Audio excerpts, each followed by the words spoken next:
I'm standing on a piece of ground that has a story to tell, though you wouldn't know it to look at it now. All that's left is a ghost of a chimney, clawing its way out of a tangle of kudzu and briars, and a few foundation stones sweating in the humidity. This was once the heart of the Lincoln family homestead, here in the deep hollows of Lincoln County, West Virginia. The air feels heavy, weighted down by memory. If you listen close, past the wind in the pines, you can almost hear the echoes of a conflict so brutal it was called a war that poisoned this ground and set neighbor against neighbor, kin against kin. Today, we're going to find out why. We're going to listen to these ruins and understand what happened right here that turned a family's dream into this pile of forgotten stone. Let's wind the clock back 150 years. The year is 1870. The chimney we see today isn't a ruin, it's the heart of a home, breathing a steady plume of wood smoke into the crisp morning air. The house it's attached to is a testament to hard work.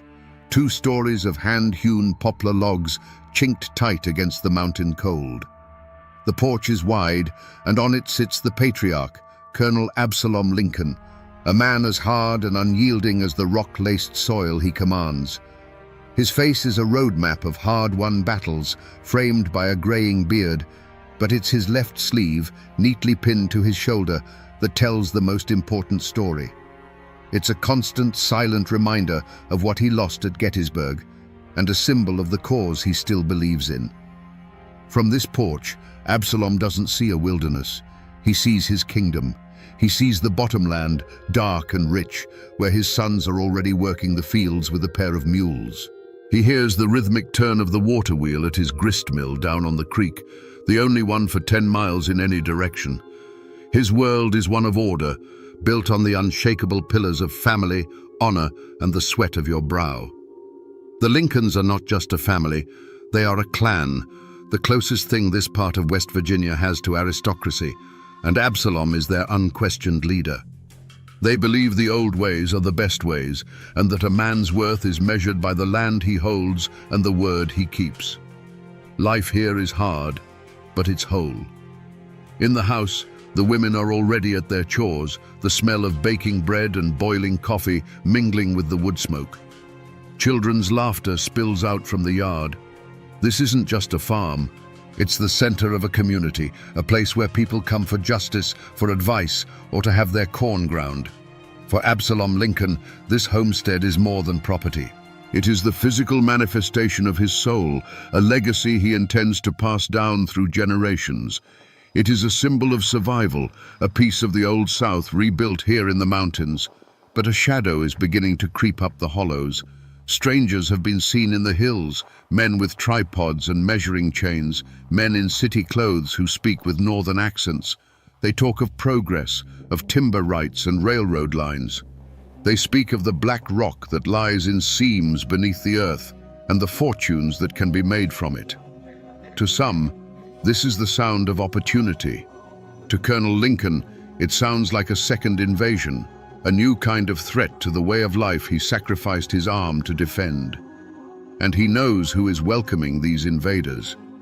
The McCoy clan, led by Black Elias McCoy. They are new money, men who didn't fight for a cause but profited from the chaos, selling to both sides and getting rich while their neighbors bled. The Lincolns see them as scavengers, men without honor, who would sell the very ground from under their feet for a stack of Yankee dollars. For now, the conflict is a cold silence in the town square, a stiff nod at the crossroads. But on his porch, Absalom Lincoln watches the sun rise over his land, and he knows a storm is coming. He can feel it in the ache of his missing arm. To understand how a family's pride curdles into a generation of hate, you have to look beyond the soil and stone. You have to follow the paper trail, as thin and fragile as it may be. I've spent weeks doing just that, digging through dusty boxes in the archives, and I found something. This is what I believe is the first drop of poison. It's a page from the Lincoln County Ledger, dated November 6, 1872. The paper is brittle, the color of old tobacco, and it smells of time itself. Most of it is what you'd expect: crop prices, an ad for a liver tonic, a notice about a church social.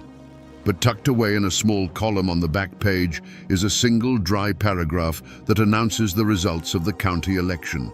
It officially declares that Jedediah McCoy, brother of Black Elias, had been elected sheriff of Lincoln County. On the surface, this is just democracy at work.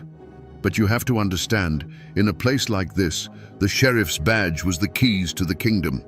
He controlled everything: who got arrested, whose land got seized for back taxes, and whose brand of justice was enforced. For as long as anyone could remember, the man wearing that badge had been a Lincoln, or a man loyal to the Lincolns. This small, forgotten news clipping wasn't just reporting a political upset, it was documenting a coup. This was the moment the McCoys seized the levers of power, and for Colonel Absalom Lincoln, it was an intolerable insult. This piece of paper tells us what happened, but the question that haunts this story, the question that led to all the bloodshed, is how. That small newspaper column was the official record, the final word. But the story of how Jedediah McCoy's name got printed there was written not in ink, but in sweat, whiskey, and the cold glint of northern silver dollars. On Election Day in 1872, the air outside the Hamlin courthouse was thick with a tension you could taste. It wasn't the celebratory mood of a civic duty. It was the quiet, watchful stillness of two armies waiting for the other to blink. The Lincolns and their supporters gathered on one side of the dusty square, the McCoys on the other. It was a division as clear as a property line drawn in blood. Colonel Absalom Lincoln stood on the courthouse steps, his one good hand resting on a hickory cane. He expected his cousin to win. It was a matter of tradition, of respect. The Lincolns had always guided the county, and their people, the families who had been here for generations, understood that. He watched the proceedings with a stern but confident eye, acknowledging the deferential nods of his fellow farmers and veterans. To him, this election was merely a reaffirmation of the natural order of things, a way of telling the world that the values of the Old South were still alive in these hills. But then came the strangers. They arrived in wagons, a rough-looking collection of men Absalom had never seen before. They weren't farmers. Their hands weren't calloused from the plow, but from the pickaxe and the sledgehammer. They were the survey crews and clearing gangs hired by the railroad interests that Black Elias McCoy had been courting. They were paid in cash and loyalty to the man who signed their checks. One by one, they cast their ballots, their unfamiliar faces a stark insult to the local men who had bled for this ground. A low murmur rippled through the Lincoln crowd. This wasn't an election, it was an invasion by proxy. When the final tally was read aloud, a moment of stunned silence fell over the square. It was quickly shattered by a triumphant roar from the McCoy side of the crowd. Jedediah McCoy had won by a handful of votes, just about the same number of strangers who had been brought in. Black Elias McCoy stood in the center of the celebration, a thin, knowing smile on his face. He had not won an election, he had purchased an office. Colonel Lincoln descended the steps, his face a mask of cold fury. He walked directly to Elias, the crowd parting before him. Their confrontation was quiet, but more menacing than any shout. "You bought this election," Absalom said, his voice low but carrying like a rifle shot in the winter air. "You bought it with northern money and railroad trash." Elias McCoy didn't flinch. He looked the one-armed colonel square in the eye. "The world is changing, Absalom," he replied, his own voice smooth as oiled steel. "It's a new time. You can either get on the train or get run over by it." In that moment, the lines were drawn. It was no longer about politics. It was about honor, about survival. And both men knew, standing there in the dust, that this conflict would not be settled at the ballot box again. Paper and ink can give you the facts, but they can't give you the feeling. They don't have a soul. To find that, you have to talk to the people who carry the story in their blood. That's what led me here, to a small, neat house perched on a hillside, to sit on a front porch with a woman named Sarah Lincoln Vance. She's 87 years old. the great-granddaughter of Colonel Absalom Lincoln's eldest son. Her hands are gnarled with age, but her eyes are sharp, and her memory is a library of stories that have never been written down. I showed her the newspaper clipping about the election. She looked at it, gave a slow, knowing nod, and handed it back to me. "That was the start of the trouble, all right," she said, her voice a soft mountain drawl. "But it ain't the start of the hate. Politics is one thing, that's about power. The hate started later. It started over a boy defending his father's honor. According to the story Sarah's grandmother told her a few months after the election, there was a church social. It was one of those rare times when the whole county came together, a fragile truce under the eyes of God. But the McCoy victory had made their young men bold, arrogant. One of Elias McCoy's nephews, a boy barely 20, had too much corn liquor and decided to make a show of his family's new standing. He saw Colonel Lincoln standing by himself and said, loud enough for a dozen people to hear, "Looks like the colonel left his voting arm at Gettysburg along with his sense." The insult hung in the air, a stunning act of disrespect. The colonel, a man of immense pride and control, simply turned his back and walked away. But his youngest son, Daniel, who was only 16, saw it all. His face went white with rage. Sarah told me that her grandmother said Daniel was the apple of the colonel's eye, a boy with his father's fire and his mother's kindness. To see his father, a war hero, humiliated like that by a McCoy pup, it was more than he could bear. That, Sarah explained, is the real story behind the first death. The official record, the one whispered in the courthouse, was that Daniel Lincoln got into a dispute with that same McCoy boy over a property line a few days later. But the Lincoln family has always known the truth. Daniel didn't go to that hollow to argue over a few feet of dirt. He went there to demand an apology for his father. The property line was just the place where a boy's pride finally caught up with him. The election gave the McCoys the power, but it was that cruel joke that provided the spark. And that spark was about to ignite the whole damn county. The insult at the church social was a hot coal in Daniel Lincoln's gut. For days, it smoldered. He was only 16, but he had his father's unbending pride. He saw the way the other men looked at the colonel now with a hint of pity. He heard the whispers, and he saw the shame in his father's eyes, a look that cut the boy deeper than any knife. While the older men of the family spoke in hushed tones of political strategy and legal challenges, Daniel was consumed by a simpler, more primal code. An insult to his father's honor was an insult to the entire Lincoln name, and it had to be answered. He wasn't thinking of war or consequences. He was thinking like a son. He found Caleb McCoy, the boy who'd made the joke, working a stand of timber in a narrow hollow where their property lines blurred. It was a lonely place, the sound of the axe echoing off the steep hillsides, the air thick with the smell of pine sap. Daniel didn't come with a rifle leveled. He came on foot, his hands empty, his heart hammering against his ribs. "I want you to apologize to my father," Daniel said, his voice shaking but firm.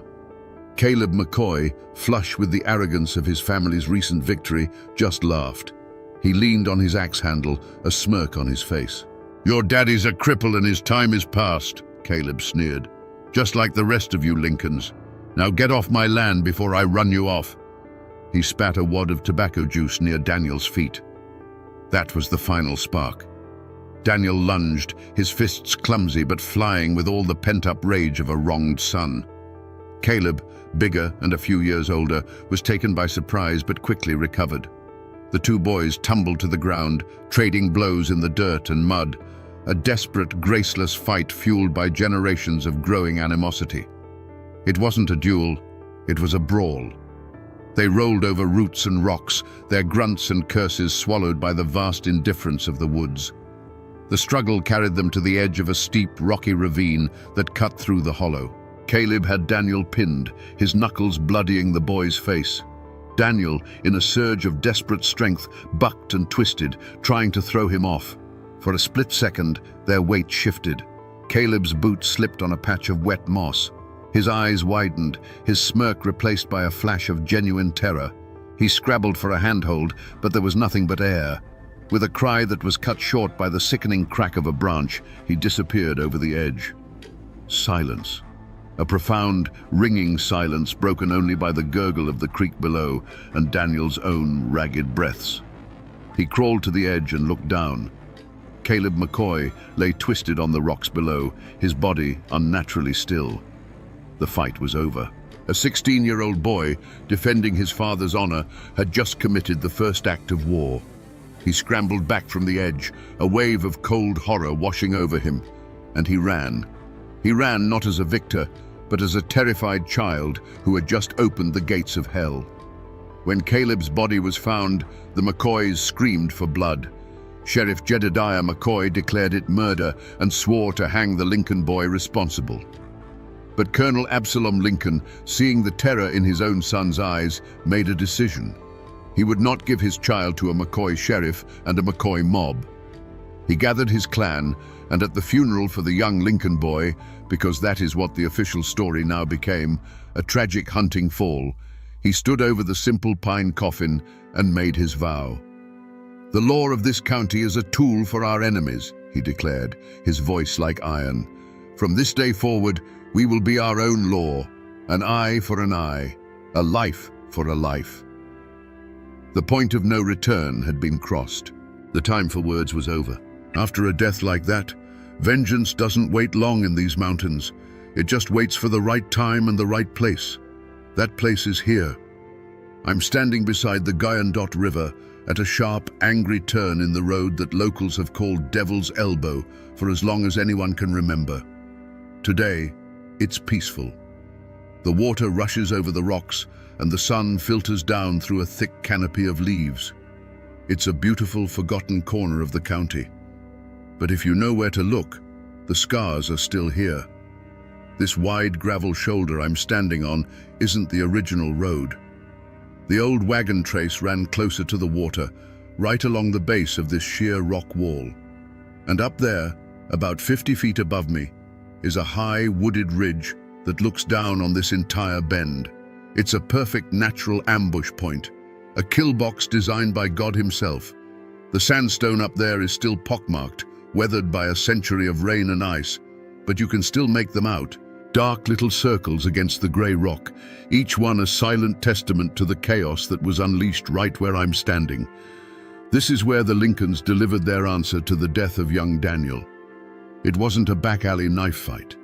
It was a calculated military-style operation, planned and led by a man who had learned the art of war on the bloodiest battlefields in the nation. You have to imagine it. A slow-moving wagon, heavy with the payroll for a McCoy timber crew, rumbling down that narrow trace. The men inside, feeling safe, probably not even thinking of trouble. They never saw the shadows moving in the laurel up on that ridge. They only heard the sound of Colonel Lincoln's justice speaking all at once.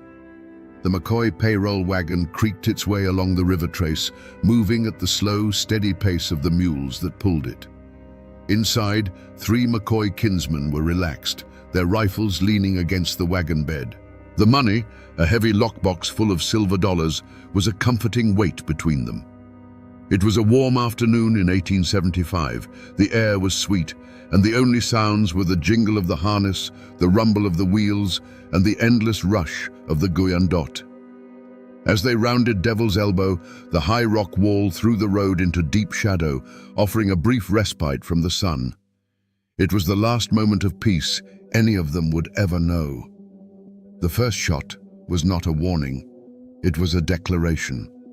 A single sharp crack echoed from the ridge above, and the lead mule went down as if struck by lightning, its collapse throwing the entire wagon into a groaning, tangled halt.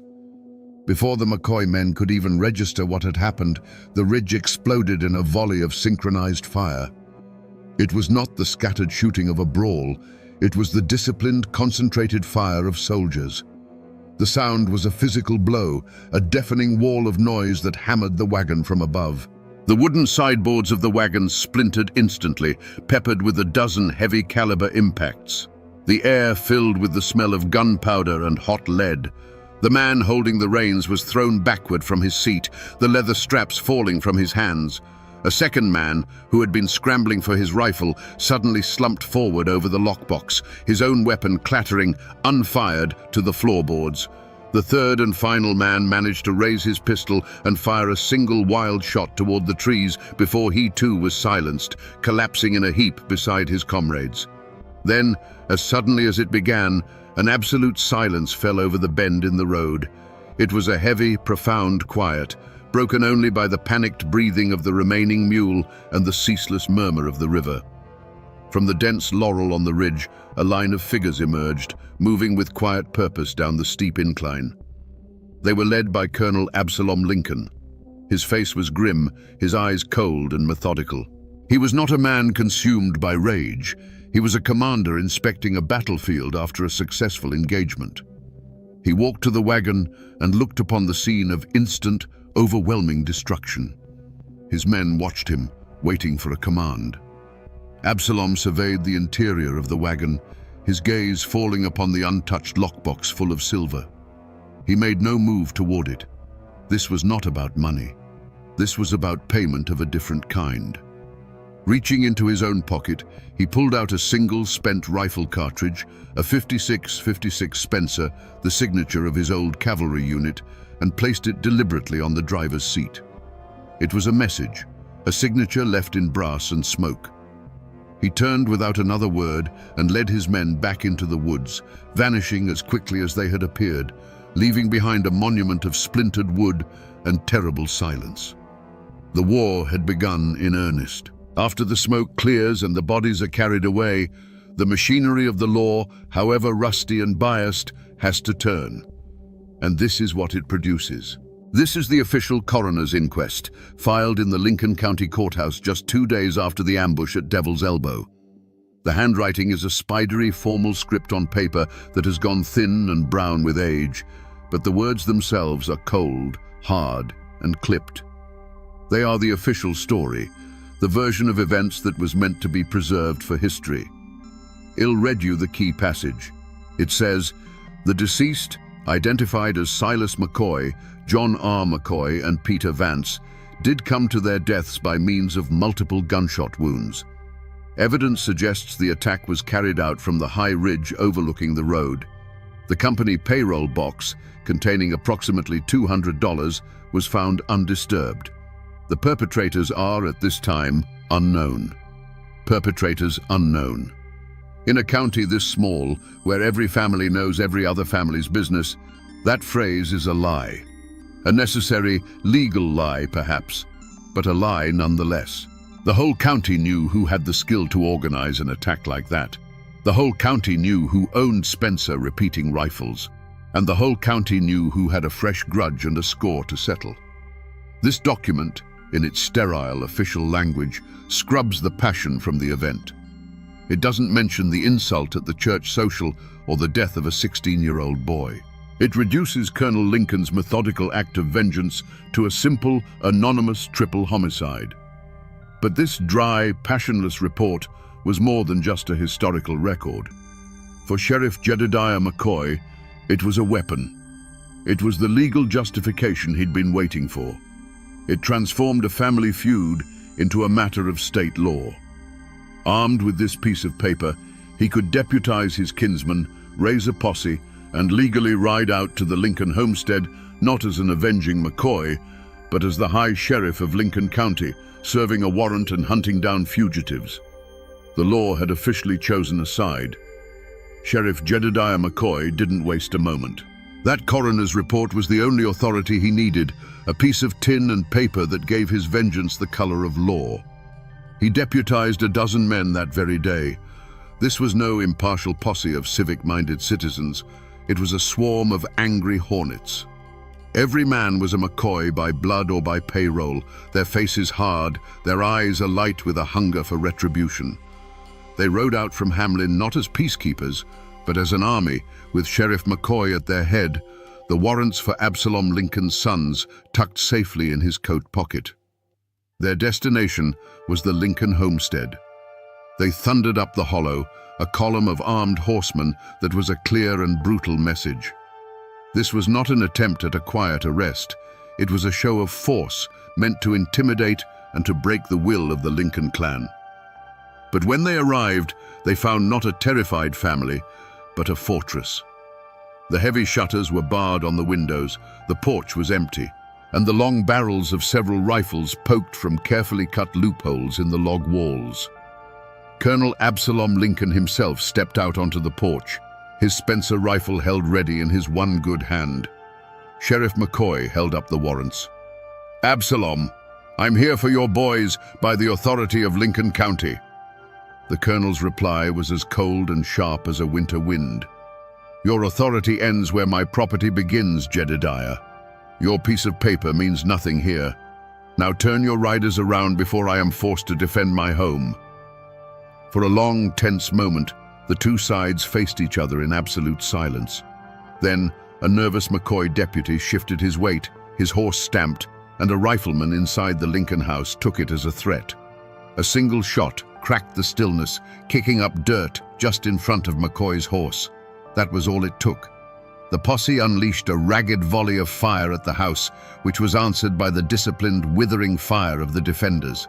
McCoy's men were exposed, out in the open, and after several minutes of taking the worst of the exchange, they were forced into a humiliating retreat back down the hollow. Furious and thwarted, Jedediah and Elias McCoy devised a new strategy. If they couldn't take the Lincoln fort, they would seize the counties. They rode their posse back into Hamlin, but they didn't disperse. Instead, they dismounted and, in a shocking act of insurrection, stormed the county courthouse. They threw out the Lincoln-appointed clerk and barricaded the doors. From the windows of the very building meant to dispense justice, McCoy riflemen now aimed their weapons out at the town square. There was no trial. There was no capture. The verdict was delivered by Jedediah McCoy himself, who hung a hand-painted sign from the courthouse balcony. "By order of the sheriff, martial law is in effect. All sympathizers of the Lincoln clan will be deemed outlaws." The pursuit of the law had ended with the law itself being taken hostage. Lincoln County now had two armed camps, two governments. The Lincolns, barricaded in their home, and the McCoys, ruling from a stolen courthouse. The town of Hamlin became a no-man's land where the slightest movement could draw a sniper's bullet, and the promise of a full-scale battle hung over the valley like a storm cloud waiting to break. Every war, no matter how large or small, ends in the same place, a quiet plot of ground under a silent sky. I'm here now, in the old Hamlin Cemetery, a place where the stones lean like tired old men, and the stories they tell are slowly being erased by wind and rain. The grass is high, and the only sound is the drone of cicadas in the ancient oaks. I came here to find the final chapters of the two men who started it all, to see where their ambition and their bitterness finally led them. It wasn't hard to find Colonel Absalom Lincoln. His grave is on a small rise overlooking the valley. It's a simple, dignified stone of grey granite, the kind a soldier would choose. The inscription is clear and deep: Colonel Absalom Lincoln, CSA, beloved father and husband. A small, sun-bleached Confederate flag is planted in the earth beside it, a sign that even after all these years, someone still comes here to remember the man and the cause he fought for. His legacy, at least to his own family, is one of honor. Finding Black Elias McCoy was a different story. His grave is tucked away in a low-lying corner of the cemetery, where the water gathers and the weeds grow thickest. His headstone was clearly once more expensive than the colonel's, a tall, ornate piece of marble, but time has been cruel to it. It's tilted badly, stained dark green with moss, and a thick vein of ivy is slowly choking the inscription. I had to pull it away to even read the name. Here lies the man who wanted to drag the county into the modern age, the man who dealt in railroads and northern money, yet his final resting place is forgotten, sinking back into the earth. And here is the final bitter irony of the Lincoln County War. They lie just 100 yards apart now.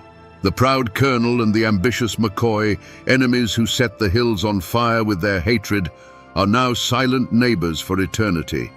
They fought for control of a whole county, for timber rights and political power, and in the end, this is all they hold: a 6-foot plot of dirt. Their war of sieges and snipers didn't last forever. It had to end. And standing here between their graves, the question becomes unavoidable. What was the final act that brought these two powerful men to this quiet, humble end? The journey from the courthouse siege to those two lonely graves was not a short one. It was a slow, grinding descent into a hell of their own making. The standoff was eventually broken by a traveling circuit judge, a brave man named Theron Parsons, who rode into Hamlin flanked by federal marshals. He brokered a fragile truce, a peace as thin as January ice, forcing the McCoys to relinquish the courthouse and the Lincolns to lay down their arms under the threat of state intervention.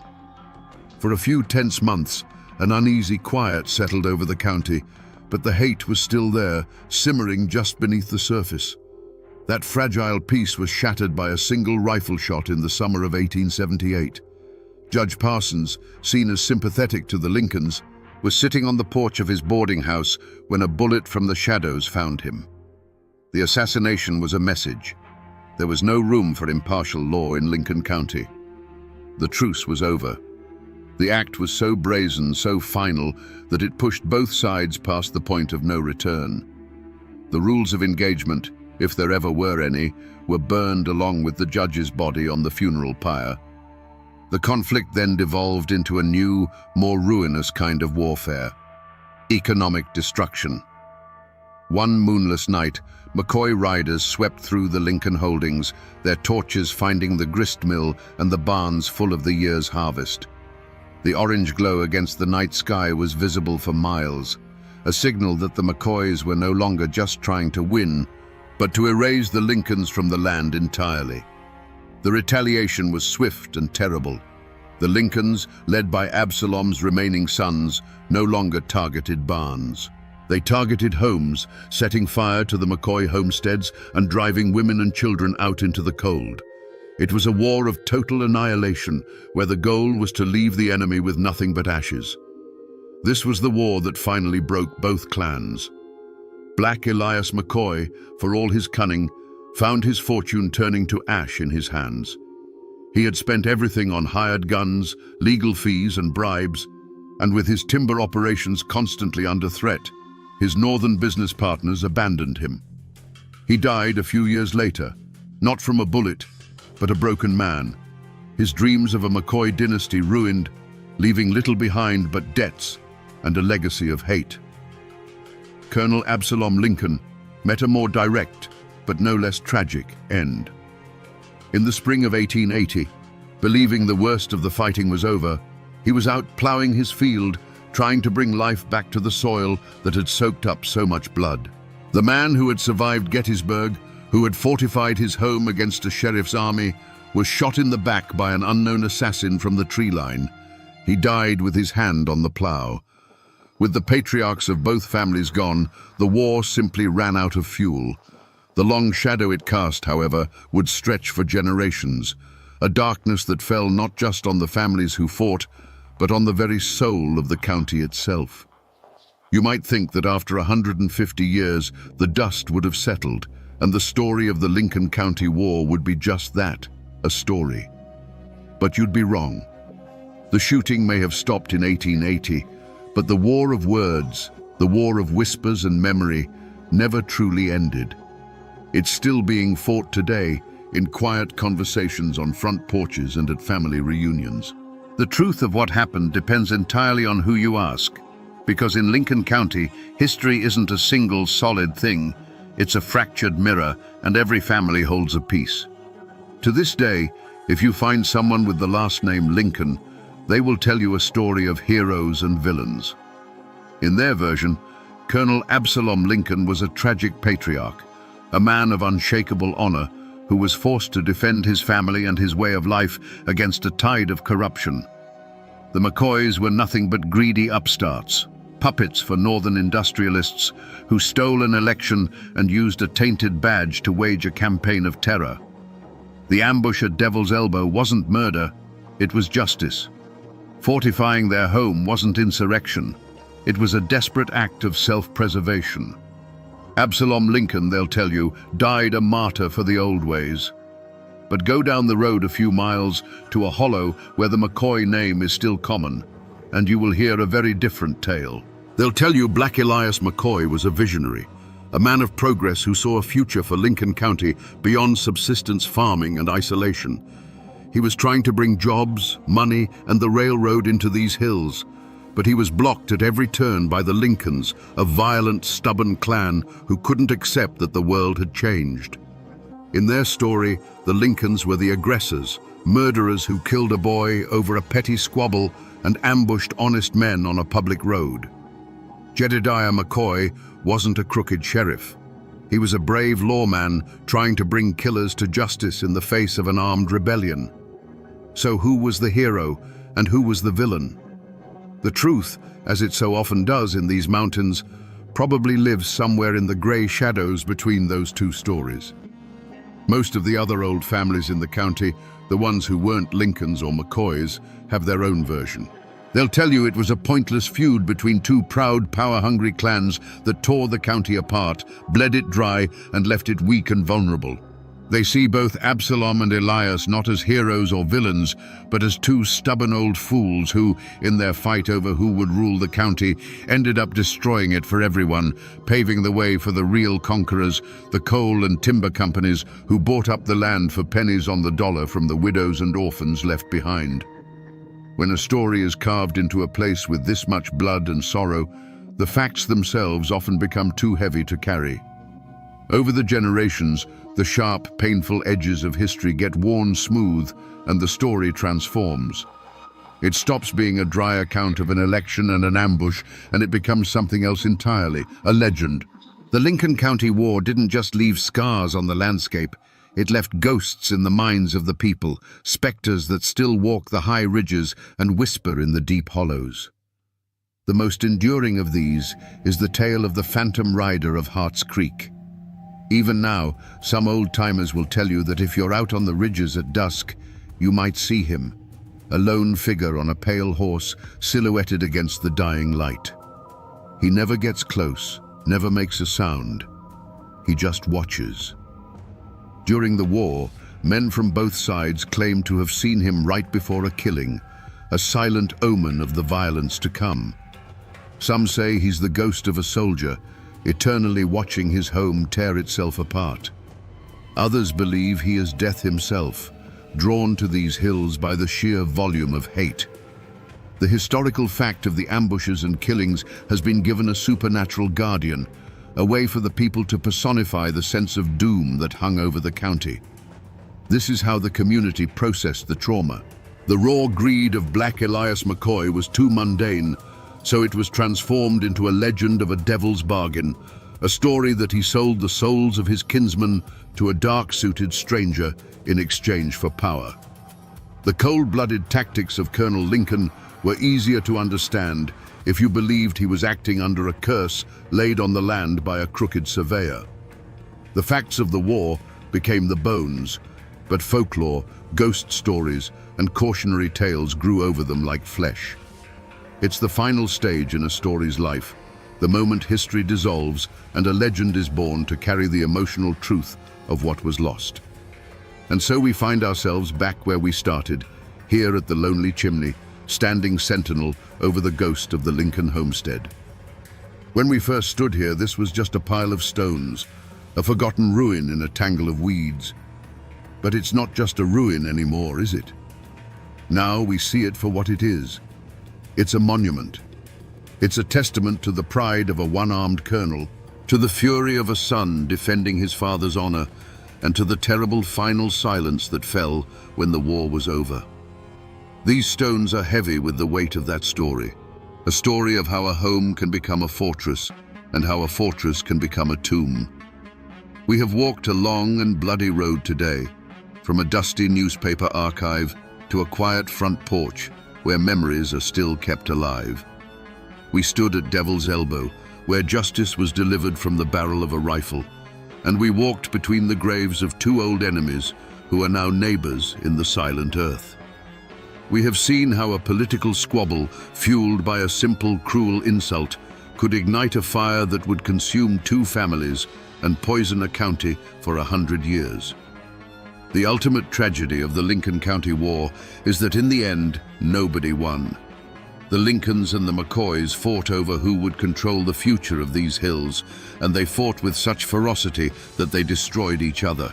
Their war left a vacuum, a void of power and leadership that was quickly filled by the very outsiders they both, in their own ways, distrusted. The coal and timber barons swept in, and the true conquest of Lincoln County began, not with a gunshot, but with the stroke of a pen on a deed. So the next time you pass a forgotten ruin on a lonely road, remember that it's not just a pile of stones. It's a library filled with stories of love, loss, and the choices that define us. The people are gone, the houses are gone, but the story remains.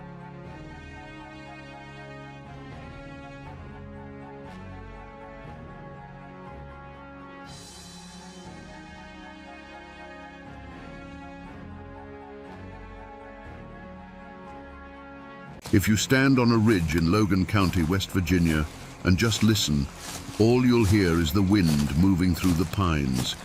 It feels ancient, peaceful. But 160 years ago, this silence was an illusion. It was a cover. In these very hills, a different kind of civil war was fought, a war of shadows and whispers, where your neighbor was more dangerous than any army. This valley was a hunting ground, and two men were the apex predators. One of them, you know, Devil Anse Hatfield. The other, his name has been swallowed by the fog of time. Today, we're peeling back that fog.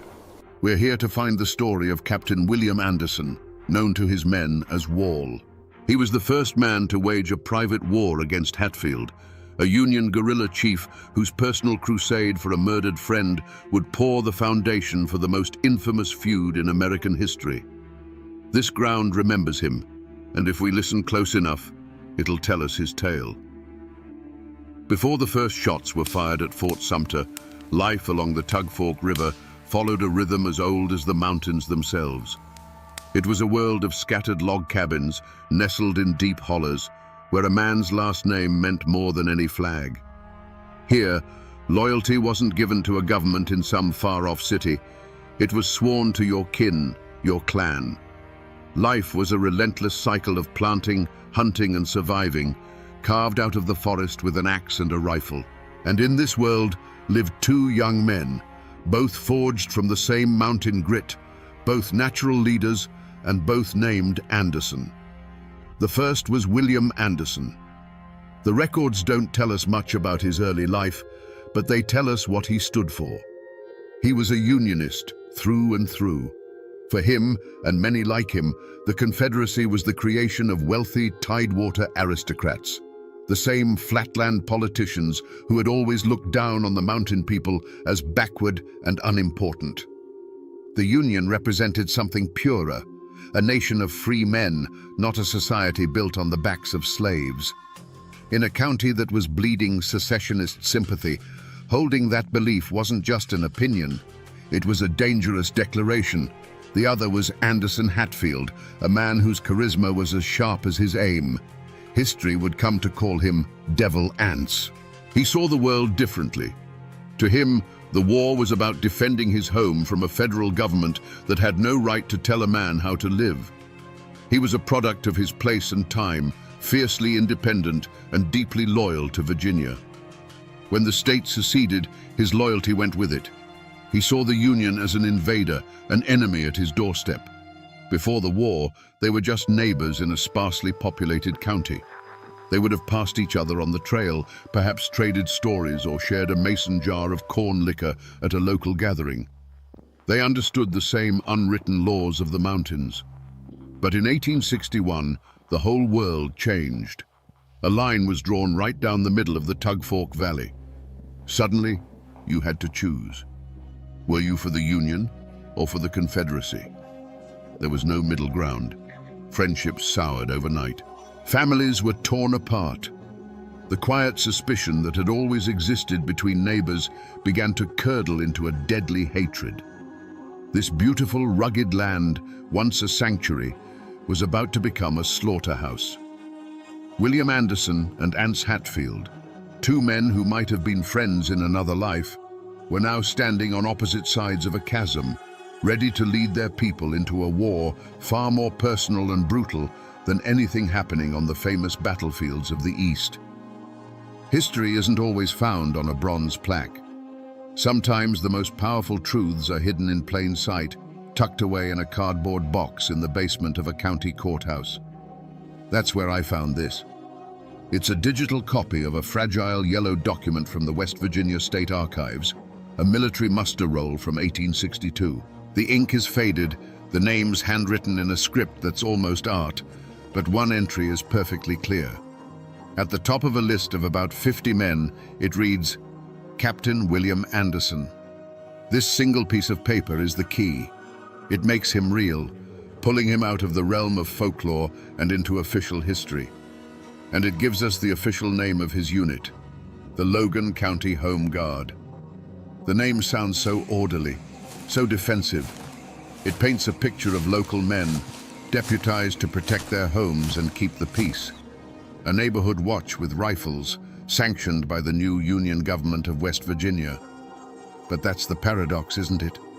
No one in these hills passed down stories about the Home Guard. The name that was whispered with a mix of fear and reverence was the Logan Wildcats.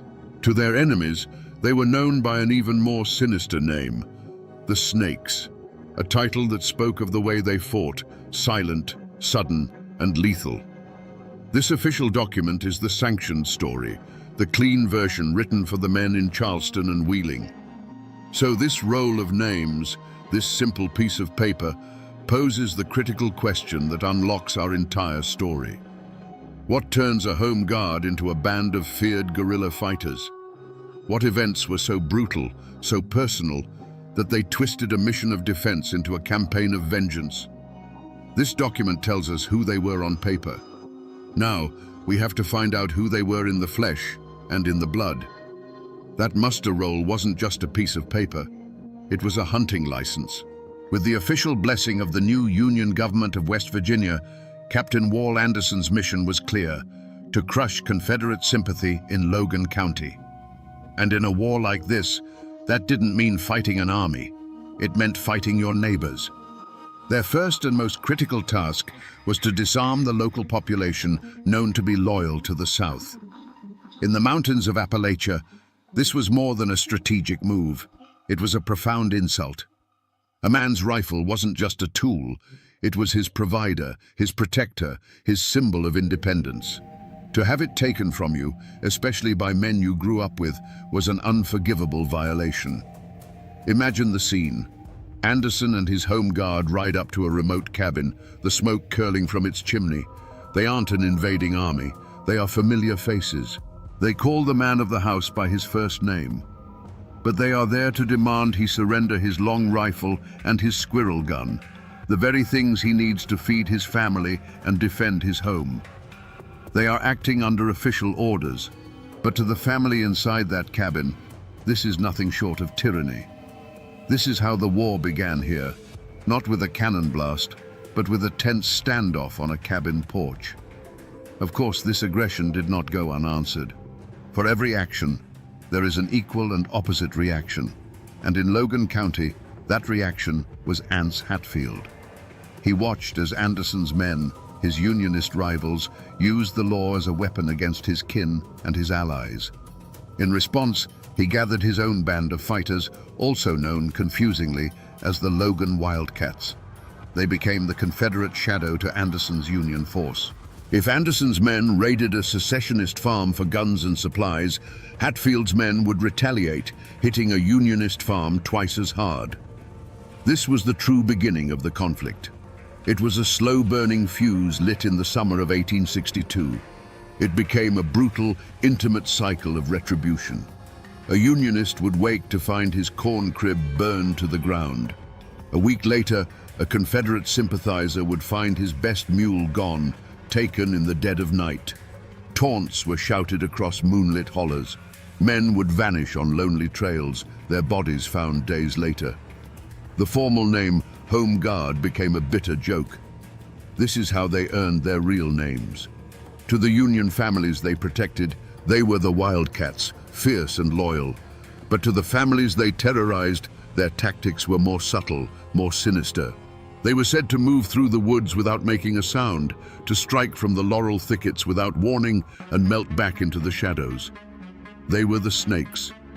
And Captain Wall Anderson, once just a neighbor, was now their leader, locked in a deadly chess match with Devil Anse Hatfield, where the pawns were their own people and the board was the land they all called home. The official record is a cold thing. It gives you names, dates, and causes of death, but it never tells you about the fear. To find that, you have to talk to the people who carry the stories in their blood. My search led me to a small house just outside of Matewan, to a man sitting on his front porch, whose great-great-uncle was Asa Harmon McCoy. He's one of the unofficial keepers of the valley's memory, a man whose quiet words carry the weight of 5 generations of pain. When I asked him about Harmon, he nodded slowly, his eyes fixed on the distant ridgeline. The books will tell you he was a Union soldier killed by Confederate partisans, he said, his voice raspy with age. And that's true, far as it goes. But the story my grandpa always told me, it was a whole lot more personal than that. He explained that Harmon wasn't just a faceless enemy in a blue uniform. He was known. He had lived here his whole life. His enemies weren't strangers. They were the men he'd grown up with. According to the McCoy family law, the real trouble started when Harmon came home from the army. He was seen at the local grist mill by Jim Vance, Devil Anse Hatfield's uncle, a man known throughout the valley for having a temper as hot as a forge and a heart as cold as a stone. Vance looked Harmon up and down, taking in the blue uniform and the discharged soldier's limp, and said something that wasn't just a threat, but a prophecy. "The way my family tells it," the old man said, leaning forward in his chair. Vance looked him dead in the eye and said, "The buzzards will be picking at your bones before the winter's out." You see, that's the part the history books leave out. This wasn't a random act of war. It was a death sentence delivered in public. Harmon knew Jim Vance, and he knew that Vance wasn't a man for idle threats. The family story insists that Devil Anse Hatfield himself had given his blessing to this kind of intimidation, telling his men to make life a living hell for any McCoy who had sided with the Union. Harmon McCoy was now marked. He was a man being hunted, not by an army, but by his own neighbors. This is the human truth that breathes life into the cold facts. The story passed down on this porch explains the terror that followed, and it gives us the emotional key to what happens next. It wasn't politics anymore. It was personal. And for Wall Anderson, hearing that his friend and comrade was being stalked like an animal by his sworn enemy's clan, it was about to become the point of no return. The winter of 1864 was a bitter one in the mountains. The war was grinding to its bloody conclusion, but in the Tug Fork Valley, the hatred burned hotter than ever. Asa Harmon McCoy, home from the Union Army with a broken leg, knew the threat against him was real. He didn't dare sleep in his own bed. He found a small, cold cave in the hills above his cabin, a place where he thought he would be safe. His wife and a loyal family slave named Pete would sneak food and blankets to him under the cover of darkness. For weeks, he lived like a hunted animal, listening to every snap of a twig, watching every shadow. His chief protector during this time was Captain Wall Anderson. Anderson saw Harmon's situation not just as a threat to one of his men, but as a direct challenge from Devil Anse Hatfield. He vowed to keep Harmon safe. Anderson's wildcats would patrol the ridges around the McCoy property, a silent, unseen shield. For a time, it worked. The presence of Anderson's feared guerrilla fighters kept the Hatfield clan at bay. A tense, fragile stalemate settled over the valley, a cold war fought with watchful eyes and loaded rifles. But the stalemate couldn't last. In the first week of January 1865, the fragile peace was shattered. A critical message reached Wall Anderson. A major force of Confederate cavalry was sweeping through the region, and his unit was needed to counter them. It was a legitimate military order he could not ignore. With a heavy heart, Anderson gathered his men and rode out, leaving the hollows around Harmon's homestead temporarily unguarded. He likely warned Harmon to be extra cautious, to stay hidden until he returned. It was a calculated risk, but a necessary one. This was the moment Jim Vance had been waiting for. With Anderson and his snakes gone, the valley was his. He gathered a band of Hatfield partisans, men who shared his burning hatred for the Unionist McCoys. On the morning of January the 7th, a fresh blanket of snow covered the ground, and in that snow, they found what they were looking for: a single set of tracks leading from the McCoy cabin up into the hills. It was Pete, the slave, bringing breakfast to his master's hiding place. They had their trail. The hunt was on. They tracked Pete to the cave. What happened next was not a battle, it was an execution. They found Harmon McCoy, wounded and alone, and shot him where he lay. The sound of the gunfire echoed through the cold, empty hollow. There was no one there to hear it, no one left to protect him. The promise Jim Vance had made at the grist mill had been kept. By pulling his men away for a larger fight, Wall Anderson had inadvertently left the door open for his enemy. When he returned and found Harmon's body, his sense of duty would have curdled into a furious, guilt-ridden desire for vengeance. The war was no longer about flags or politics. It was about a debt of blood that would be paid to the Hatfield clan. To understand what happened next, you have to come here, to the place where the official records fall silent. This is the hollow where Asa Harmon McCoy made his home. There's nothing left of his cabin now, just a flat patch of earth that nature is slowly reclaiming. It's not an easy place to get to. The hills rise up around you like fortress walls, steep and choked with rhododendron. This is a landscape that swallows sound, a place that can make a man feel utterly alone.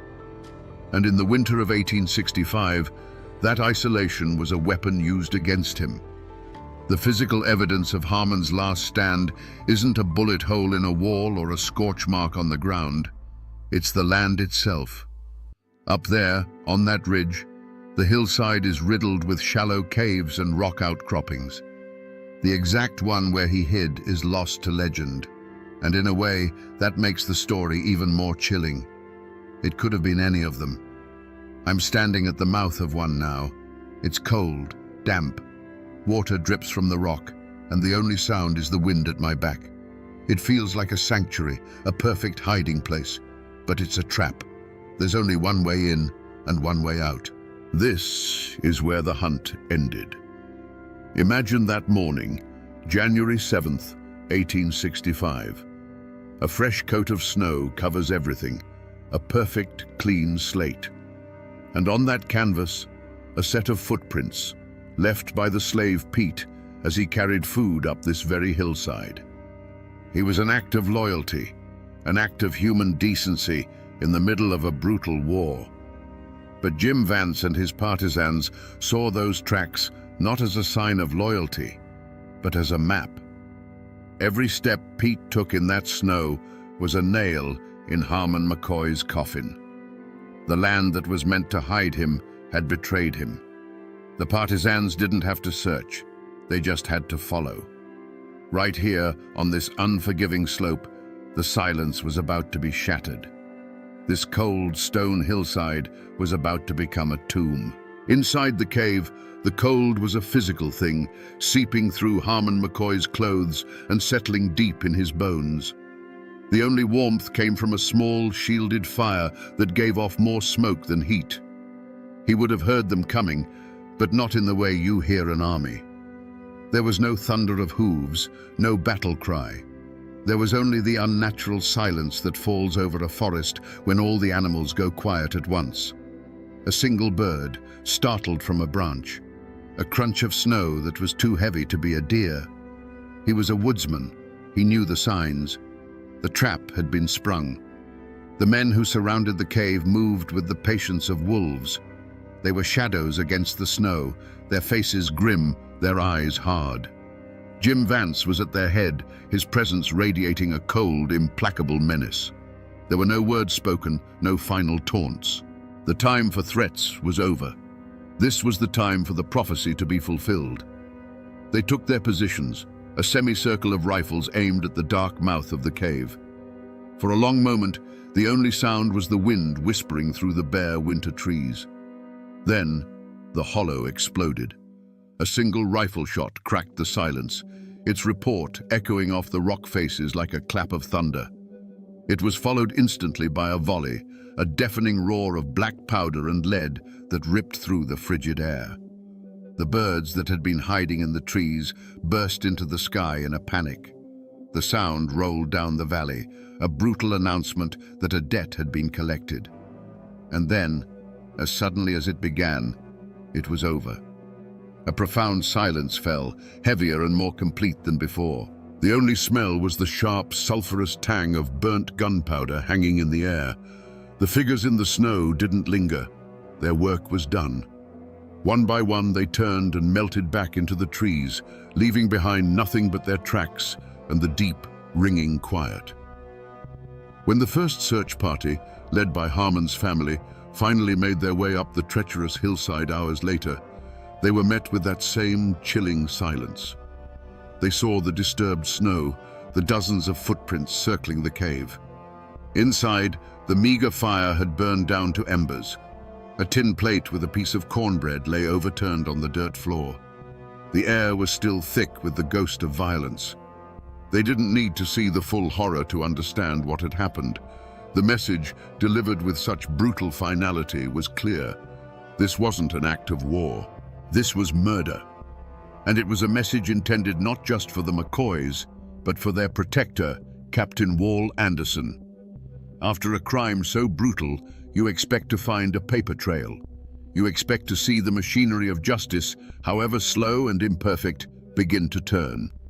So, I went to the Logan County Courthouse archives, to the massive leather-bound ledgers where the county's business was recorded. The pages are thick and brittle, the ink faded to a rusty brown. You can smell the history on them, a century and a half of dust and decay. I was looking for one thing, an indictment for the murder of Asa Harmon McCoy. I turned the fragile pages, past land disputes and lawsuits over stolen pigs, to the entries for January of 1865. My finger traced the elegant handwritten script, searching for the names. Vance, Hatfield, anyone from the partisan band. I was looking for a warrant, a coroner's report, a magistrate's note, anything to show that the law recognized that a man had been hunted down and killed in a cave. But there is nothing. It's not just a lack of a conviction. It's a lack of any record whatsoever. The official legal account of January 7th, 1865 is a complete and total silence. It's as if Asa Harmon McCoy simply ceased to exist. His murder, an event that would ignite a feud for the next 30 years, is a ghost in these pages. The ink of the law never touched it. This is where you have to learn to read between the lines, to see the story in the empty space. That silence is more damning than any written verdict. It tells you that in Logan County, the official law was either powerless or complicit. It tells you that men like Jim Vance and the Hatfield clan operated with impunity, their influence so strong that the local courts wouldn't dare cross them. The system had failed, and when the official law turns a blind eye, another, older law takes its place. The law of the mountains, the law of blood for blood. For Captain Wall Anderson, this empty page in a courthouse ledger would have been the final confirmation. There would be no trial. There would be no justice from a judge in a black robe. He and his wildcats would have to become the judge, the jury, and the executioner themselves. The hunt was on, but it wouldn't be the sheriff leading it. When the law refuses to write the story, men with guns write it for them. For Captain Wall Anderson, that silent ledger in the Logan courthouse was not an ending. It was a declaration of war. If the official system would not pursue Asa Harmon McCoy's killers, then he would. The mission of the Logan Wildcats changed that day. It was no longer about defending the Union or disarming sympathizers. It was now a single, burning objective: to hunt down Jim Vance and every man who had followed him up that snowy hill. Justice would not be found in a courtroom. It would be delivered from the barrel of a rifle. The manhunt that followed was a terrifying affair. Anderson's snakes were masters of this terrain. They knew every trail, every hidden pass, every creek bed that could hide a man's tracks. They began a relentless campaign of pressure against the Hatfield clan. Men known to have been part of the death squad found themselves stalked. A trip to the grist mill became a life-or-death gamble.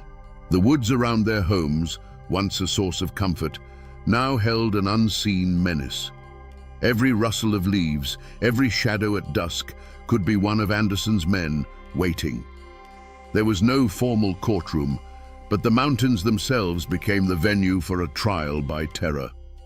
Anderson's men would appear on a ridge overlooking a Hatfield-allied farm, just standing there, a silent, ominous promise. They conducted lightning raids, not for supplies, but for information, trying to squeeze the location of Vance out of his friends and family. The cycle of retribution that had been simmering for years now boiled over. In response to the hunt, Devil Anse Hatfield fortified his own people. The Tug Fork Valley became a checkerboard of fear, where armed bands from both sides patrolled the hollers, and a chance encounter on a narrow trail could erupt into a bloody skirmish. There was no verdict read by a judge. The verdict was the scream of a rifle echoing through the night. It was the sight of a barn burning against the black sky. It was the constant, gnawing fear that your name was on a list, and that the man hunting you would not stop until the debt for his friend's murder was paid in full. The pursuit of Harmon McCoy's killers was never a legal process. It was a private war, a brutal vendetta that consumed the last months of the Civil War and laid a bloody foundation of personal hatred that would last for another 30 years. The law had failed, and in its place, the law of the gun reigned supreme. To understand how a war truly ends, you have to look at how the warriors themselves ended up. You have to walk among the dead. Here, in Logan County, just off the main road, is the Hatfield family cemetery, and you can't miss its centerpiece. High on a hill stands a life-sized marble statue of Devil Anse Hatfield, imported from Italy. He looks out over the valley he once ruled, defiant and proud even in death. It's not a headstone, it's a declaration. This is the final resting place of a man who lived a long life, died in his bed surrounded by family, and became a legend. A man who won. Then you cross the Tug Fork into Kentucky, and you find a different kind of grave. In a small, quiet family plot, you'll find the marker for Asa Harmon McCoy. It's a simple government-issue stone, the kind given to a soldier. It's humble, dignified, and tragically understated. It marks the end of a life cut violently short. They lie just a few miles apart now, the famous patriarch and the first victim, enemies in life, silent neighbors in death. But there's one man missing from this final roll call, the man who started the hunt, the man whose rage over Harmon's death set the whole feud in motion. Where is Captain William Wall Anderson? I've searched the old churchyards, the forgotten family plots overgrown with weeds, and the official records. There is no grave, no marker, no stone to say that he was ever here at all. Devil Anse is immortalized in marble, and his first victim has his soldier's stone, but their nemesis he has vanished from the earth as completely as a ghost in the morning mist. A man so central to this conflict, a man who burned with such a righteous fire, doesn't just disappear. His empty space on the landscape raises the final critical question that takes us back in time one last time. What happened to Wall Anderson? In April of 1865, General Lee surrendered at Appomattox. For most of the country, the Civil War was over. But in the Tug Fork Valley, The news of peace was just a rumor from a world away. Here, the war had never been about North and South. It was about Anderson and Hatfield, McCoy and Vance. The official war was over, but the killing wasn't. Captain Wall Anderson's personal manhunt for the murderers of Asa Harmon McCoy continued into the summer, a bloody epilogue to the national conflict. His fury had not cooled. The historical record shows that sometime in that violent summer of '65, Anderson and his Wildcats cornered a group of Hatfield's men near a place called the Dry Fork of the Tug. A vicious firefight erupted.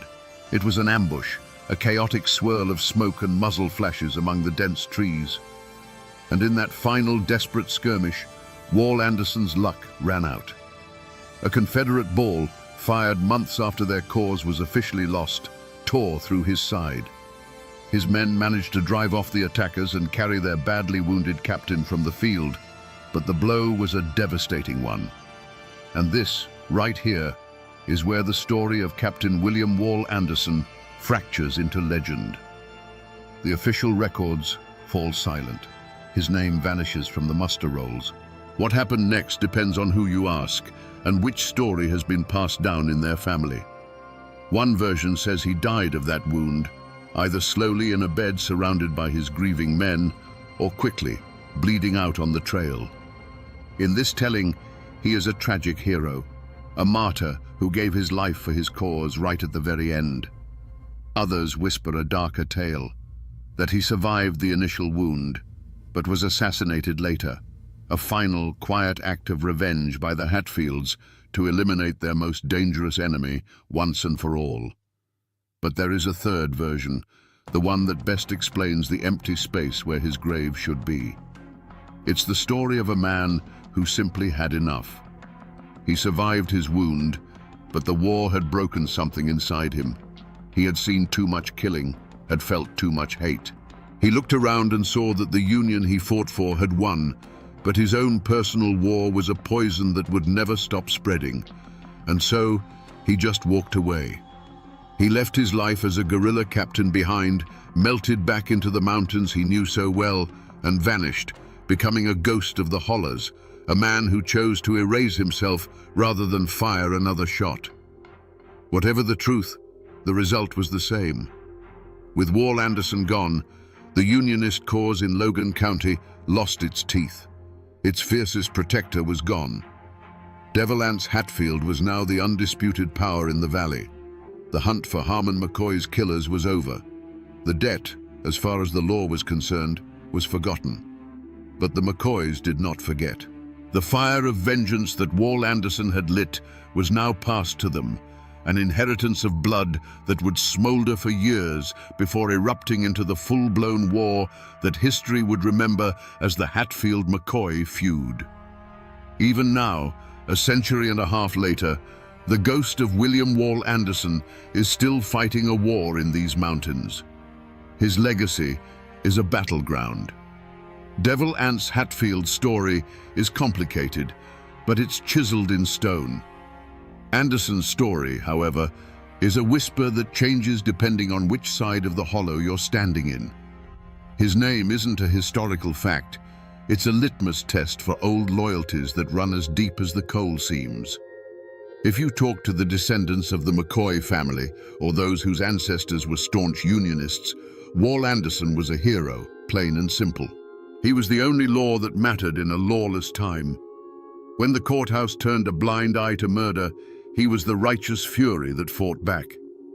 They'll tell you he was a brave captain who stood up to the brutal partisans led by men like Jim Vance, protecting innocent families from being terrorized. To them, his Wildcats were a shield, and he was the wall that gave them their name, the last line of defense against Confederate tyranny. But cross the river. Talk to the families who still take pride in their Confederate roots, whose great-grandfathers rode with Devil Anse. To them, William Anderson was a monster, a marauder. They don't call him a soldier, they call him a bushwhacker who used the chaos of war as a license to plunder and kill. They speak the name snakes with venom, remembering stories passed down of night raids, of stolen livestock, of a fear that their own government-sanctioned protector was a common criminal. In their version of the story, Devil Anse was the true hero, a man defending his home and people from Anderson's murderous gang. So who was he? A patriot or a killer? A lawman or a terrorist? The terrible, unsettling truth is that he was probably both. In a guerrilla war, fought neighbor against neighbor, the line between a soldier and a murderer is often just a shadow on the ground. To the family he was protecting, he was a savior. To the family he was hunting, he was the devil himself. His legacy isn't a single story, but a collection of conflicting, deeply personal truths, all of them held with absolute conviction. He reminds us that the victor may write the history books, but the vanquished write the family stories, and those are the ones that never die. When a man leaves no grave, he can't be buried. And when a story has no ending, it can never truly be over. With the facts of William Anderson's fate lost to time, the storytellers of the mountains took over. The man of flesh and blood died or vanished, but in his place, they created something that could never die. A ghost, a legend. To this day, there are people in these hills who will tell you that Wall Anderson never left. They say his spirit still walks the high ridges that overlook the Tug Fork, forever on patrol. They turn him into a cautionary tale, a boogeyman to scare the young. They say, if you're hunting late in the evening and you hear the snap of a twig behind you, don't turn around too fast. It might be the ghost of the old Union captain, still searching for the men who killed his friend. He has become a haint of the mountains, a restless spirit tied to the land he fought and bled for. This is the final stage in the life of a story like this. It's how a community processes a trauma that has no clean resolution. There was no final justice for Asa Harmon McCoy. There was no known resting place for his avenger. So the people absorbed him into their folklore. The ghost story is a way of remembering, a way of warning that old hatreds don't just disappear. They linger in the soil, in the shadows between the trees. The man is gone, but the grudge remains. And so, Captain William Wall Anderson, the historical figure, has faded almost completely. In his place stands the legend. He is no longer just a man who fought in a war.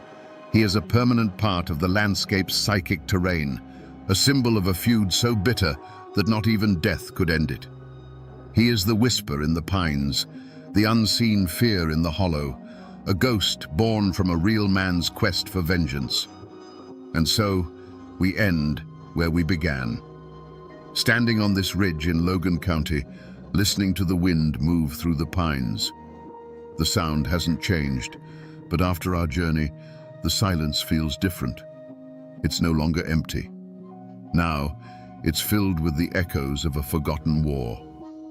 We started with a single name on a faded muster roll and followed it into the heart of a darkness that history tried to forget. We stood at the mouth of a cold cave. We saw the ghost in the empty pages of a courthouse ledger, and we learned how one man's righteous fury could become a law unto itself. The story of William Wall Anderson is the proof that the most famous legends are often built on forgotten foundations. The world remembers the Hatfield-McCoy feud as a story of stolen pigs and star-crossed lovers. But that's the tale, not the truth. The truth began here, with a political assassination and a promise of vengeance. It's a reminder that the great sweeping forces of history are always at their heart intensely personal stories of love, loyalty, and a hatred that can outlive the men who carry it. So the next time you pass a forgotten ruin on a lonely road, remember that it's not just a pile of stones. It's a library filled with stories of the choices that define us. The men who fought here are long gone. The cabins they defended have returned to the earth. The guns have fallen silent. But the story remains.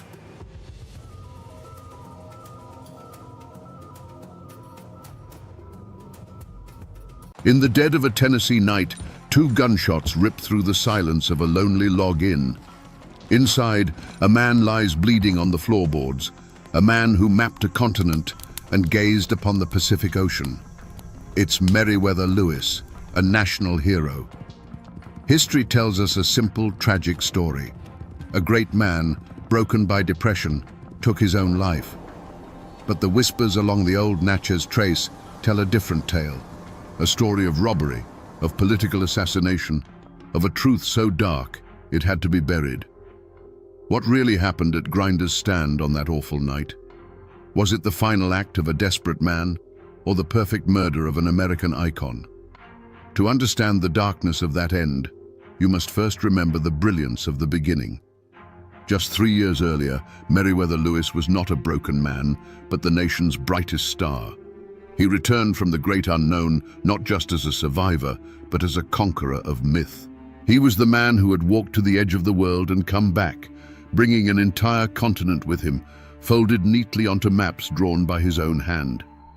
Parades were thrown in his honor, women swooned, and children whispered his name like that of a folk hero sprung to life. He was America's Odysseus, the living embodiment of its boundless ambition. This was no simple soldier. Lewis was a scholar of the wild, handpicked and mentored by President Thomas Jefferson himself. He was a man who could navigate by the stars, identify 1,000 new species of plant and animal, negotiate with dozens of native tribes, and command the unwavering loyalty of his men through brutal winters and starvation. His mind was a finely tuned instrument capable of holding the vast, unmapped West in its grasp. He was quiet, introspective, and prone to melancholy even then. But it was a poet's melancholy, the thoughtful burden of a man who saw the world with a piercing, almost painful clarity. His reward for this monumental achievement was the governorship of the vast Upper Louisiana Territory. St. Louis, his capital, was the wild heart of this new American empire, a chaotic frontier town of fur trappers, French Creoles, Spanish agents, and land speculators, all swirling in a storm of ambition and conspiracy. For the hero of the Corps of Discovery, this was to be the next great challenge, to tame not a wilderness of rivers and mountains, but one of men. He was meant to be the architect of civilization at the very edge of the map. But the world he had mastered was a world of clear dangers and honest truths.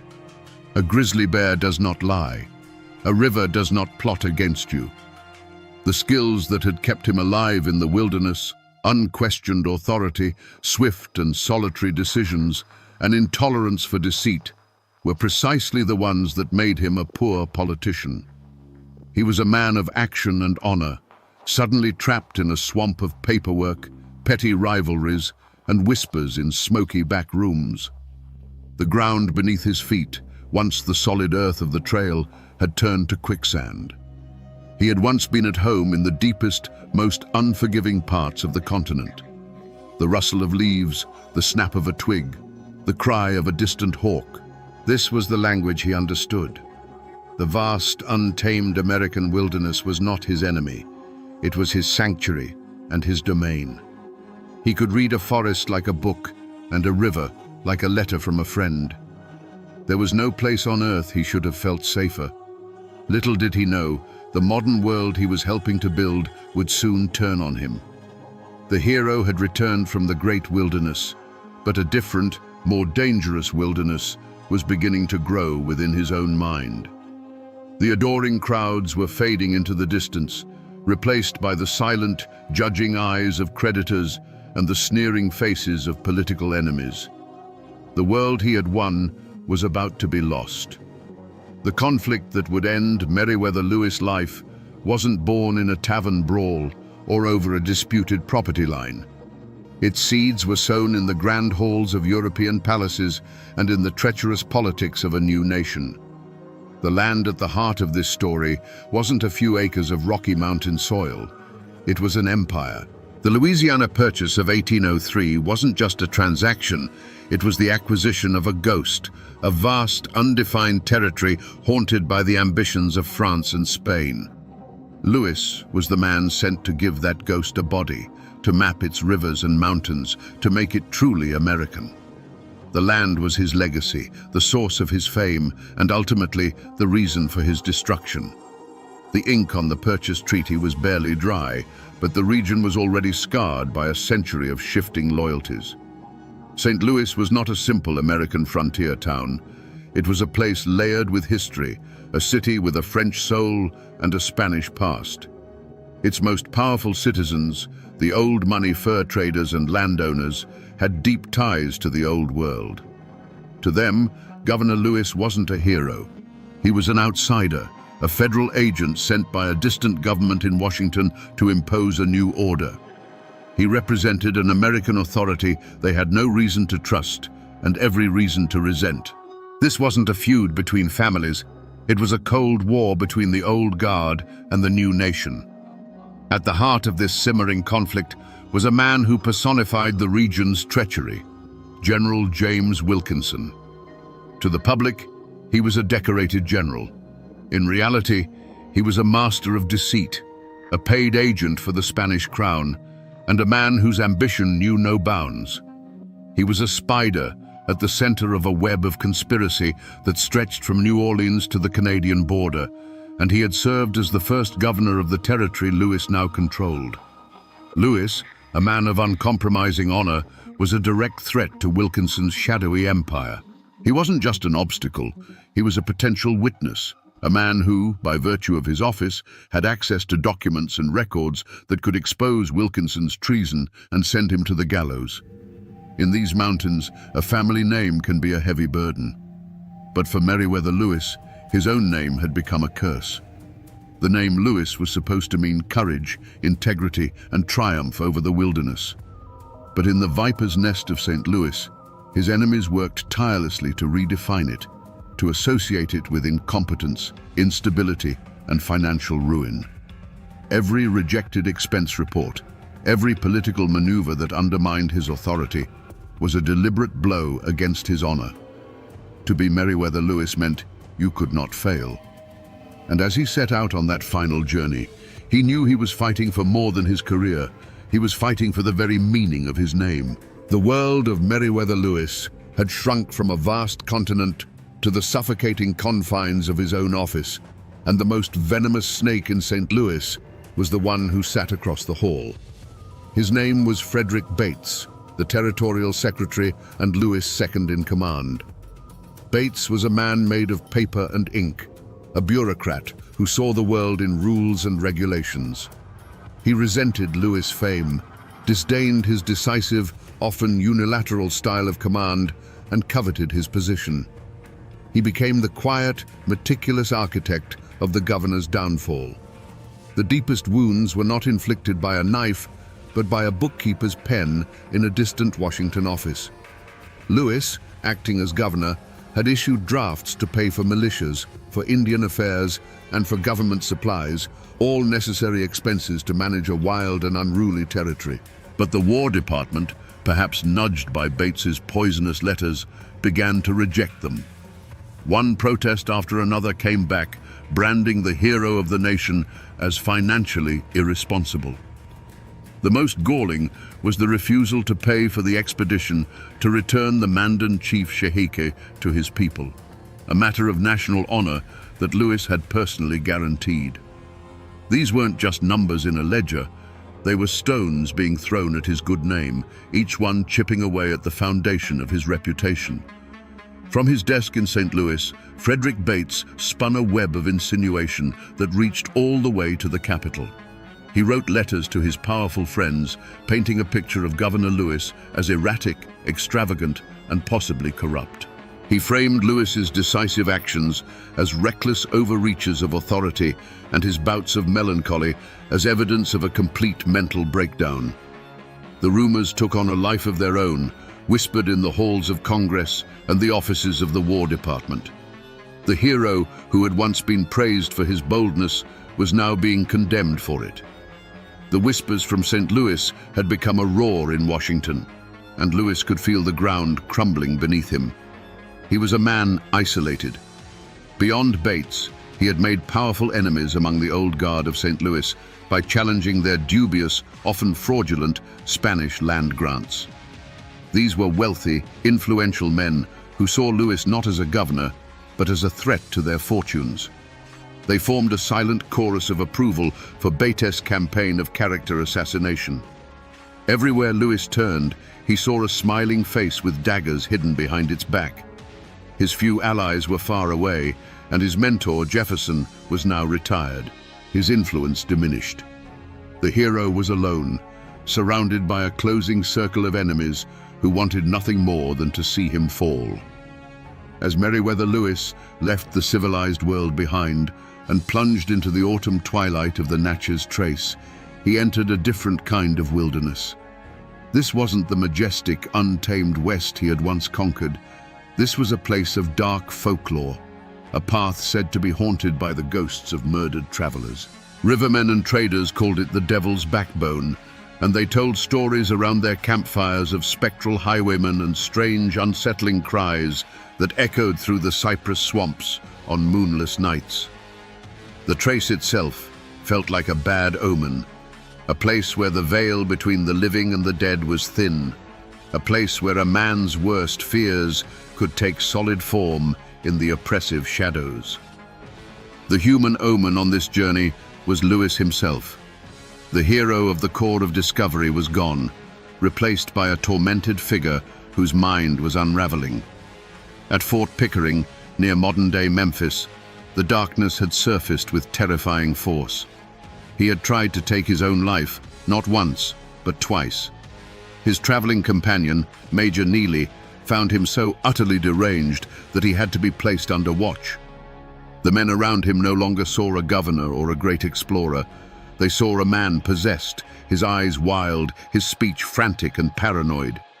He was a storm cloud moving across the land, and everyone in his path could feel the chill in the air. Inside Lewis's own mind, the premonition of dread was a constant screaming torment. Every snap of a twig in the forest was an assassin sent by Wilkinson. Every shadow that danced at the edge of his vision was a debt collector sent from Washington. The papers he carried, the very documents meant to be his salvation, felt like a physical weight, a death warrant, marking him as a target for his enemies. He was caught in a gut-wrenching spiral, unable to trust anyone, not even his own servant. This wasn't just a journey to clear his name, it was a desperate flight. He spurred his horse on, riding ahead of his companions in a frantic burst of energy, as if he could outrun the demons that were chasing him, both from behind and from within. He was riding hard toward a rundown little inn called Grinder's Stand, a place that was waiting in the gloom to claim him. The point of no return wasn't a dusty crossroads or a declaration of war. It was the moment Meriwether Lewis, alone and haggard, rode out of the darkening woods and into the small, squalid clearing of Grinder's Stand. The inn was little more than a pair of crude log cabins huddled against the immense, indifferent wilderness. For a weary traveler, it should have been a sanctuary. For Lewis, it was to be his Gethsemane. The proprietor, Robert Grinder, was gone, leaving his wife, Priscilla, to manage the place alone with her children. She was a simple frontier woman, accustomed to hardship, but she was not prepared for the storm that was about to break upon her doorstep. The confrontation began not with a drawn pistol, but with a gaze. Lewis dismounted, his face flushed, his eyes holding a wild, feverish light that unnerved Mrs. Grinder instantly. He asked for some spirits, and as she served him a simple supper, the governor's torment began to spill out. He couldn't sit still. He paced the dirt floor of the cabin, from the hearth to the door and back again, his movements sharp and erratic like a caged wolf. He would stop, stare into the fire, and then burst into frantic, disjointed monologues. The words tumbled out, a torrent of grievances about the government, about the protested drafts, about the ruin of his good name. He wasn't speaking to her. He was a man arguing with ghosts only he could see. Mrs. Grinder watched, her initial unease curdling into genuine fear. This was not the celebrated explorer she had heard tales of. This was a man on the ragged edge of sanity. She saw his hand tremble as he raised his cup. She heard the desperation in his voice as he muttered about his enemies and the destruction of his honor. This wasn't a guest seeking lodging. It was a man's soul coming apart at the seams, right there in her cabin. The conflict was no longer a matter of distant politics and letters. It was a raw, terrifying human crisis unfolding just feet away from her. The escalation was silent, but decisive. When Lewis retired to the room she offered him, the atmosphere in the main cabin was thick with dread. It felt charged, like the air before a lightning strike. The last semblance of normalcy shattered. For Priscilla Grinder, the code of frontier hospitality was overridden by the primal instinct of a mother protecting her young. She gathered her children and fled to the separate kitchen cabin, barring the door behind her. It was a simple act, but it was the final, fatal isolation of Meriwether Lewis. The last friendly human face in his world disappeared behind a wall of logs. He was now utterly, completely alone with the darkness that had chased him all the way down the devil's backbone. In the suffocating dark of the kitchen cabin, Priscilla Grinder lay awake, her heart pounding a frantic rhythm against her ribs. The silence of the Natchez Trace was absolute, a heavy blanket of blackness that seemed to swallow all sound. And then, the blanket was torn apart. The deafening roar of a pistol shot from the main cabin ripped through the night, a violent crack of thunder from a cloudless sky. She jolted upright. A moment later, she heard a second sound, a heavy, sickening thud, as if a sack of grain or a man's body had crashed to the floor. Silence rushed back in, now more terrifying than before. It was a listening silence, charged with the question of what had just happened. And then another shot rang out, echoing the first, a brutal exclamation point on the night's violence. Fear, cold and sharp, pierced Mrs. Grinder. She didn't dare move. She didn't dare breathe. She was a woman alone with her children, with a terrible violence unfolding just a few yards away. What came next would be seared into her memory forever. It wasn't the sound of fighting or shouting. It was the sound of pure agony. She heard a dragging, scraping noise from the main cabin, the sound of a body, wounded and broken, trying to pull itself across the rough-hewn floorboards. It was a sound of desperate, animalistic struggle. And then a voice, strained and hoarse with pain, cried out into the darkness. "Oh, Mrs. Grinder, give me some water." It was the governor's voice. Paralyzed by a terror she would later call a woman's fear, she remained frozen in the dark. The pleas continued, rising and falling with ragged gasps for air. Through the chinks in the logs of her cabin, she claimed she could see a shadowy figure stumbling outside, reaching for the water bucket before collapsing. For what felt like an eternity, she did nothing but listen to the low, tortured groans of a dying man just beyond her door, a sound that would surely haunt her for the rest of her days. The nightmare only ended with the grey light of dawn. Lewis's servants, finally arriving, found him. He was still breathing. Propped against the cold logs of the cabin, he was a ruin of a man, his clothes stained dark, his body a testament to the night's horrific violence. He had endured for hours. As the sun's first rays touched the clearing, he looked at his servant and whispered his last words, a final, desperate plea for his honor. "I am no coward," he said, "but I am so strong. It is so hard to die." And then, as the sun climbed above the Tennessee wilderness he had helped to claim for his nation, the great explorer's light went out forever. If we are to believe the official story, then the beast that cornered Meriwether Lewis in that cabin was not an assassin or a robber. It was a phantom that had been stalking him for years, his own mind. To understand its twisted logic, you have to understand the code of honor that governed men like Lewis. His reputation was not just a part of his life, it was his life. In his mind, the protested drafts and the whispers from Washington were not just financial problems, they were a mortal wound to his soul. The beast, his depression, his paranoia, told him that a slow public death by 1,000 cuts of disgrace was an agony no man of honor could endure. It whispered a poisoned logic, that a quick, violent end by his own hand was not an act of cowardice, but the last defiant act of a man refusing to be broken by lesser men. The point of transformation likely came in the suffocating solitude of that cabin after Priscilla Grinder had retreated. That simple act of her leaving, of barring a door against him, was the final proof his paranoid mind needed. He was utterly alone, an outcast. The switch flipped. The methodical, brilliant explorer who had charted a continent was gone, consumed by a storm of shame and despair. The beast took the reins, and its only goal was to silence the torment. This wasn't a calculated decision. It was a surrender.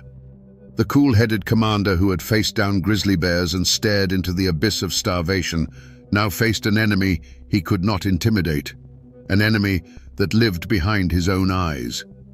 And so, the violence began. But the beast inside him made one fatal miscalculation. It underestimated the sheer physical resilience of Meriwether Lewis. The body that had survived the Rocky Mountains and the Dakota winters refused to surrender easily. The first shot, a devastating wound that would have felled an ordinary man, only crippled him. This sparked a new kind of horror, a frantic, desperate rage against his own vitality. The second shot, the razor cuts, these were not part of a plan. They were the savage, chaotic acts of a mind trapped in a body that was simply too strong to die. It was a gruesome, bloody battle, not for life, but for the release of death. After the frenzy passed, as he lay bleeding on the cold dirt floor, there was no triumph. There was no relief. There was only a chilling, agonizing clarity. The beast had retreated, and the man, Meriwether Lewis, was left in the wreckage.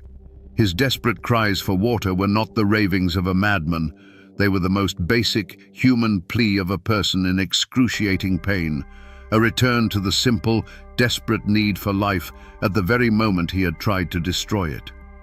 In those final, agonizing hours, he likely felt not the peace of a Roman falling on his sword, but the horrifying, empty truth.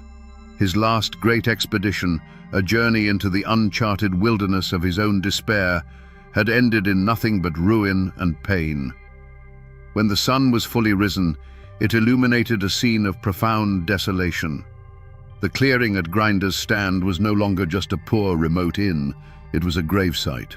The unnatural silence that followed Lewis' last breath was broken only by the quiet grief of his servants and the unnerved whispers of Priscilla Grinder, who had finally emerged from her hiding place. The body of the great explorer, the man who had dined with presidents and stood as a titan of American expansion, lay in the Tennessee dirt, his grand legacy reduced to a bloody spectacle in a place of utter squalor. Into this grim tableau rode Major James Neely. He arrived to find his worst fears realized. He saw the body, the pistols, the razor. He listened to Mrs. Grinder's harrowing, disjointed account of the night's events. For Neely, there was no mystery here. He saw the tragic but logical conclusion to the mental decay he had witnessed just days before at Fort Pickering. He was not a detective arriving at the scene of a crime. He was an officer arriving to confirm a casualty. His mind was already made up. The fate of the survivors began to solidify in those first few hours. Priscilla Grinder's story, born of terror and confusion, became the one and only official account. She was the sole eyewitness, and her narrative of Lewis's madness and self-destruction provided a simple, horrifying explanation that answered every question, even if it created a dozen more.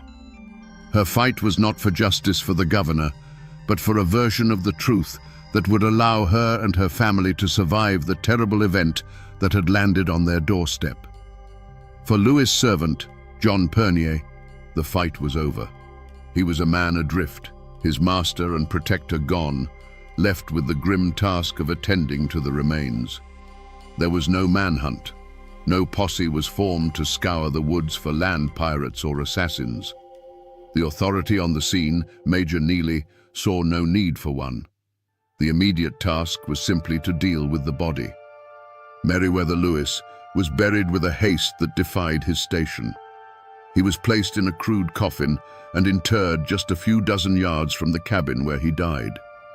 There was no eulogy from a president, no honor guard. Just a simple hole in the ground on the very edge of the wilderness he had given his life to explore. His final resting place was as lonely and desolate as his death. And here, my friends, is where the door to any other possibility was slammed shut and bolted. Major Neely took charge of Lewis's belongings, his trunks, his papers, his remaining money. Then he sat down and composed a letter to Thomas Jefferson.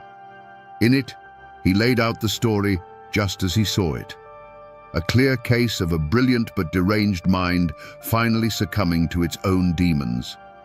That letter, traveling from the dark woods of Tennessee to the quiet study of Monticello, was more powerful than any sheriff's warrant.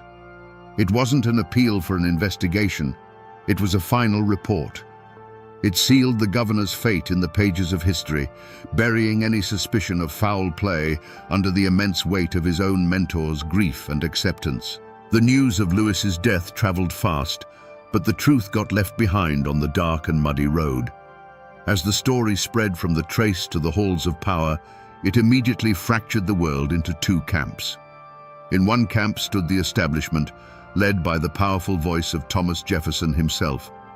Grieving the loss of his protege, he accepted Major Neely's report without question. His public declaration that it was an unquestionable suicide, born of hereditary melancholy, became the official history. It was a neat, tragic, and above all, final explanation. For a nation that revered its heroes, it was easier to mourn a fallen angel than to hunt for a mortal demon. But in the other camp, there was a raw, angry disbelief. This was the camp of the Lewis family, led by his mother, Lucy Marks. A mother knows her son, and she refused to accept that the strong, resilient boy she had raised, the man who had faced down the entire continent, would end his own life in such a brutal, clumsy manner. Her conviction was absolute. He was murdered, she stated plainly, a cry of maternal certainty against a chorus of official pronouncements. This wasn't a debate for them. It was a desecration of his memory. They drew a line in the dirt, a line of loyalty and love that has not faded to this day. In St. Louis, a different kind of division took place, a division between public mourning and private relief. For Frederick Bates and Lewis's other political rivals, the news was not a tragedy, it was a solution. The troublesome governor, the man whose honor they had so carefully dismantled, was gone. A collective, unspoken sigh of relief went through the city's old guard. No one in power there had any interest in asking difficult questions that might lead back to their own intrigues. Their silence was a powerful endorsement of the suicide verdict, a quiet conspiracy to let the matter die with the man. Meanwhile, back along the Natchez Trace, the community of settlers and frontiersmen drew their own conclusions.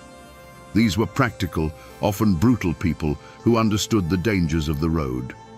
To them, a high-profile traveler getting killed for his money was a story that made perfect sense. The complex tale of a hero's mental collapse seemed far less plausible than simple, bloody-minded greed. A dark cloud of suspicion settled over Grinder's stand. Whispers turned Robert Grinder into a murderer and his wife into a liar, their poverty seen not as proof of their innocence, but as a sign of a curse for the blood they had spilled. This is how the story was buried. Priscilla Grinder, the only witness, was trapped in a conspiracy of silence by her own testimony. To change it would be to invite suspicion upon her own family. The politicians in Washington and St. Louis remained silent out of self-preservation. And so, the only person left to scream for justice was a grieving mother whose voice was drowned out by the official narrative. An act of profound courage on her part was dismissed as the predictable denial of a heartbroken parent.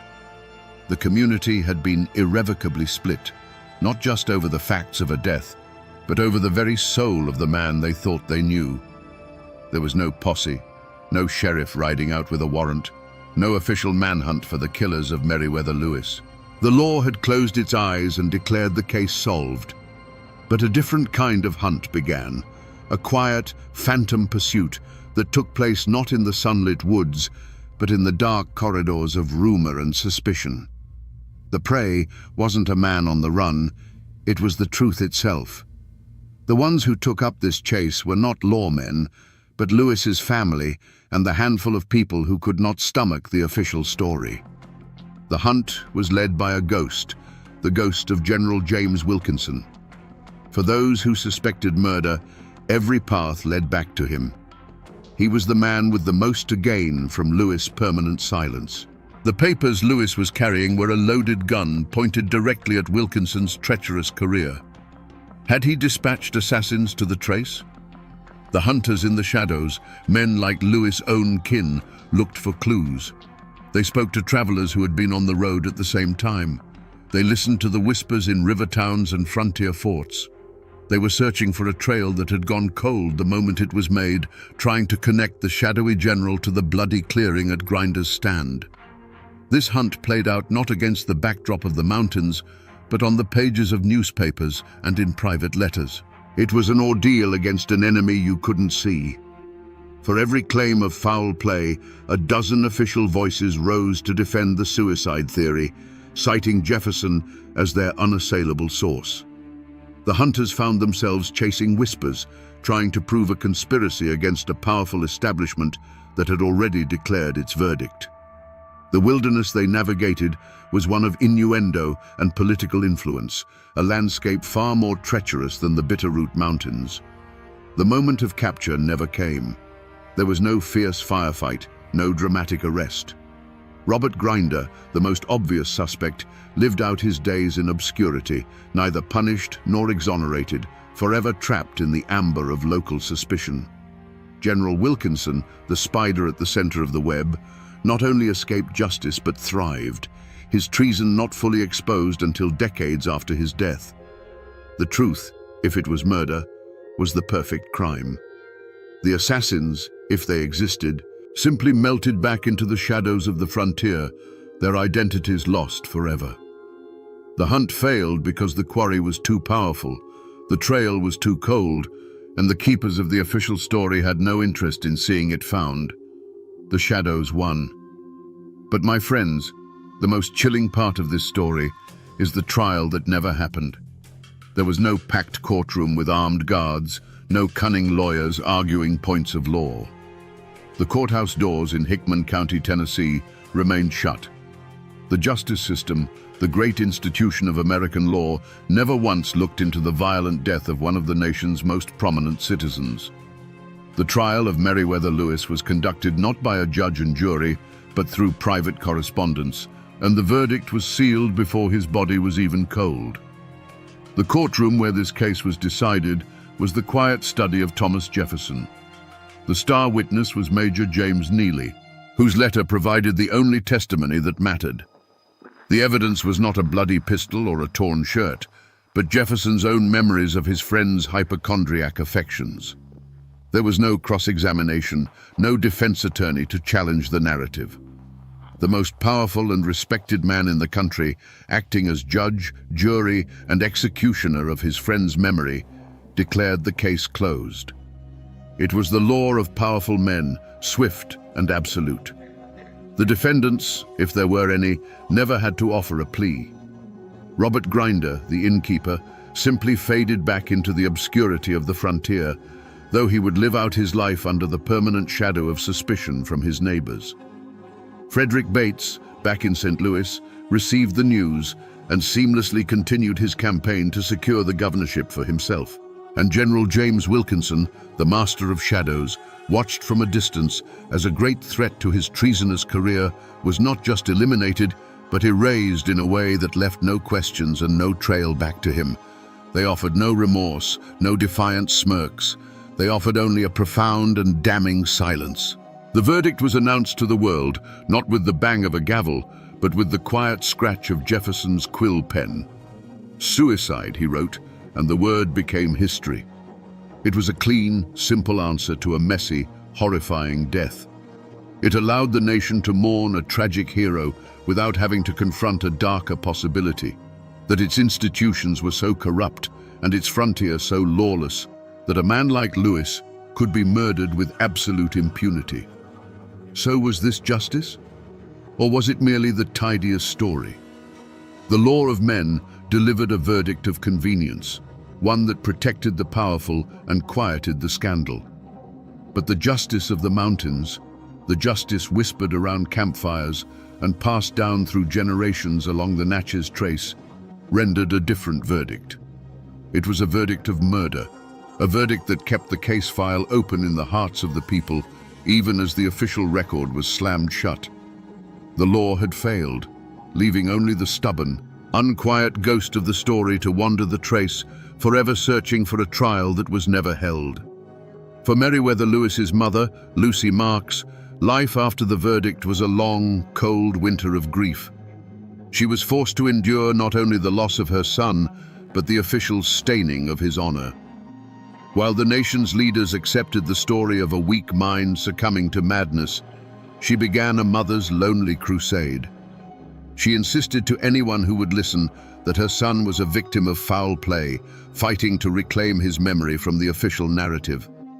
She lived out her days with the unbearable burden of knowing that her son, the man who had conquered a continent, lay in an unmarked, unconsecrated grave, his death certificate signed by the very men who may have benefited from it.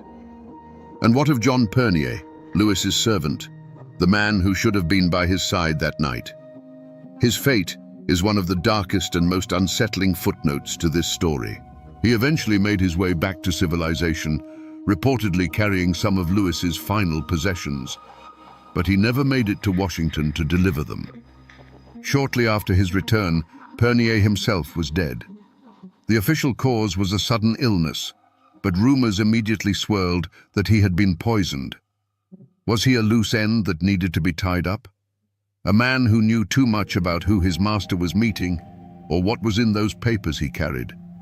His quiet death feels less like a tragedy and more like the final chilling act of a cover-up. For Robert and Priscilla Grinder, there was no atonement, only a curse. They did not profit from the governor's death. In fact, their life spiraled downward. Their remote inn, once a simple stopover, became a place of infamy, a landmark of horror that travelers began to avoid. They lived out their lives in poverty, forever branded by the whispers of their neighbors. The justice of the mountains is slow, and it takes the form of suspicion and isolation. Whether they were guilty or innocent, the blood that soaked into their floorboards that night left a permanent stain on their lives, a ghost that would haunt their family for generations. But for the men in the halls of power, there was no curse, only reward. Frederick Bates, the meticulous schemer, got exactly what he wanted. With Lewis out of the way, he became the acting governor of the Upper Louisiana Territory, his ambition finally realized. And far away, the master of shadows, General James Wilkinson, breathed a sigh of relief. A great danger had been neutralized. He would continue his treacherous career for years, his secrets safe, his reputation intact. For them, Lewis's death wasn't a tragedy. It was a stepping stone. And so, the community did what communities always do in the face of an uncomfortable truth. It tried to forget. The story of what happened at Grinder's stand was pushed down, relegated from a national scandal to a local ghost story. The grave of the great explorer became overgrown, the wooden marker rotting away, his final resting place nearly reclaimed by the same wilderness he had once mapped. The scar on the land was slowly, deliberately covered over by a blanket of collective silence, in the desperate hope that if no one spoke of it, the ghosts of that terrible night might finally fade away. The bloodline of Meriwether Lewis did not end in that lonely clearing, and the fire of his mother's conviction still burns in the hearts of his descendants. For decades, they have continued her fight. They are not hunting with rifles in the dark woods, but with petitions and the promise of forensic science. They have pleaded with the National Park Service to allow for the exhumation of his remains, arguing that a modern examination could finally answer the question of the bullet trajectories and settle the 200-year-old debate. But just as Lewis was blocked by the bureaucracy of the War Department, so too are his descendants, met with a wall of resistance that prefers to let the past lie undisturbed. The fight for the truth continues, a modern echo of a very old battle. If you travel the old Natchez Trace today, you won't find the squalid, terrifying cabins of Grinder's Stand. The wilderness has reclaimed them. In their place, under the quiet shade of old trees, you will find a quiet, solemn monument.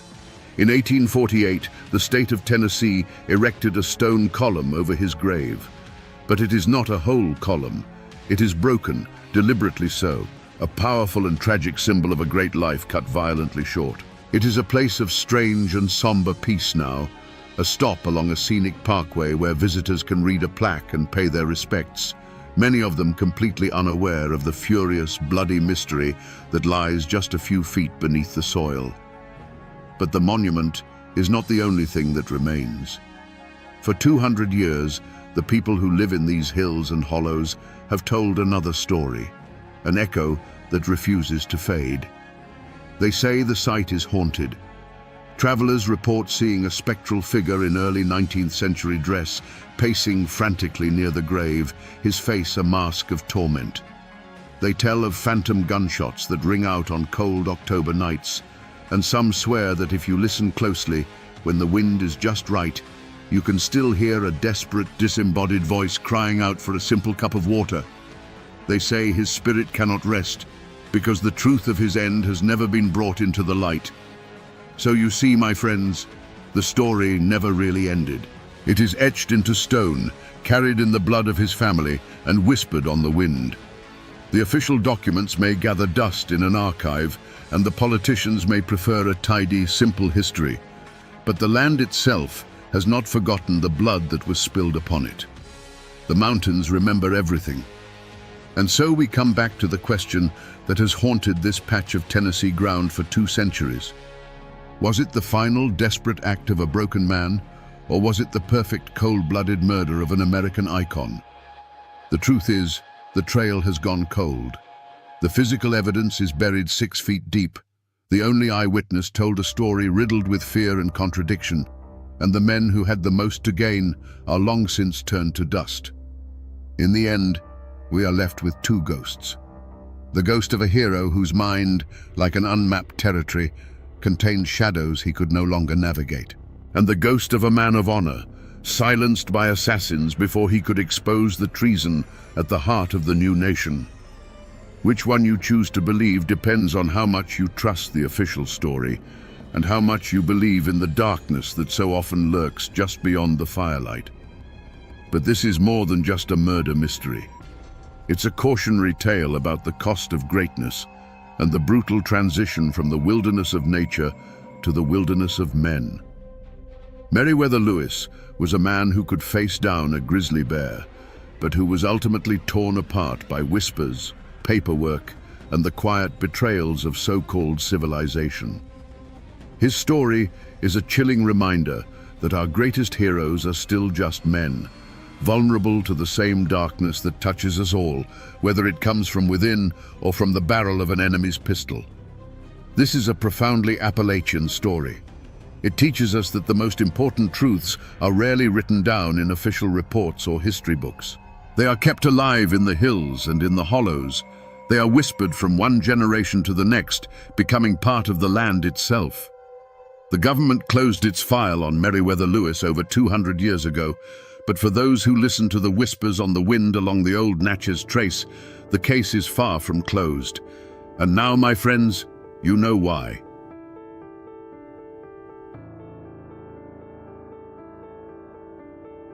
I'm standing here in the town square of Manchester, Kentucky, looking at the Clay County Courthouse. On a quiet afternoon like this, it looks like any other seat of county government. But these bricks have seen more history and more blood than most battlefields. A Kentucky governor once called this place the bleeding wound of the state. And for over 50 years, this very spot was the heart of that wound. Here, where all you hear now is the wind in the trees, the silence was once shattered by a war between families that turned the rule of law into a bitter joke. Today, We're going to listen to the whispers from this place and piece together the story of how it all began. To understand the explosion, you first have to see the powder keg. Let's go back to 1844. Manchester, Kentucky wasn't much more than a collection of log and clapboard buildings around a courthouse, set against the vast green wilderness of the Cumberland Mountains. Life here was hard, governed by the seasons and the unwritten laws of kinship. A man's word was his bond, and his honor was worth more than his life. In this world, some names carried more weight than others, and no name carried more weight than Garrard. They were the closest thing Clay County had to royalty. The family patriarch, Theophilus T. Garrard, was a powerful statesman, a name known all the way in the capital. His son Daniel moved through these dusty streets with an air of absolute confidence, the kind that comes from knowing your family's power is the ultimate law of the land. Then there was Dr. Abner Baker. He was a man of two worlds. On one hand, he was a physician, a man of education and science in a place where folk remedies were still king. But he was also a man of Clay County, born and bred. His hands were just as calloused by the code of these hills as any farmer's, and his pride ran just as deep. He was respected, but he wasn't a Garrard, and in Clay County, that distinction mattered. The flashpoint between these two men wasn't some mythical silver mine, as the legends now claim. It was something far more practical and far more valuable, the local saltpeter works. In the 1840s, saltpeter was the key ingredient in gunpowder. Controlling it meant controlling the means for every man to hunt, to defend his home, to be self-reliant. It was power, pure and simple, and both Baker and Garrard wanted control. For months, their business dispute was a low rumble of thunder in the distance. You could feel it in the air of Manchester. The sideways glances in the general store, the conversations that stopped when one of them entered a room. Two proud men, their ambitions circling each other like wolves. The people of the town went about their lives, but they were watching. They knew the code. They knew that in these mountains, a storm can roll in without warning, and everyone was holding their breath, waiting for the first crack of lightning. The stories passed down through generations are one thing, but sometimes you can find the cold, hard facts printed in black and white. Here, in the Clay County Historical Archives, I'm holding a digital copy of a newspaper clipping from a Lexington paper dated 1844. It's fragile, even as an image on a screen. The language is formal, a world away from our own. It describes the killing of Daniel Garrard not as a murder, but as an unfortunate and fatal affray. It speaks of the public shock and the immediate arrest of Dr. Abner Baker. But it's a small, almost overlooked detail in the third paragraph that truly matters. It mentions that Baker's defense team, some of the most expensive lawyers in the state, were preparing a novel argument, temporary insanity. This wasn't just a legal strategy. In a place like Clay County, where honor and accountability were everything, this was an insult. The idea that a man wasn't responsible for his actions, that he could kill the son of the most powerful man in the county and then hide behind a doctor's diagnosis, it was unthinkable. This piece of paper isn't just a news report. It's the official record of the moment the two sides stopped speaking the same language. One side started talking about the law, and the other was thinking only of justice. And that raised a critical question that would echo for decades. What happens when the law offers an escape, but the people demand a reckoning? That newspaper clipping only tells you what happened. It doesn't tell you how it felt on that hot, dusty day in Manchester. The argument between Dr. Baker and Daniel Garrard didn't start with a shout. It started as a low murmur in the middle of the street, two men standing toe to toe, the air crackling around them. The saltpeter works was the reason, but honor was the fuel. Voices rose with the heat of the day, and soon the whole town was watching from doorways and windows, silent witnesses to a prideful rage that was about to boil over. An insult was thrown. We'll never know the exact words, but in a place like this, a man's name is all he truly owns. Whatever was said, it was the point of no return. There was a flash of steel, a single, deafening crack that echoed off the clapboard storefronts, and Daniel Garrard fell to the ground. The son of the most powerful family in the county lay dead in the dust. In that moment, Dr. Abner Baker wasn't a man of medicine. He was just another Clay County man who had answered a perceived slight with finality. The law moved swiftly at first. Baker was arrested, and for a moment it seemed like the system would work. A trial, a verdict, a hanging. That was the expected order of things. But then, a new word began to filter through the mountains, a word that felt like a trick from a faraway city. Insanity. The Baker family, with its money, had hired lawyers who claimed the doctor hadn't known what he was doing, that his mind had snapped. To the Garrards, and to half of Clay County, this was a second, deeper wound. It was a declaration that a rich man's law could wash away a poor man's blood. It was a cowardly trick, a way to cheat the hangman, and more importantly, a way to cheat the code of the mountains. They saw it not as a legal defense, but as a profound act of disrespect to the dead and a challenge to the living. The seeds of conflict had been sown the moment Garrard fell, but this legal maneuver was the dark, fertile soil they needed to grow. The Garrard clan and their allies gathered on their porches and in their cabins, not to wait for a verdict from a judge, but to plan a reckoning. The official court had its own schedule, but in the hollows of Clay County, a different, older court was now in session, and it recognized only one sentence: blood for blood. Official records and old newspapers can give you the skeleton of a story, but the soul of it, the part that still beats, lives in the people who carry the memory. That's why I drove down a winding road deep into Clay County to a small house with a porch swing that's probably seen 100 years of summers. I came here to speak with a woman named Mary, the great-great-grandniece of Daniel Garrard.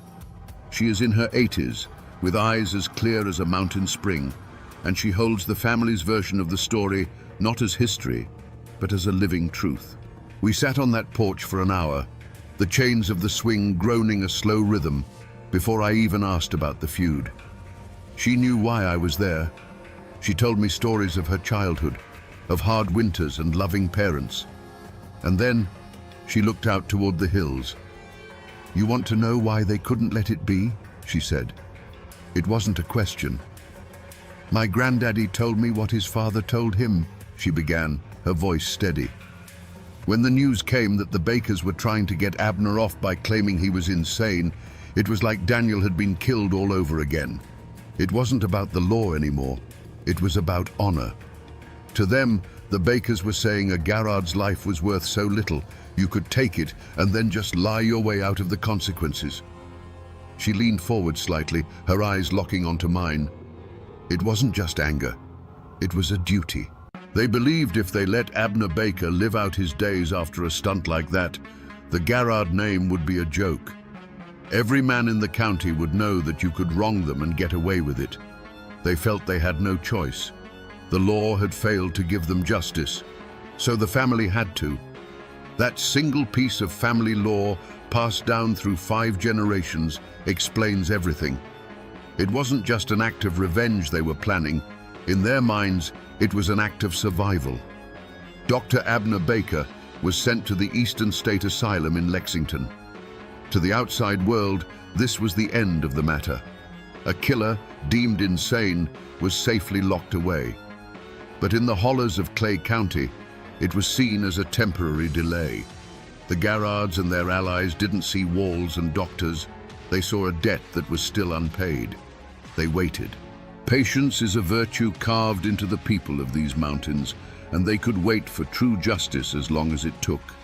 For months, a tense, unnatural quiet settled over the county, the kind of stillness that comes before the deadliest of storms. Then, in 1845, the news came. It traveled by horseback and word of mouth, a spark landing in a field of dry tinder. Dr. Baker had escaped. He was coming home. To the Garrards, this was the ultimate act of defiance. The law had failed to punish him, and now it had failed to even contain him. He wasn't just a killer who had cheated justice. He was a ghost walking back into their lives, a living symbol of their family's dishonor. The time for waiting was over. There was no public call to arms. It happened quietly, with grim-faced men grabbing their long rifles from above the fireplace, nodding to their wives, and disappearing into the woods. This wasn't a mob. It was a posse, a self-appointed instrument of the only law they now recognized. They knew the trails, the creeks, and the hiding places better than any lawman from the city. They weren't hunting a fugitive. In their minds, they were escorting a man to the gallows that the state had been too cowardly to build. They found him. We don't know exactly where the ambush was laid, perhaps in a narrow hollow where the creek runs shallow, or along a ridge that offered a clear line of sight. But for Dr. Abner Baker, the journey home ended there. The deep silence of the Appalachian forest was shattered by a coordinated volley of rifle fire. It was swift, brutal, and final. There was no trial, no judge, no jury. Just the cold, hard arithmetic of the mountain code, a life for a life. This was the point of no return. The first killing had been a crime of passion, a dispute that ended in tragedy. This second killing was a calculated execution, a public statement written in gunpowder and blood. It was a declaration to all of Clay County and to the distant government in Frankfort that the official law had no authority here. The Garrards had reclaimed their family's honor, and in doing so, they had thrown down a gauntlet. Now, the Baker family and their allies had a blood debt of their own to repay. The feud was no longer a disagreement. It was an inheritance, and it would be passed down to the next generation with all its terrible weight. I'm back at the courthouse in Manchester, but this time, I'm looking closer. The afternoon sun is low, casting long shadows across the lawn. A building like this, over 100 years old, absorbs history. And if you run your hand along these old bricks, you're touching the last silent witness to the war's most violent chapter. This is the place where the feud stopped being a series of back-alley ambushes and became an open rebellion.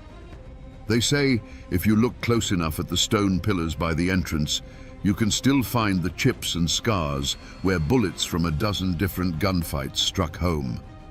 You have to imagine this lawn, not neatly trimmed, but churned to mud, filled with armed men loyal to the Howard clan. You have to picture those high windows, not with sunlight glinting off them, but barricaded from the inside with heavy oak desks and law books, with the glint of rifle barrels poking through the gaps. Because in 1898, this building wasn't a courthouse. It was a fortress, seized by Bad Tom Baker and his men. And right here, on this very lawn, the governor of Kentucky set up the state militia with a Gatling gun, a weapon of industrial warfare aimed at the heart of their own county seat. This is where it happened. The war came out of the shadows of the hollers and declared itself right here in the open. And on these very steps, years later, a final, fatal price would be paid. The feud didn't just smolder after the Civil War. It was forged into something harder, something colder. By the late 1890s, the fight was in the hands of a new generation, men who had grown up on stories of the first killings. On one side was Big Jim Howard, a man who could use a law book or a rifle with equal skill. On the other was the fearsome Bad Tom Baker, a one-armed Confederate veteran whose reputation was as hard as a coffin nail. The animosity between them finally reached its breaking point when Howard, using his political influence, began to stack the legal system against the Baker clan. Feeling the walls of the law closing in, Tom Baker made a decision that would stun the entire state. He would take the law itself hostage. In 1898, he and his heavily armed followers marched into Manchester, not as citizens, but as an occupying army. They stormed the courthouse, drove out the officials, and barricaded the doors. The seat of county justice was now the fortress of a clan warlord. From the second-story windows, the glint of rifle barrels sent a clear message to Jim Howard and his allies. The time for legal tricks was over. This would be settled with gunpowder. Manchester became a ghost town. Doors were bolted, windows shuttered. The only sounds were the scraping of boots on gravel and the sharp, ugly crack of a rifle shot that would echo through the empty streets, followed by an even more terrifying silence. A spider web of cracks would appear in a storefront window. A horse tied to a post would suddenly fall, its quiet death a warning to anyone who dared to show themselves. Inside the courthouse, the air was thick with tension and the smell of stale tobacco smoke. Tom Baker, his one arm as steady as iron, directed his men, their faces grim in the dusty shafts of light filtering through the barricades. The standoff dragged on for days. The news of a county courthouse under siege by its own citizens reached the governor's mansion in Frankfurt. It was an embarrassment, an open sore on the face of Kentucky. Governor William O. Bradley declared Clay County to be in a state of insurrection. He called it the bleeding wound of the state, and he decided to cauterize it with force. The arrival of the state militia was a sight no one in Manchester would ever forget. Uniformed soldiers marching in formation, followed by a wagon carrying a weapon of modern war, a Gatling gun. They set it up on the courthouse lawn, its brass casings gleaming in the sun, its multiple barrels aimed squarely at the front doors. This was no longer a family feud. This was a rebellion.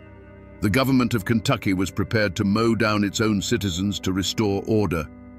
The air grew heavy, silent. Inside, the Baker clan looked out at the machine gun, a weapon that could tear through their wooden barricades like paper. Outside, the militia commander stared at the courthouse, knowing the order to fire would result in a slaughter. This was the heart of darkness, a moment when all pretense of civilization had vanished, leaving only two armed camps separated by 100 yards of lawn and 50 years of hate. The siege didn't end with the roar of the Gatling gun. It ended with a quiet, cold calculation. Tom Baker, for all his fury, was not a fool. He saw the inevitable. The doors to the courthouse eventually swung open, and the Baker clan walked out, laying down their weapons. But it wasn't a surrender. Their eyes, burning with defiance, promised that this was only a pause. The state had taken back its building, but the war for Clay County was far from over. The bleeding had been stopped for a moment, but the wound was now deeper than ever. After the soldiers and the Gatling gun went home, the war moved from the courthouse lawn back into the courthouse itself. The weapons were no longer rifles, but pieces of paper, and I'm looking at one of them right now. This is a copy of the official indictment brought against Bad Tom Baker and his men following the siege. The script is formal, the ink faded, the language cold and precise. It lists the charges in stark legal terms: armed insurrection, sedition, conspiracy to intimidate an officer of the law. On paper, it paints a simple picture of a band of outlaws who tried to overthrow the government. It's neat, it's clean, and it's a masterclass in how history is written by the winners. But reading this is like reading a doctor's report that lists the cause of death as cessation of heartbeat. It's technically true, but it tells you nothing of the disease that ravaged the body for years. This document has no lines for the 50 years of bad blood. It doesn't mention the political machinations of the Howard clan or the deep-seated belief that a Baker couldn't get a fair hearing in that very building. The paper simply lists the crime. It completely erases the reason. It reduces a multi-generational war down to a few sterile legal phrases, stripping away all the honor, the rage, and the grief that led those men to make their stand. And with this document, the full weight of the state's power was about to come crashing down on the Baker clan. With the Gatling gun gone and the militia back in their barracks, a different kind of army descended on Clay County. This one wore suits and carried leather briefcases filled with law books. The state of Kentucky was determined to make an example of Bad Tom Baker. This wouldn't be a local trial with a jury of neighbors. This was the full weight of the Commonwealth coming down on one man. The trial was a spectacle. The Manchester courthouse, the very building Tom Baker had held as a fortress, was now his cage. Every day, the courtroom was packed to the rafters, a silent, divided sea of humanity. On one side sat the friends and family of the Baker clan, their faces set like stone. On the other side sat the allies of Big Jim Howard, their expressions a mixture of triumph and anticipation. Howard himself was often there, a quiet, imposing figure in the back, watching the slow, methodical destruction of his great rival. You could feel the hate in the air, so thick you could choke on it. Tom Baker sat at the defendant's table, his one arm resting motionless. He was a lion in a cage, a creature of the open ridges and wild hollows, now trapped by legal arguments and procedural rules he neither understood nor respected.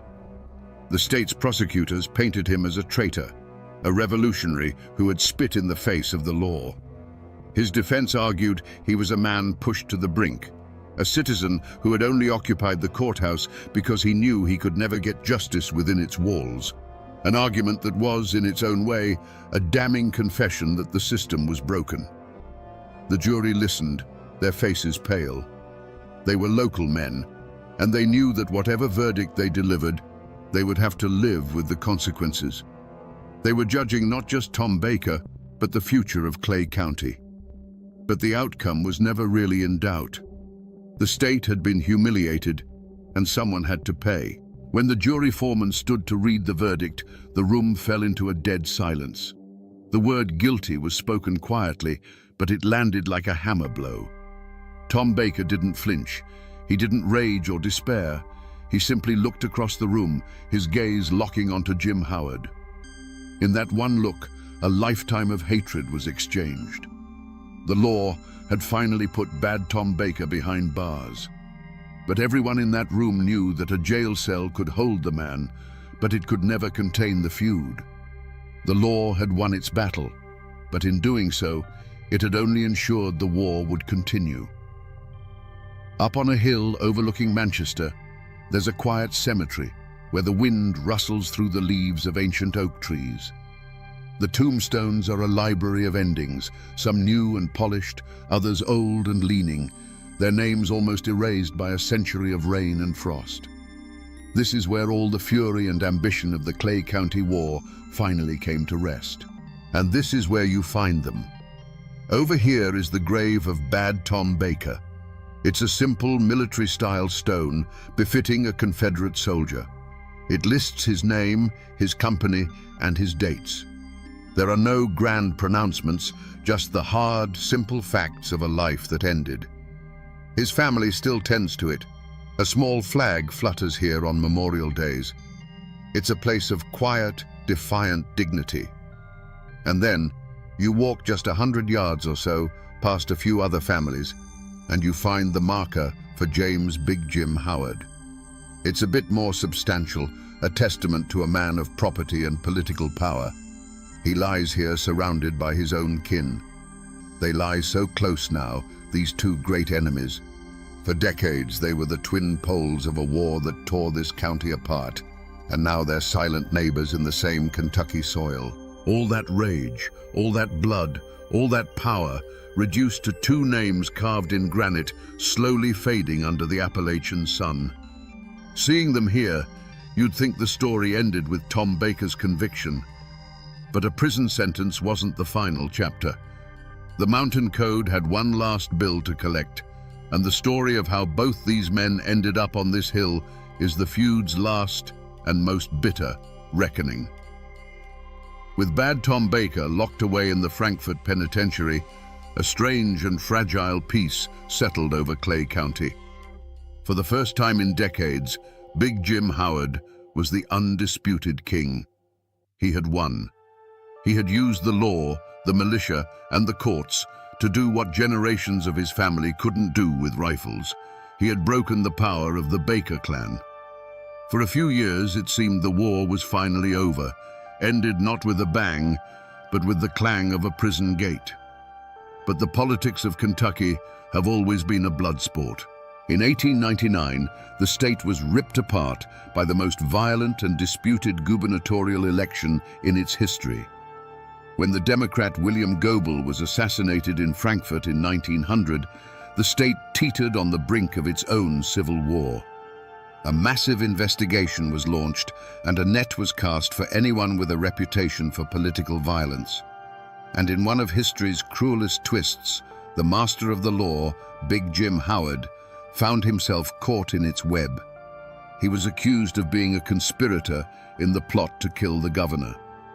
The trial was a statewide sensation. Jim Howard, the man who had so skillfully used the courts against Tom Baker, now faced a jury with his own life on the line. He was convicted and sentenced to life in prison. The great victor of the Clay County War was now a prisoner himself.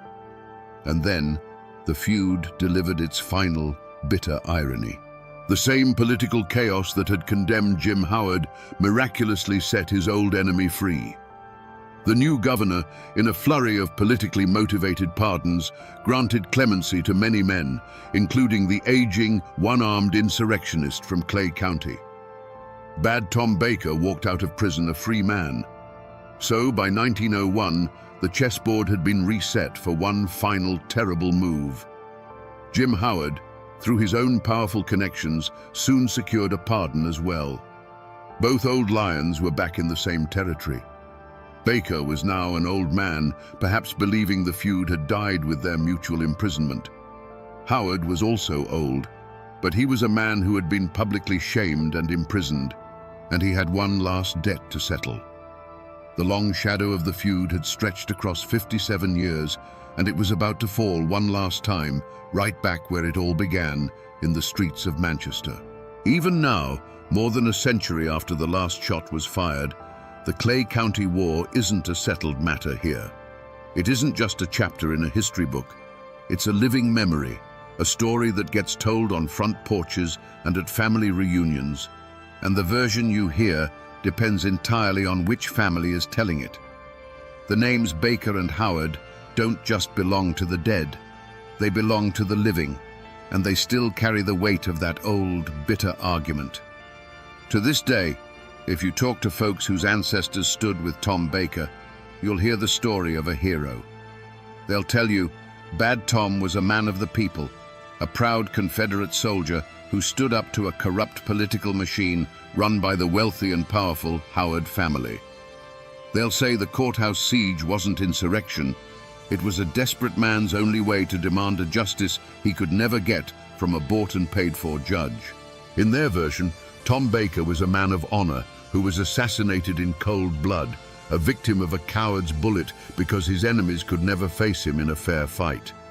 But then, you drive a few miles down the road and ask a family whose great-grandfather rode with Jim Howard, and you'll get a different truth entirely. They'll tell you Big Jim Howard was the law. He was a sheriff, a leader, a man trying to drag a wild and violent county into the modern age. To them, Bad Tom Baker was a ruthless outlaw, a violent thug who thought he was above the law and terrorized anyone who stood against him. The courthouse siege was an act of treason, an attack on civilization itself. And his death on the courthouse steps. That wasn't an assassination. It was an execution, the long overdue end for a man who had lived by the gun. So which one is the truth? Was Tom Baker a folk hero or a homegrown terrorist? Was Jim Howard a civic leader or a political boss who used the law like a club?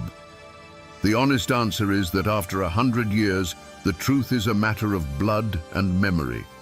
The facts are a pile of dry bones, and it's the families that put the flesh and spirit back on them. The war is over, but the argument about who was right, who was wrong, and who deserved what they got, that argument will probably never end. When the shooting finally stops and the last of the warlords are in the ground, a story enters a new phase of its life. The hard, jagged facts of who did what to whom begin to get smoothed over by time, like a stone in a fast-running creek. History becomes folklore. The Clay County War was too big, too bloody, and too long for people to simply file away. They had to make sense of it, to turn the sheer, brutal chaos into a lesson, or a warning, or a ghost. Ask around Manchester today, especially among the older folks, and you might hear a story told in a hushed voice on a dark autumn night. They say that if you stand near the courthouse when the streets are empty and quiet, You can sometimes see a shadow moving on the steps where Bad Tom Baker fell. A tall, lonely figure with one empty sleeve that seems to sway in a breeze that no one else can feel. They say he's still waiting, still looking for the man who shot him, or perhaps for a kind of justice he never found inside that building. It's more than just a ghost story. The feud lives on as a cautionary tale, a lesson that became woven into the fabric of the community. It's the story a father would tell a hot-headed son to warn him about the poison of carrying a grudge. "Remember the Bakers and the Howards," he'd say. "They fought for so long, they forgot what they were even fighting about, and all they earned was a piece of land on Cemetery Hill." The war became a local proverb, a dark piece of wisdom paid for with generations of blood. This is how a community processes a trauma this deep. The specific details of the legal disputes and the political maneuvers fade away. What remains is a powerful myth, a story of two families locked in a death spiral, a one-armed ghost who haunts the seat of justice, and a bloody warning that echoes down through the years. The facts belong to the archives, but the legend belongs to the mountains. So here I am again, back on the square in Manchester, looking at the same courthouse as the day begins to fade. But I'm not seeing it the same way. It's no longer just an old brick building. I can almost see the shadow of Daniel Garrard falling in the dust, feel the tension of the siege with Tom Baker's men peering from the windows, and hear the echo of that final fatal shot on these very steps. We came here to listen to the whispers of this place, and what we heard was a 57-year-long scream. The Clay County War is a story about how honor, when it turns to pride, can become a prison. It's about how revenge can become a family's only inheritance. It's a hard lesson written in blood that shows how easily the law can be broken and how much harder it is to put back together. It proves that the most dangerous place on earth can be the few miles between your neighbor's house and your own when a grudge is on the line. The next time you pass a quiet courthouse on a sleepy town square, remember this one. Remember what these bricks have seen and the price that was paid right here. The men are gone. The guns are silent. The bleeding wound has finally scarred over, but the story remains.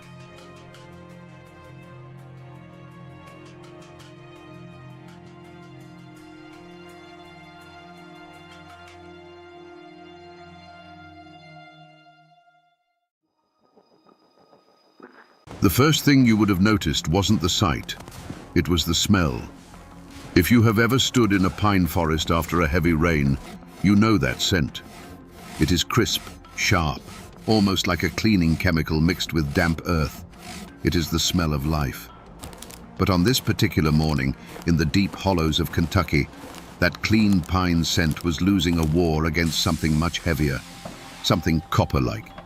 The thick metallic stench of iron that had been spilled by the gallon. It is dawn. The mist is clinging to the valley floor, swirling around the trunks of trees that are wider than a wagon wheel. From a distance, the scene looks almost peaceful. A cluster of rough-hewn log cabins, smoke rising gently from a chimney. The sounds of the waking forest, a jaybird screeching, the rustle of wind in the canopy. But if you stepped closer, the illusion would shatter. Because the mud between the cabins isn't brown, it is a churning, slushy red. There is an axe embedded in the doorframe of the main office, but there is no woodcutter holding it. There is a boot lying in the middle of the path, and the terrifying part is that the laces are still tied tight, as if the foot inside it simply vanished or was dragged away.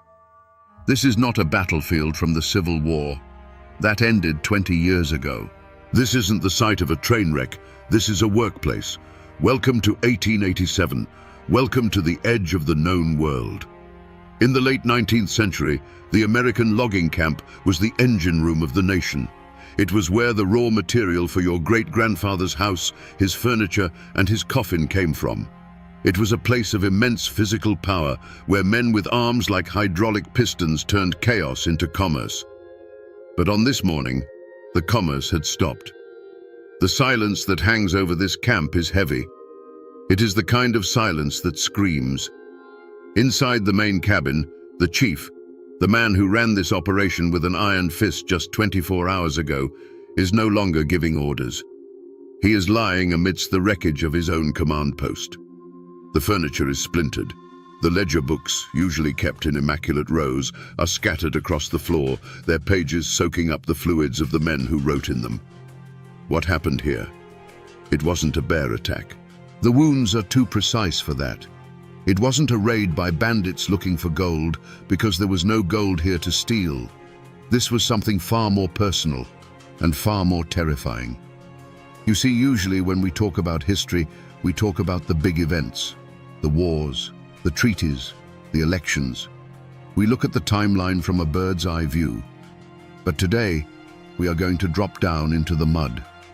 We are going to look at what happens when a group of men are pushed to the absolute limit of their sanity, miles away from the nearest sheriff, locked together in a green prison of their own making. They say the trees in Kentucky have deep roots, that they hold the soil together against the floods and the landslides. But in 1887, those roots drank something other than rain. And the story of how this camp went from a place of labor to a slaughterhouse in a single night is one that didn't make it into the school textbooks. It was too ugly. It was too real. And honestly, it was too close to the truth of what lurks inside all of us when the lights go out. But before we can understand the blood, we have to understand the land. We have to look at the map. Because to understand why no one heard them scream, you have to see just how far away from God they really were. To understand the nightmare, you first have to understand the cage. When we think of Kentucky today, we might think of rolling bluegrass hills, horse farms, or maybe the suburbs of Louisville. We think of a place that is tamed, a place mapped by satellites and crossed by asphalt highways. But the Kentucky of 1887 was a different planet. Specifically, the Appalachian region in the eastern part of the state. This was not farmland. This was the Black Forest of America. We are talking about virgin timber, trees that had been growing since before Columbus landed in the Caribbean. White oaks, poplars, and chestnuts that stood over 100 feet tall.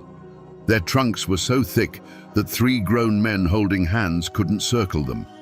And they grew so close together that in some hollows, the sun didn't touch the ground even at high noon. It was a world of perpetual twilight. If you look at a map from that era, you see vast blank spaces. No towns, no roads, just the squiggle of a creek or the jagged line of a ridge. To get to the lumber camp we are talking about today, you didn't just hop in a car. You took a train to the end of the line, then you hired a mule, and then, when the mule couldn't go any further, you walked. For days. The isolation wasn't just physical, it was absolute. There were no cell phones to check the news, no radios to hear a friendly voice. If you got sick out here, you either got better or you died. If you broke your leg, it was a life sentence. The nearest doctor was a 3-day ride through terrain that would kill a horse. To the wealthy investors sitting in their clubs in New York or Chicago, looking at photographs of this timber, this place looked like a gold mine. It was resources waiting to be harvested. To the poets and the painters, it looked like paradise, a pristine, untouched Eden. But to the men inside, it was a cage with no bars, only miles of crushing wilderness. Imagine that feeling. You are surrounded by beauty, yes, but that beauty is indifferent to you. The mountains don't care if you are cold. The river doesn't care if you drown. And after a week, or a month, or 6 months of seeing nothing but tree bark and mud, the walls start to close in. Psychologists today talk about sensory deprivation or the effects of confinement on the human mind. We see it in prisoners in solitary confinement. We see it in researchers in Antarctica. The mind needs variety. It needs stimulation. When you strip that away and replace it with the repetitive, back-breaking monotony of swinging an axe against a wall of wood that never seems to end, the mind starts to eat itself. The silence of the woods is not quiet. It's loud. It amplifies your own thoughts. It amplifies your grievances. Small annoyances, the way a man chews his tobacco, the way the foreman looks at you, the draft in the cabin, stop being annoyances. They become obsessions. In this camp, 40 men were living on top of each other in rough-built shanties. They slept in bunks filled with straw and lice. They smelled of unwashed wool and sweat. And outside that thin wooden wall was the dark, infinite forest, pressing in on all sides. There was no escape. The only way out was to work your contract, get your money, and walk back to civilization. But what happens when the one thing keeping you sane, the promise of that money, starts to slip away? What happens when the cage door locks and you realize the key is in the pocket of a man who doesn't respect you? To answer that, we have to look at the prisoners of this green hell. Who were they? Who signs up for a job that breaks your back for pennies a day? They were known as timber beasts. That wasn't an insult thrown at them by the newspapers. It was a badge of honor they wore themselves. Because to survive this work, you had to be something more than a man. You had to be part machine, part animal.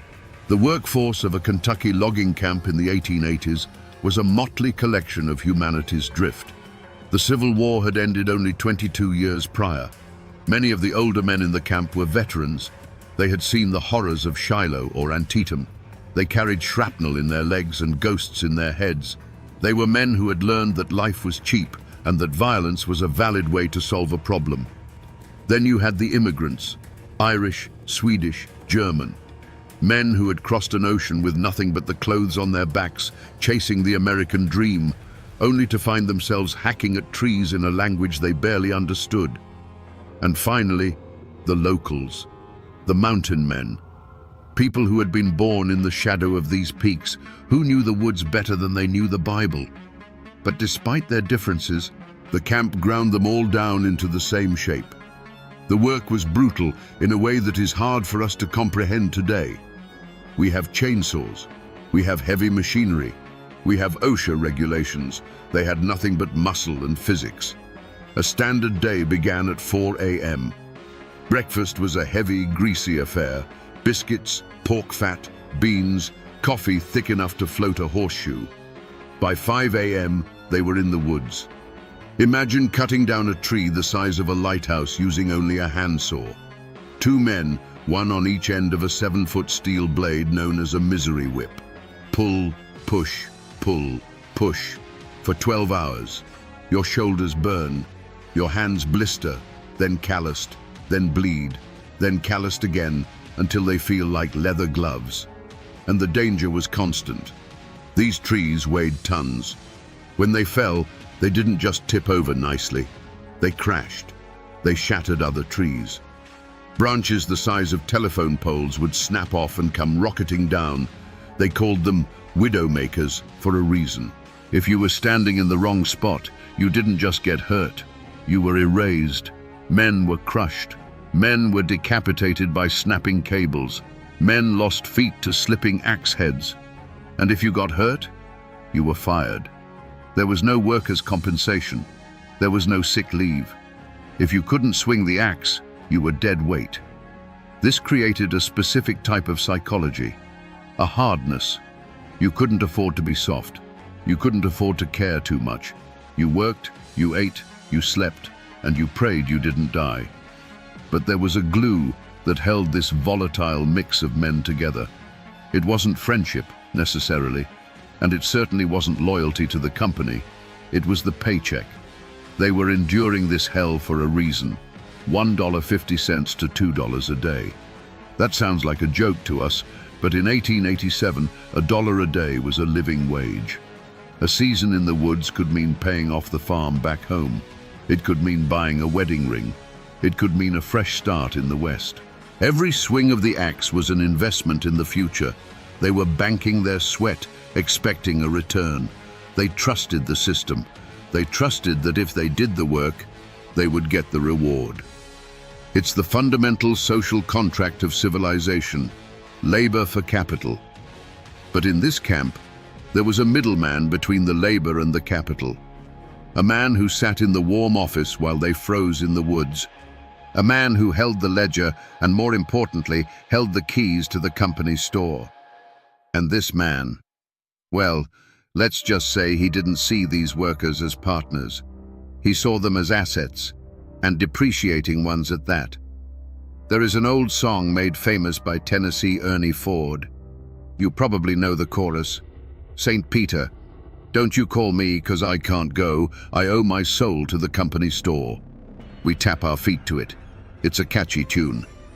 But the reality behind those lyrics was a system of economic entrapment so effective it was practically slavery by another name. Here is how it worked. The logging camp was an island. As we established, it was miles from the nearest town.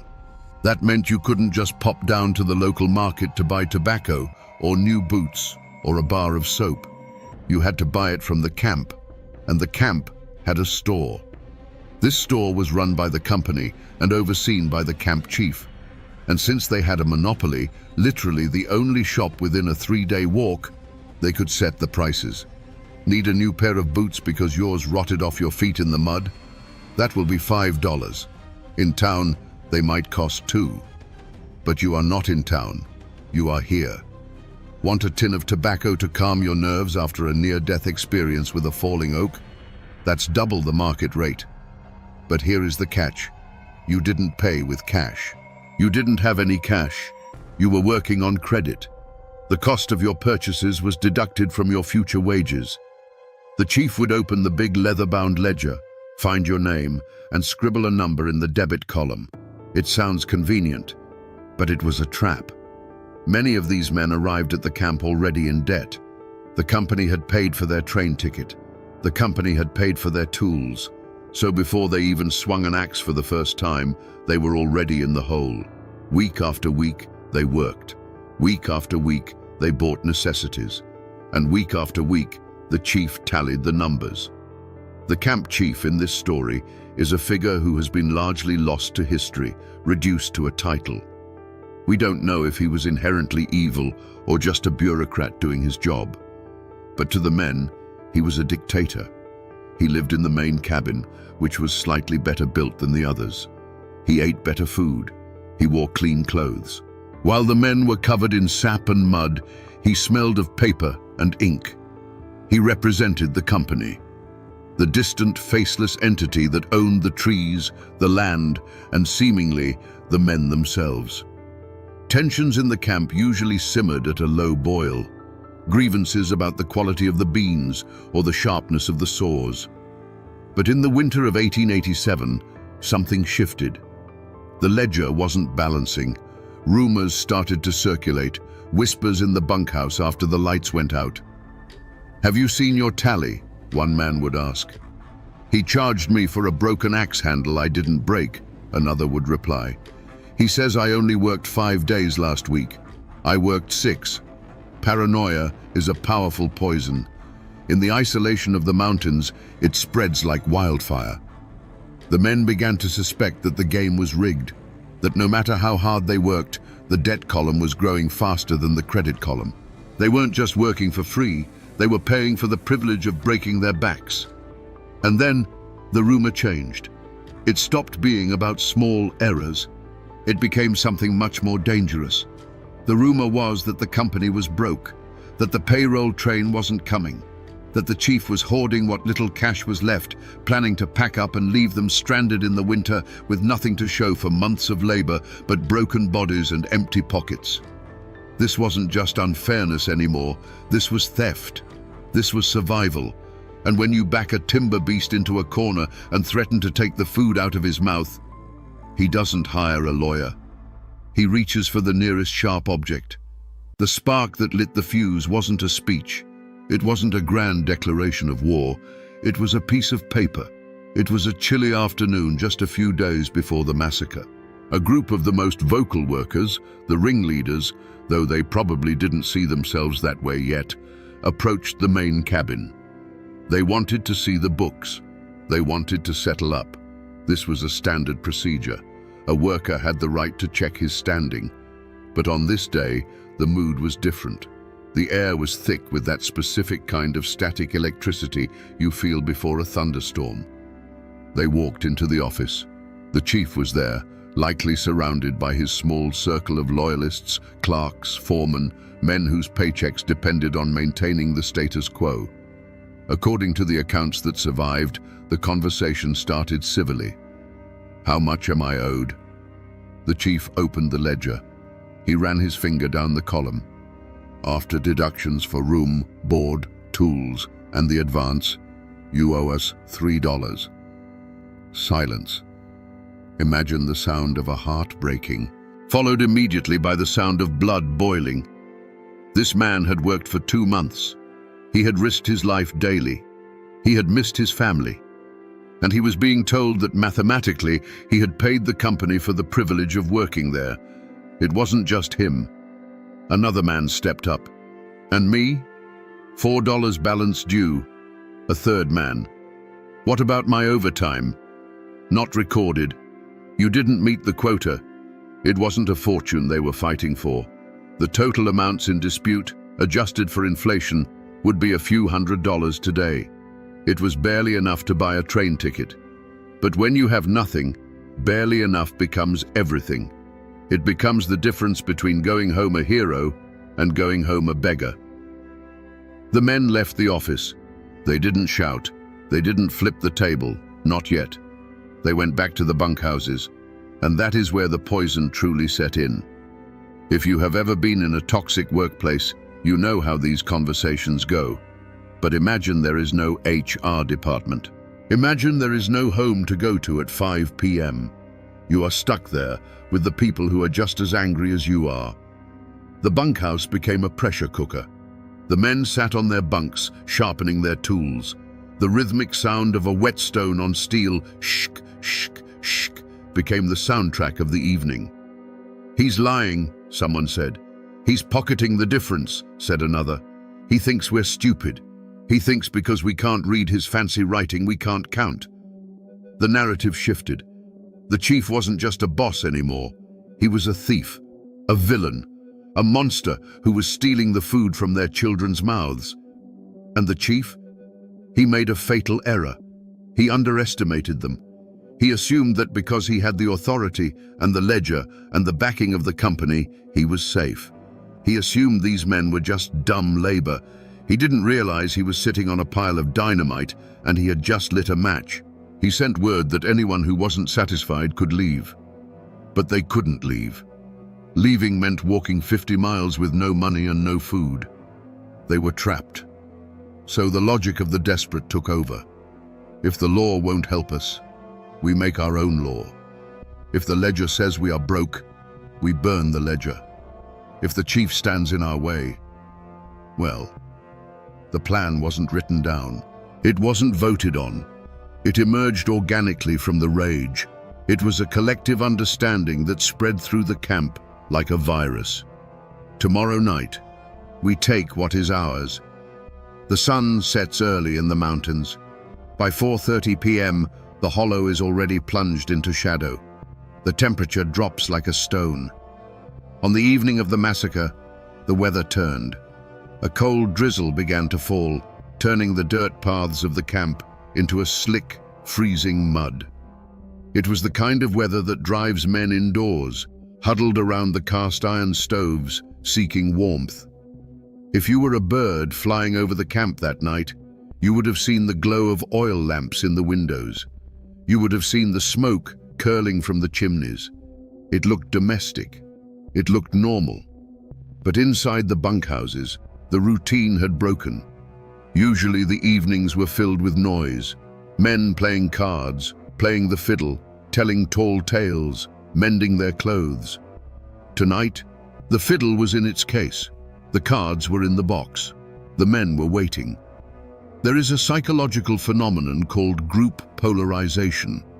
When a group of like-minded people discuss a grievance, their views don't just stay the same, they become more extreme. The angry man becomes furious, the violent man becomes murderous, and the hesitant man, he gets swept along, afraid to be the only one standing still when the wave crashes. In the main cabin, the chief and his supporters, about 10 or 12 men, were also aware that something was wrong. You can feel it when 40 men stop talking to you. You can feel the eyes on your back. They barricaded the door. Not a heavy fortification, just a heavy wooden beam dropped into place. They checked their weapons, a few revolvers, a shotgun. They were nervous, but they were confident. They were the authority. They believed that the hierarchy of the world would protect them. Workers don't attack bosses. It just isn't done. They'll cool off by morning, someone probably said. Just let them sleep it off. But sleep was not on the agenda. Around 8 p.m., the movement started. It wasn't a military formation. It was a mob. A dark, amorphous shape moving through the rain. They didn't carry torches. They didn't need them. They knew every inch of this ground. They carried the tools of their trade. In the hands of a skilled logger, a double-bitted axe is an extension of the arm. It is balanced perfectly. It is razor-sharp, literally sharp enough to shave with. These men spent 12 hours a day swinging these heavy blades. They had the muscle memory to hit a specific spot on a tree trunk within a fraction of an inch, over and over again. Now, they were adjusting their grip. They weren't aiming for pine bark. They gathered outside the main cabin. The rain pattered against the brims of their hats. The mud squelched under their boots. Inside, the chief heard them. The heavy thud of 40 pairs of boots stopping at once. The murmur of voices. He stood up from his desk. He walked to the door. He didn't open it. He shouted through the thick wood, "Go back to your bunks. We will discuss this in the morning." A voice from the outside answered. We don't know whose voice it was. Maybe it was the man who was told he owed $3. Maybe it was the man whose children were hungry back home. "We are done talking," the voice said. "Open the door." "This is company property," the chief yelled back. "You are trespassing." It is almost tragic. He was still trying to use the language of business. He was still trying to invoke property rights. He didn't realize that those laws had evaporated the moment the sun went down. There was a pause, a heartbeat of silence in the freezing rain, and then the sound of the first blow. Thwack! It wasn't a knock. It was the sound of steel biting into wood. The door to the main cabin was built from solid oak planks, 2 inches thick. It was designed to keep out bears and the winter wind. It was not designed to withstand a siege. Inside the cabin, the sound must have been deafening. The wood didn't just vibrate, it groaned. Splinters flew inward. "Stop that! I'll shoot!" the chief screamed. He pulled a revolver from his desk drawer. A Smith & Wesson likely. Heavy, reliable, deadly.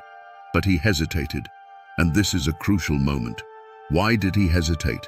Because shooting a man is not easy, even for a hard man in a hard time. To pull that trigger is to cross a line from which there is no return. If he fired, he wasn't just defending himself. He was starting a war he couldn't win. He had 6 bullets. There were 40 men outside. "Open it, or we'll bring the roof down on your heads," the mob roared. The supporters inside, the clerks, the foremen, were backing away from the door, pressing themselves against the far walls. Their eyes were wide, reflecting the flickering lamplight. They were realizing, perhaps for the first time, that their authority was a fiction. It only existed as long as the majority agreed to it. The majority had just revoked their consent. Another blow. Crack. The heavy wooden bar holding the door shut began to splinter. The iron hinges shrieked under the strain. "We want our money! We want what's ours!" The shouting wasn't coherent anymore. It was a cacophony of rage.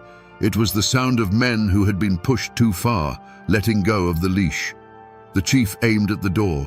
His hand was shaking, not from fear perhaps, but from the adrenaline dumping into his system. Bang! He fired. A warning shot? A panic shot? The bullet punched through the wood near the top of the door frame. Outside, the mob didn't scatter. They didn't run. If anything, the gunshot had the opposite effect. It validated them. It proved that the company was trying to kill them. It turned a labor dispute into a battle for survival. "They're shooting! Get 'em!" The axes swung harder now. Not just one man, but 3 or 4, hacking at the door, the window frames, the walls themselves. The cabin was being dismantled from the outside in. Imagine the terror of those inside. The walls that protected you are literally being chopped away. The sanctuary is becoming a coffin. The door gave way with a sickening crunch. It fell inward, hanging by one twisted hinge. For a second, there was a stillness, a tableau. On one side, the dark, rain-soaked figures of the workers, their breath steaming in the cold air, axes raised like executioners. On the other side, the chief and his men, bathed in the warm yellow light of the oil lamps, holding their feeble guns.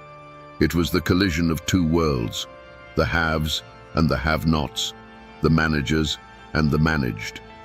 And then, a man from the mob stepped over the threshold. He didn't say a word. He just raised his axe. The chief fired again. The muzzle flash illuminated the room for a split second. The man stumbled, but he didn't fall. The mob surged forward like a dam breaking. The time for talking was over. The time for the ledger was over. Now it was time for the iron. Before we describe what happened inside that room, we need to pause. We need to look at the instruments of this tragedy. In a modern crime scene, you expect to find 9mm casings, maybe a knife. In 1887, the weapons were agricultural, and that makes them infinitely more horrifying. The primary weapon was the double-bitted axe. This is a tool that weighs about 3 to 5 pounds. The head is solid steel. One side is ground to a razor edge for felling, cutting across the grain. The other side is slightly thicker, used for limbing, chopping through knots and branches. When swung by a man who does this for a living, the tip of that axe is traveling at over 50 miles per hour. The force at the point of impact is tremendous. An axe is designed to split oak. It is designed to shatter the density of hardwood that has stood for centuries. It does not distinguish between wood and bone. A skull offers about as much resistance to a logging axe as a melon offers to a sledgehammer. Then there were the knives. Every logger carried a belt knife. These weren't pocket knives. These were tools used for skinning game, cutting rope, eating dinner. Fixed blades, carbon steel, honed on the same stones as the axes. And the guns. The firearms of this era were not the precision instruments we have today. They were heavy, black powder beasts. When you fired a revolver in a closed room in 1887, you didn't just get a bullet. You got a cloud of sulfurous smoke that instantly blinded everyone. The fog of war wasn't a metaphor here. It was literal. After the second or third shot, visibility in that cabin would have dropped to zero. The lamps were likely knocked over or extinguished in the scuffle. So, imagine this fight. Pitch darkness. The air filled with choking, stinging smoke.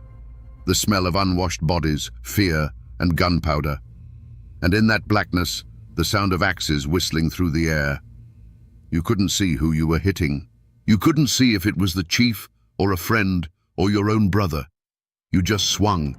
You swung because if you stopped, the next blow might land on you. It became a frenzy, a meat grinder. The forensic reconstruction of 19th century massacres is difficult because the pathology reports were primitive. But accounts from similar events describe wounds that are hard to even read about.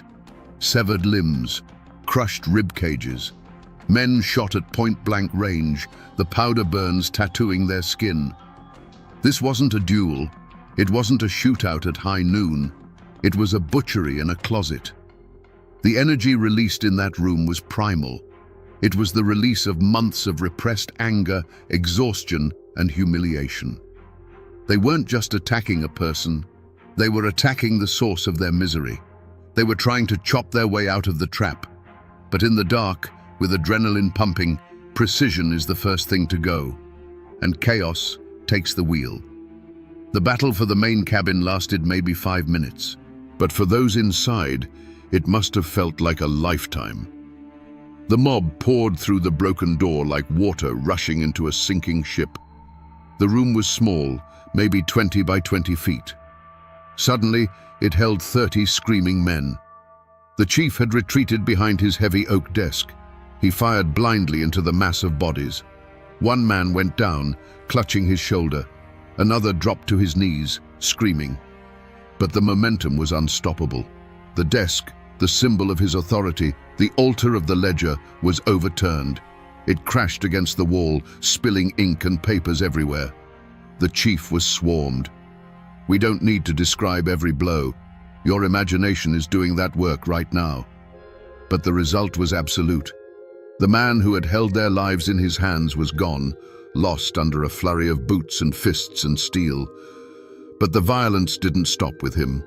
The clerks, the foreman, the men who had stood by him realized too late that there was no mercy in the room. They tried to fight back. They swung chairs. They used firewood as clubs. One of the foremen, a man named Miller, according to some accounts, managed to smash a window. He dove out into the mud, glass shards tearing at his clothes. "Run!" he screamed. "They're killing everyone!" This scream changed the dynamic of the night. Up until this moment, the violence was contained. It was focused on the office. It was a mutiny. But when Miller ran, the mob turned into a hunting party. "Don't let them get away.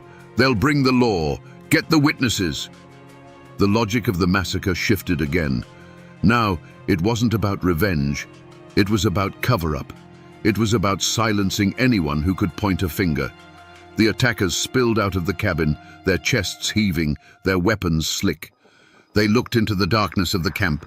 There were other men in the camp, cooks, stable hands, workers who hadn't joined the mob.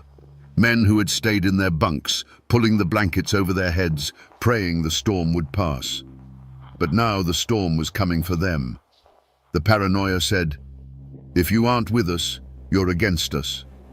The paranoia said, "If you saw what we did, you are a threat." The attackers split up. They moved toward the stables. They moved toward the supply shed. The lights in the other cabins were quickly snuffed out. The camp went dark. And then the chase began. The forest, which had been a prison, suddenly became the only hope for survival. Miller, the foreman who jumped through the window, didn't stop running. He scrambled up the muddy bank behind the cabins. He was barefoot, he was bleeding, but fear is a powerful fuel. He wasn't alone. 3 or 4 others had managed to slip away in the confusion. They scattered like quail. But running in a Kentucky forest at night is not like running on a track. It is a nightmare of obstacles. Roots snag your ankles. Thorny vines, greenbrier and blackberry, tear at your skin like barbed wire. Ravines open up suddenly in the dark, dropping 10 or 20 feet into rocky creek beds. And behind them, they could hear the pursuers. The mob wasn't moving quietly anymore. They were shouting, calling out names. "Come out, Miller. We just want to talk." There's nowhere to go. It is a terrifying psychological game. To be hunted by men you worked with just yesterday, men whose names you know, men whose families you asked about. Miller hid in a hollowed-out chestnut stump. He pressed himself into the rotting wood, holding his breath. He could hear the heavy footsteps squelching in the mud just yards away. He could hear the heavy breathing of a man standing right there, axe in hand, listening. The darkness was total. The rain masked the sound of breathing, but it also masked the sound of the approach. Imagine the sensory deprivation. You can't see. You can't trust your ears. You are cold, wet, and convinced that the next second will be your last. Somewhere to the east, a gunshot echoed. A scream cut short. They had found someone. The realization hit the survivors. This wasn't just a beating. This was an extermination. The mob had crossed the Rubicon. They knew that if one witness survived to reach the town, they would all hang. The only safety lay in total silence. So they hunted. They checked the stables. They poked their pitchforks into the haylofts. They checked the tool sheds. For an hour, the woods were alive with this deadly game of hide and seek. But eventually, the adrenaline of the attackers began to fade. The cold rain soaked through their rage. The sheer physical exhaustion of the day, combined with the explosion of violence, took its toll. The shouting died down. The footsteps became less frequent. The woods returned to their natural state, silent, indifferent, vast. Miller stayed in that stump for hours. He didn't move until his muscles cramped. He didn't move until the grey light of dawn began to filter through the canopy. He was alive, but he was alone, and he was miles from help. There is a specific kind of hangover that comes after extreme violence. It isn't caused by alcohol. It is a chemical crash. For an hour, the men of the mob were running on pure cortisol and norepinephrine. They were gods of vengeance. They felt no cold, no pain, no fear, but physiology always collects its debt. As the fires in the stoves burned down to embers, the reality of the situation began to settle over the camp like a shroud. The men retreated back to the bunkhouses, not to celebrate. There were no cheers. There were no toasts. They sat on the edges of their bunks, staring at their hands. Hands that were stained dark. Hands that were trembling uncontrollably. "What did we do?" someone whispered. "We had to," another replied, but his voice lacked conviction. "He was going to starve us. But we killed him. We killed them." The justification, the righteous anger, was starting to crumble under the weight of the corpse in the main cabin. Adrenaline masks pain, but adrenaline eventually fades. And then, the reality sets in. One worker looked down and realized his own leg was gashed open. He hadn't even felt it happen. Another was nursing a broken hand. The physical toll was emerging, but the psychological toll was heavier. They were now murderers. In the eyes of the law, in the eyes of God, and perhaps most terrifyingly, in the eyes of each other. A strange dynamic began to form. They were bound together now by a blood pact they hadn't signed. They couldn't leave. They couldn't turn each other in. They were stuck in this room with these people forever. The trust was gone. If he could kill the chief with an axe, could he kill me to keep me quiet? Paranoia returned, but this time it was different. It wasn't directed at the boss. It was directed inward. Outside, the rain turned to snow. The temperature plummeted. The bodies lay where they fell, in the mud, in the office, in the brush. The camp, usually a place of snoring and shifting bodies, was wide awake. 40 men lying in the dark, listening to the wind, replaying the last hour in their heads. Every creak of the wood sounded like a sheriff's footstep. Every howl of a wolf sounded like a scream. They knew the morning would come. They knew the sun would rise and illuminate what they had done. The darkness had been their accomplice, hiding the details. The light would be their judge. They waited, and the silence of the Kentucky mountains, usually so peaceful, felt like the holding cell of a death row. Dawn in the mountains is usually beautiful. The sun hits the peaks first, turning the mist into a glowing gold river. But on the morning of the aftermath, the sun didn't bring warmth. It brought clarity, and clarity was the last thing these men wanted. As the light crept into the valley, the full extent of the horror was revealed. The main cabin was a ruin. The door was gone. The windows were shattered.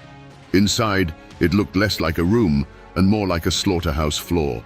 The ledger, the object of all that rage, was found trampled into the bloody floorboards, its pages torn and soaked. The chief's body was moved, not out of respect, but out of necessity. They wrapped him in a canvas tarp. It was a grim task. The men who did it didn't look at his face. They couldn't. Outside, the rain had washed some of the blood into the soil, but the mud was still stained a rusty brown. There were deep gouges in the door frames where axes had missed their marks. There were shell casings glinting in the dirt. The camp was silent. The steam donkey engine was cold. The horses in the stable were restless, sensing the death in the air. The workers emerged from the bunkhouses like ghosts. They moved slowly. They didn't make eye contact. What do you do the morning after a mutiny? Do you go to work? Do you pick up the axe, the same axe you used as a weapon last night, and go back to chopping trees? It seems insane, but that is exactly what some of them did. Habit is a powerful thing, and denial is even stronger. A few men actually walked toward the tree line, tools in hand. Maybe they thought if they just kept working, they could pretend it didn't happen. Maybe they thought if they looked busy, the consequences wouldn't find them. But most just wandered aimlessly. They were waiting. They knew Miller had escaped. They knew he was out there. And they knew what that meant. The clock was ticking. It wasn't a question of if the law would come. It was a question of when. They started to pack. Not in a panic, but with a strange, lethargic resignation. They stuffed their few belongings into sacks. A spare shirt, a tin cup, a picture of a wife they might never see again.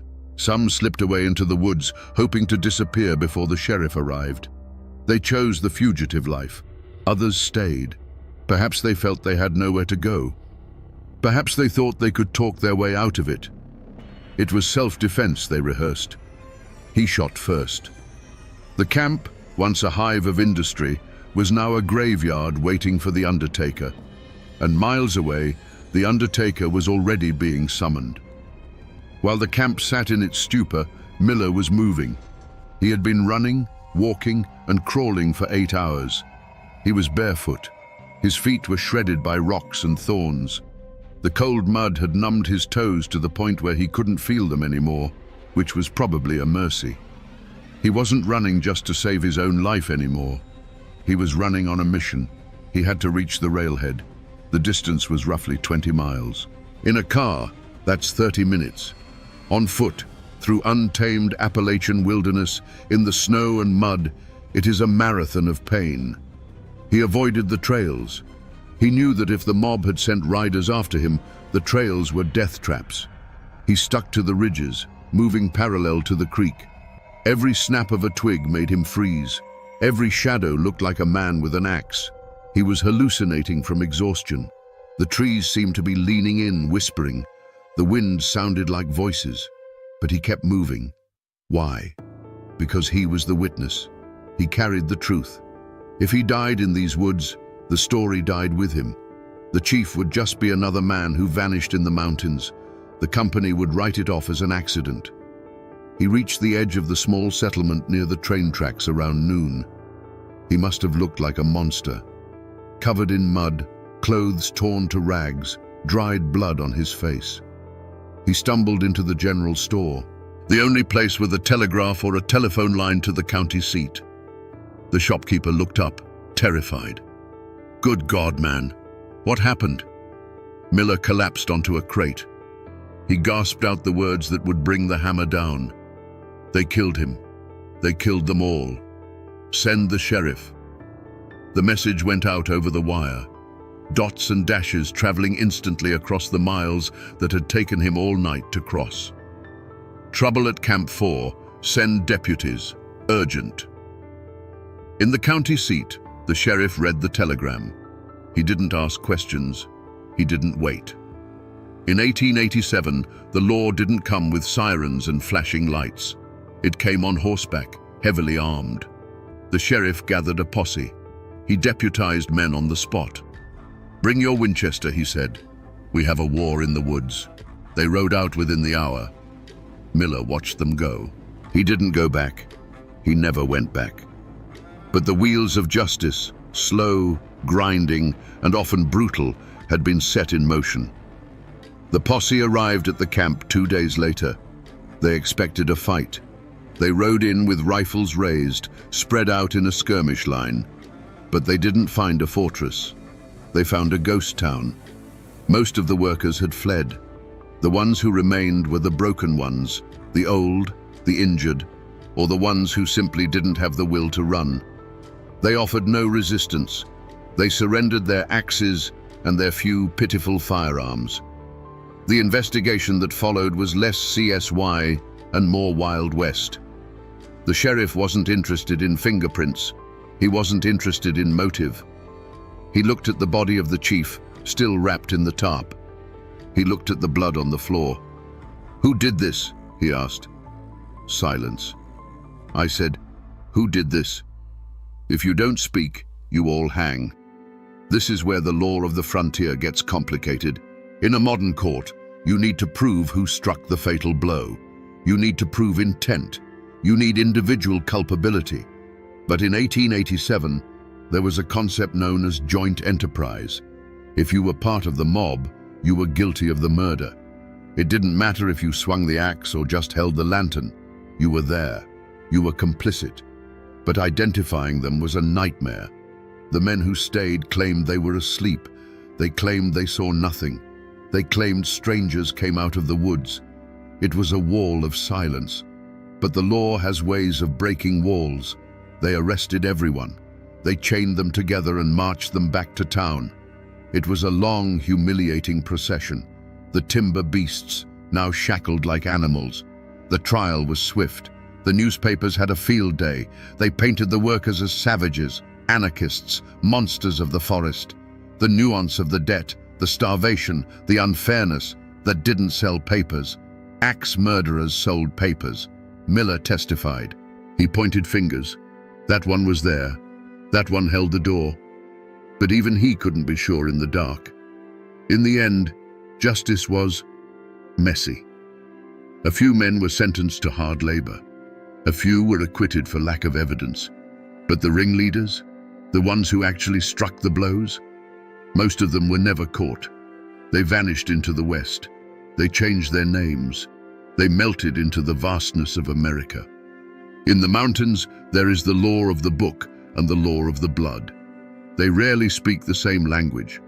The law of the book said justice was served. Some men went to prison. The case was closed. But the law of the blood knew the truth. The real perpetrators, the rage, the desperation, the system that pushed them, walked free. And the men who went to prison, they weren't the villains. They were just the ones who got caught standing still when the music stopped. So, what did the company do? You might expect that after a tragedy like this, a massacre of their own management, a destruction of their property, there would be a reckoning, a change in policy, maybe even a memorial. You would be wrong. To the lumber barons sitting in their mahogany-paneled boardrooms in Chicago or Philadelphia, this event was not a tragedy. It was a line item. It was a write-off. The telegram arrived. Operations suspended at Camp 4 due to labor unrest. Manager deceased. Equipment damaged. They didn't weep for the chief. He was an employee. He was replaceable. They didn't weep for the workers. They were tools. They were replaceable. The only thing that mattered was the timber. The trees were still standing. The asset was still there. Within 2 weeks, a new manager was hired. He was likely given a slightly higher salary, hazard pay. He was given a new ledger. New workers were recruited. They pulled them from the cities, from the arriving boats at Ellis Island. Job opening in Kentucky, the flyers said. Good wages, fresh air. They didn't mention the axes. They didn't mention the blood soaked into the floorboards of the cabin they would be sleeping in. The families of the dead? They got nothing. No pension, no apology. If anything, the company likely sent a bill to the widows for the unrecovered debt of their dead husbands. This is the cold, hard math of the industrial age. The machine does not stop for the individual. It grinds on. The camp reopened before the winter was even out. The new men slept in the same bunks. They ate at the same tables. Did they know? Maybe they found a dark stain on the wood that wouldn't scrub out. Maybe they found a notch in a door frame and wondered what made it. But they didn't ask. You don't ask questions when you need the money. The lumber from that season, the trees cut by the men who replaced the murderers, was shipped down the river. It was milled into planks. It built houses in Cincinnati. It built barns in Indiana. People lived in those houses. They raised children within those walls. They had no idea that the wood surrounding them was harvested in the shadow of a massacre. This is the terrifying resilience of commerce. It absorbs horror and turns it into profit. The story of the massacre faded. It became a local legend, then a rumor, then just a ghost story told to scare children. Don't go into the hollow at night, or the timber beasts will get you. But the real beast wasn't in the woods. It was in the ledger. And the ledger was open for business again. We need to step back from the history for a moment and look at the psychology. Because what happened in that camp wasn't just a labor dispute. It was a breakdown of the human mind. We have a name for it in pop culture: cabin fever. We smile when we say it. We think of Jack Nicholson in The Shining. But the clinical reality is much darker. The medical term is often linked to amok syndrome, a sudden, unprovoked outburst of violence by a person who has been under intense social pressure or isolation. When you put men in a confined space, remove their autonomy, strip them of their individuality, and subject them to constant, repetitive stress, you are rewiring their brains. The brain starts to look for threats. It becomes hypervigilant. In the 1880s, they called it mountain madness or bunkhouse psychosis. Think about the sensory environment. For months, these men saw the same 40 faces. They heard the same voices. They smelled the same smells. There was no privacy. If you wanted to cry, you couldn't. If you wanted to scream, you couldn't. You had to bottle it up. And that bottle has a pressure limit. When the chief denied them their wages, he didn't just take their money. He took their hope. He took the one thing that allowed them to tolerate the intolerable. Without the promise of a reward, the suffering became meaningless. And meaningless suffering is the mother of violence. It's the same psychological mechanism we see in prison riots. It's not about the bad food. It's about the loss of agency. It's about the need to assert control over something, even if that something is the act of destruction. When the mob attacked the cabin, they weren't just killing a boss. They were killing the system. They were smashing the cage. For those few minutes of violence, they were free. They were powerful. They were gods of their own destiny. And then, the crash. It is a tragedy of human nature. We are social animals, but we are also territorial predators. And when you trap a predator in a corner, it doesn't negotiate. It bites. The lumber camp massacre is a perfect bloody case study of what happens when you treat humans like machines. Eventually, the gears strip, the boiler explodes, and the shrapnel hits everyone. If you go to those coordinates today, you won't find the camp. You won't find the main cabin. You won't find the bunkhouses. You certainly won't find the ledger. The forest is efficient. It cleans up its own messes. Wood rots, iron rusts, bones turn to dust. Within 10 years of the camp closing, the roof of the main cabin would have collapsed. Within 20 years, the walls would have been little more than mounds of mossy compost. Today, that hollow is just trees again. There might be a slight depression in the ground where the cellar used to be. You might, if you are very lucky and have a metal detector, find a rusted axe head or a handful of spent shell casings buried under a century of leaf litter. But the screams are gone. The blood is gone. Nature has done what it always does. It has healed the wound. It is strange to stand in a place where you know something terrible happened and feel nothing. Just the wind, just the birds. The trees that grow there now are the great-grandchildren of the trees that witnessed the massacre. They don't remember. But the history is there if you know how to look for it. It's in the archives of the local courthouse. It's in the yellowed newspaper clippings. It's in the genealogy of families who wonder why their great-grandfather went west and never wrote back. The forest reclaims the physical evidence, but it cannot reclaim the story. That is our job.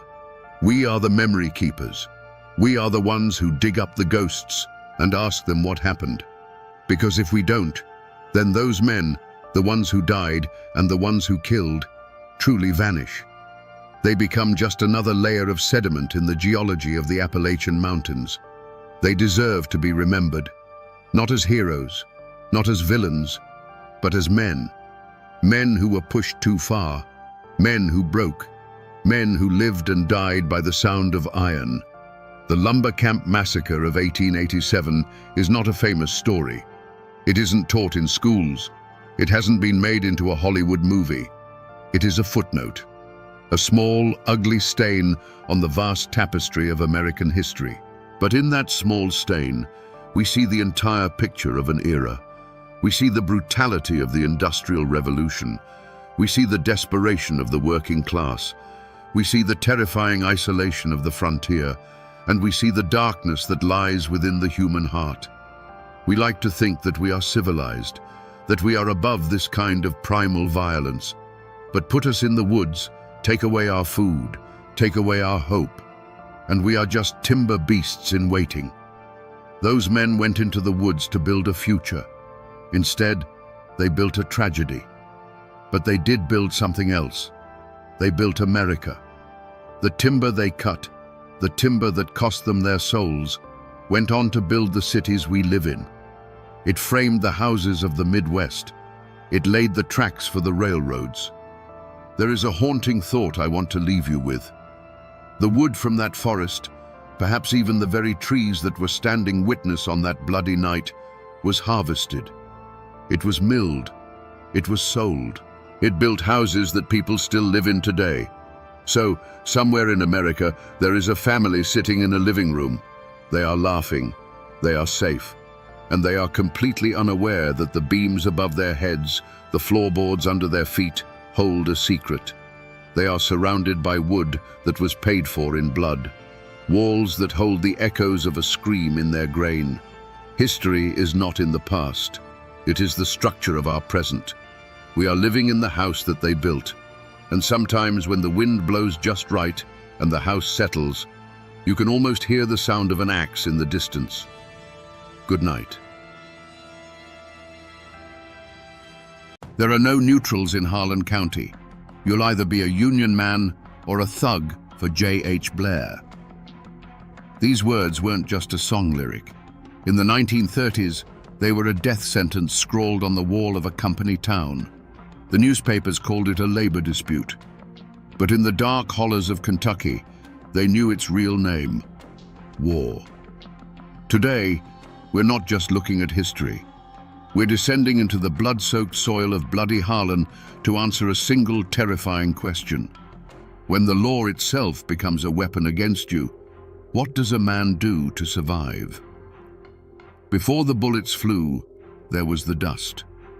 In the 1930s, Harlan County, Kentucky, was a world unto itself, a kingdom carved out of the ancient Appalachian mountains. The ridges and valleys held a wild, breathtaking beauty, where the morning mist clung to the trees like a ghost. But beneath that beauty lay the black heart of the region: coal. The companies that owned that coal owned everything else too. They owned the land, the jobs, and the men who worked them. The life of a Harlan miner was a descent into darkness, both literally and figuratively. Long before the sun crested the mountains, you'd kiss your family goodbye and join a line of silhouettes shuffling toward the mine entrance. You'd spend the next 10, 12, sometimes 14 hours in a cramped, suffocating tunnel where the air you breathed was more coal dust than oxygen. This dust, the black lung, was a patient killer, slowly turning your insides to stone. But the mine had faster ways to claim you. A sudden methane explosion, a collapsing roof beam. Death was your silent partner on every shift. For this grueling, life-threatening labor, you weren't paid in money. You were paid in scrip, company-printed tokens or paper slips that were only good at one place on Earth, the company store. And what a store it was. Prices for flour, beans, and work boots were set so high that by the end of the week, your entire paycheck went right back into the company's pocket. It was a perfect, inescapable cycle of debt, a form of modern-day serfdom. This control was absolute. You lived in a clapboard house owned by the company, and if you couldn't work, you and your family were thrown out onto the dirt road. If you got sick, you saw a company doctor who was paid to get you back into the mine as fast as possible. If you died, you were buried in a cemetery on company land. From the moment you were born to the day you were lowered into the ground, you were little more than an asset on a corporate ledger, an entry in a book owned by faceless barons in New York and Philadelphia. Then came the Great Depression. As the rest of America tightened its belt, the coal companies in Harlan saw a chance to squeeze even harder. They announced another 10% wage cut.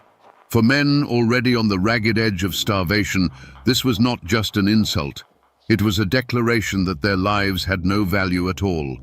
The breaking point had been reached.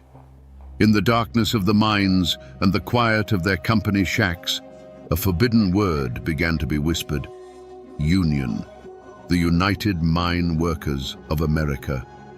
It was a dangerous prayer, a name that promised a sliver of hope, a chance to fight back. But everyone in Harlan knew that hope had a price, and in a county run by company guns, that price was measured in blood. The decision to call in the United Mine Workers of America was like lighting a match in a room filled with gas. When union organizers arrived, they were greeted not as outsiders, but as saviors. Secret meetings were held in the woods under the cover of darkness. By flickering lantern light, men whose faces were permanently stained with coal dust signed union cards, their hands trembling with a mixture of hope and fear. For the first time, they felt they weren't just helpless cogs in a machine. They were brothers in a cause.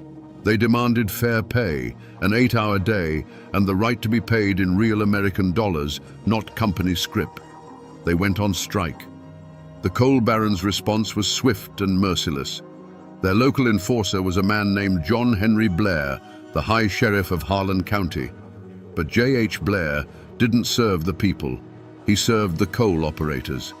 His salary was padded by the companies, and his deputies were little more than hired thugs, armed bullies recruited specifically for their ruthlessness.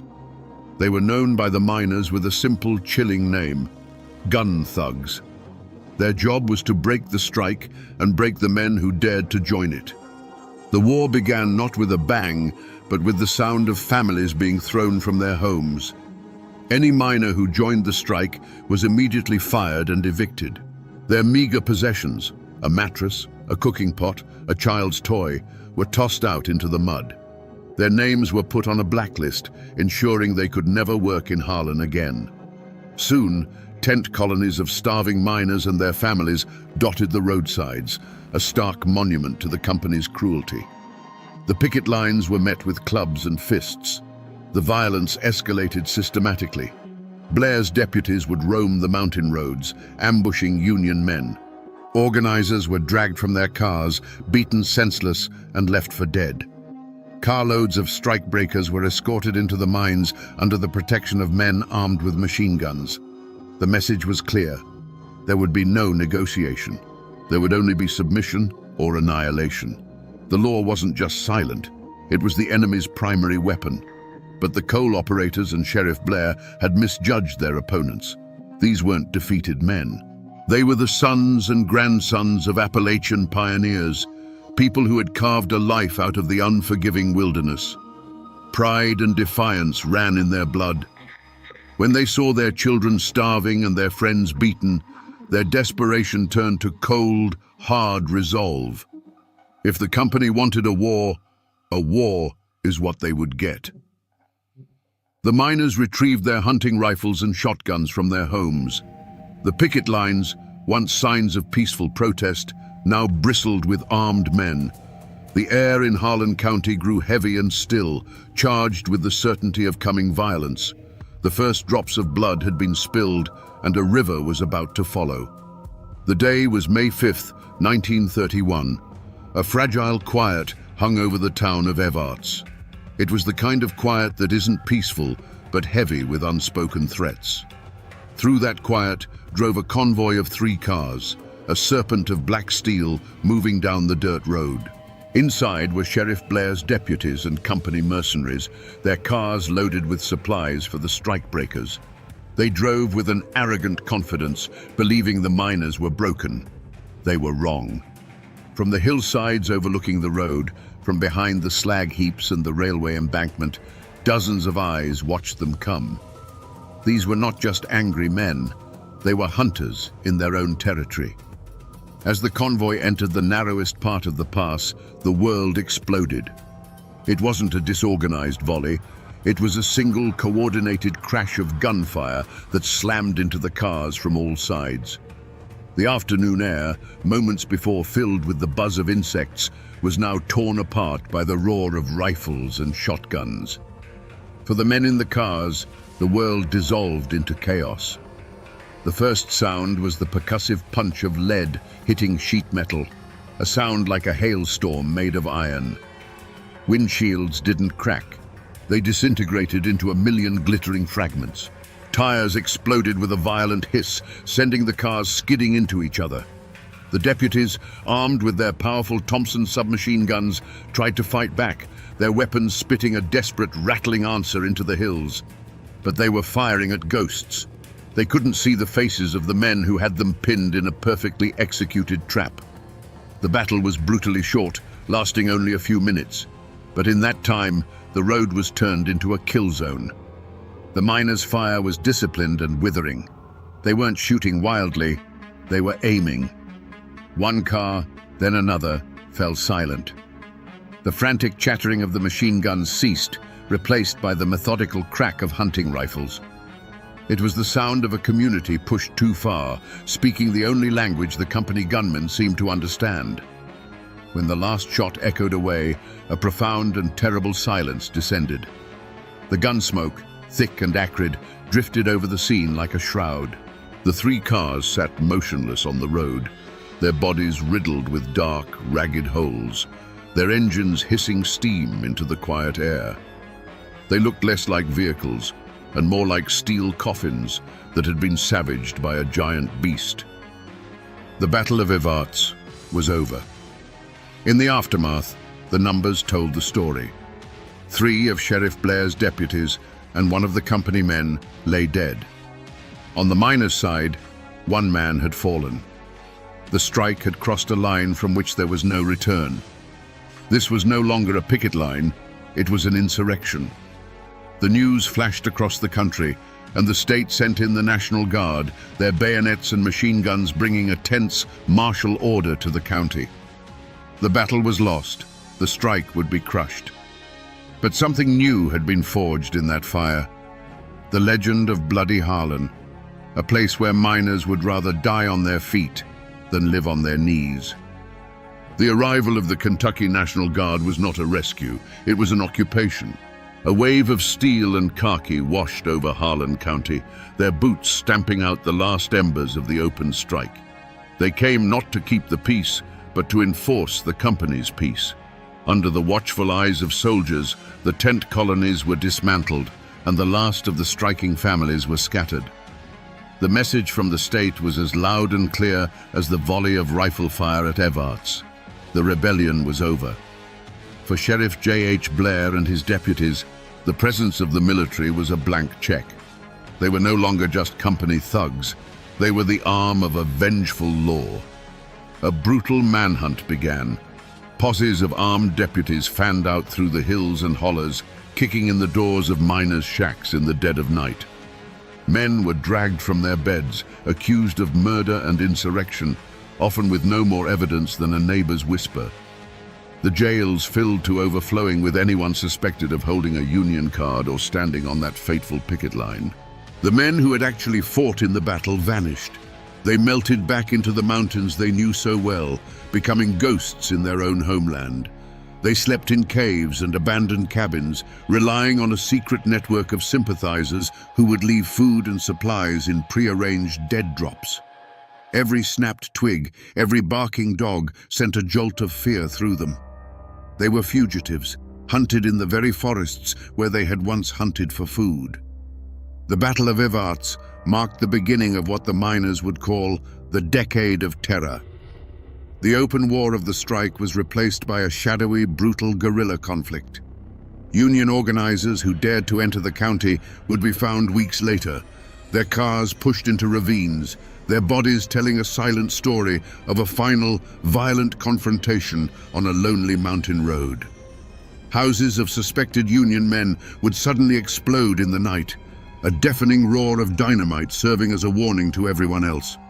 The night was no longer a time for rest, but a time for listening, for waiting for the sound of an approaching car or a shotgun blast in the darkness. A chilling rumor began to circulate, a story told only in hushed tones. They said the coal operators had created a secret fund, a pool of money used to pay bonuses to Blair and his men for every Union man they eliminated. Was it true?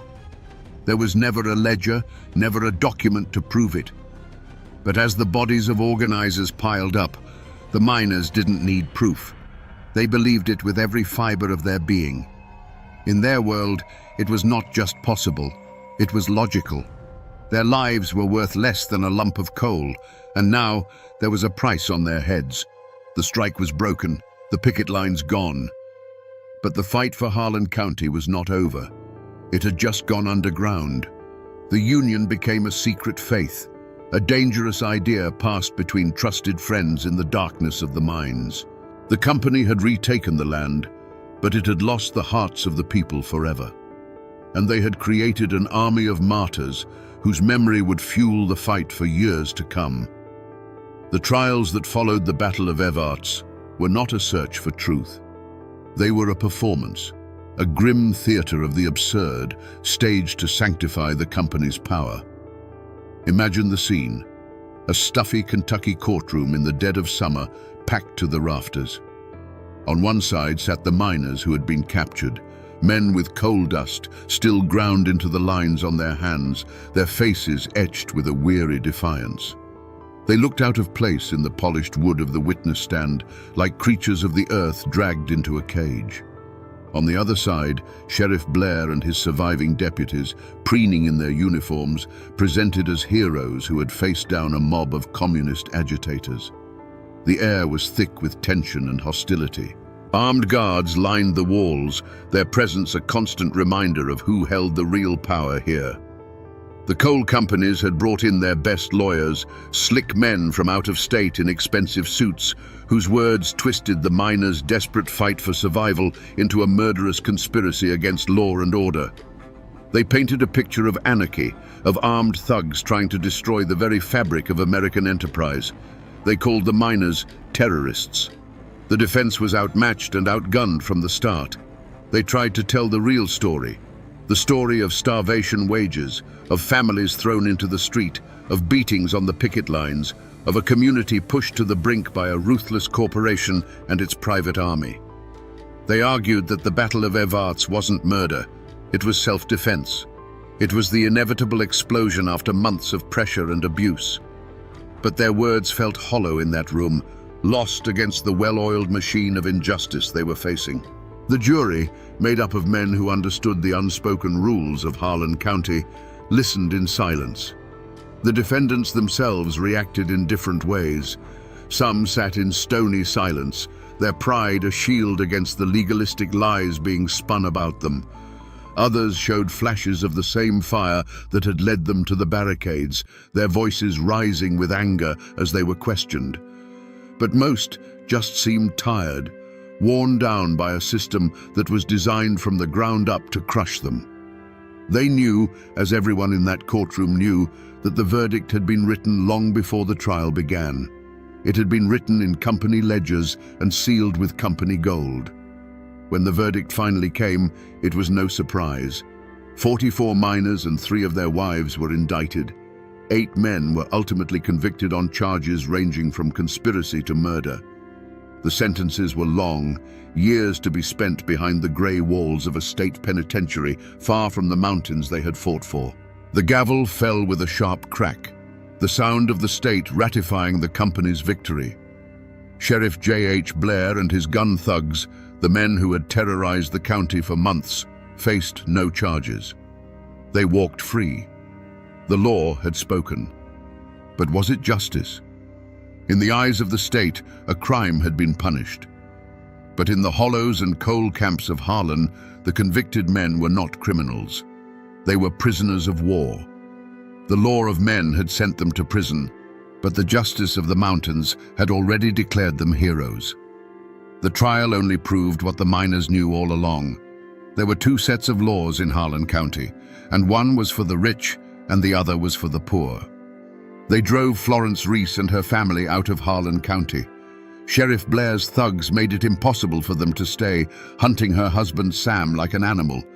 They lost their home, their community, their piece of the world. But they couldn't silence her. That song, scratched onto a calendar page in a moment of terror and defiance, took on a life of its own. It escaped the confines of Harlan, passed from miner to miner, and was eventually carried out of the mountains by folk singers. It became an anthem for the civil rights movement, for anti-war protesters, for struggling workers all over the globe. The coal barons won the battle for the mines, but a miner's wife won the war for the soul of the struggle. And what of the villain of our story, Sheriff J.H. Blair? He was never held accountable in a court of law for the terror he unleashed.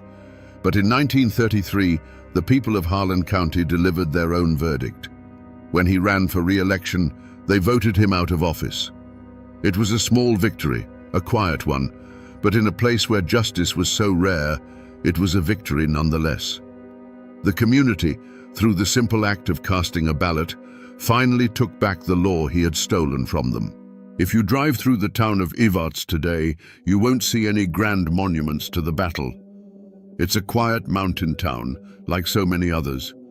The road where the convoy was ambushed has long been paved over, but the hills are still there.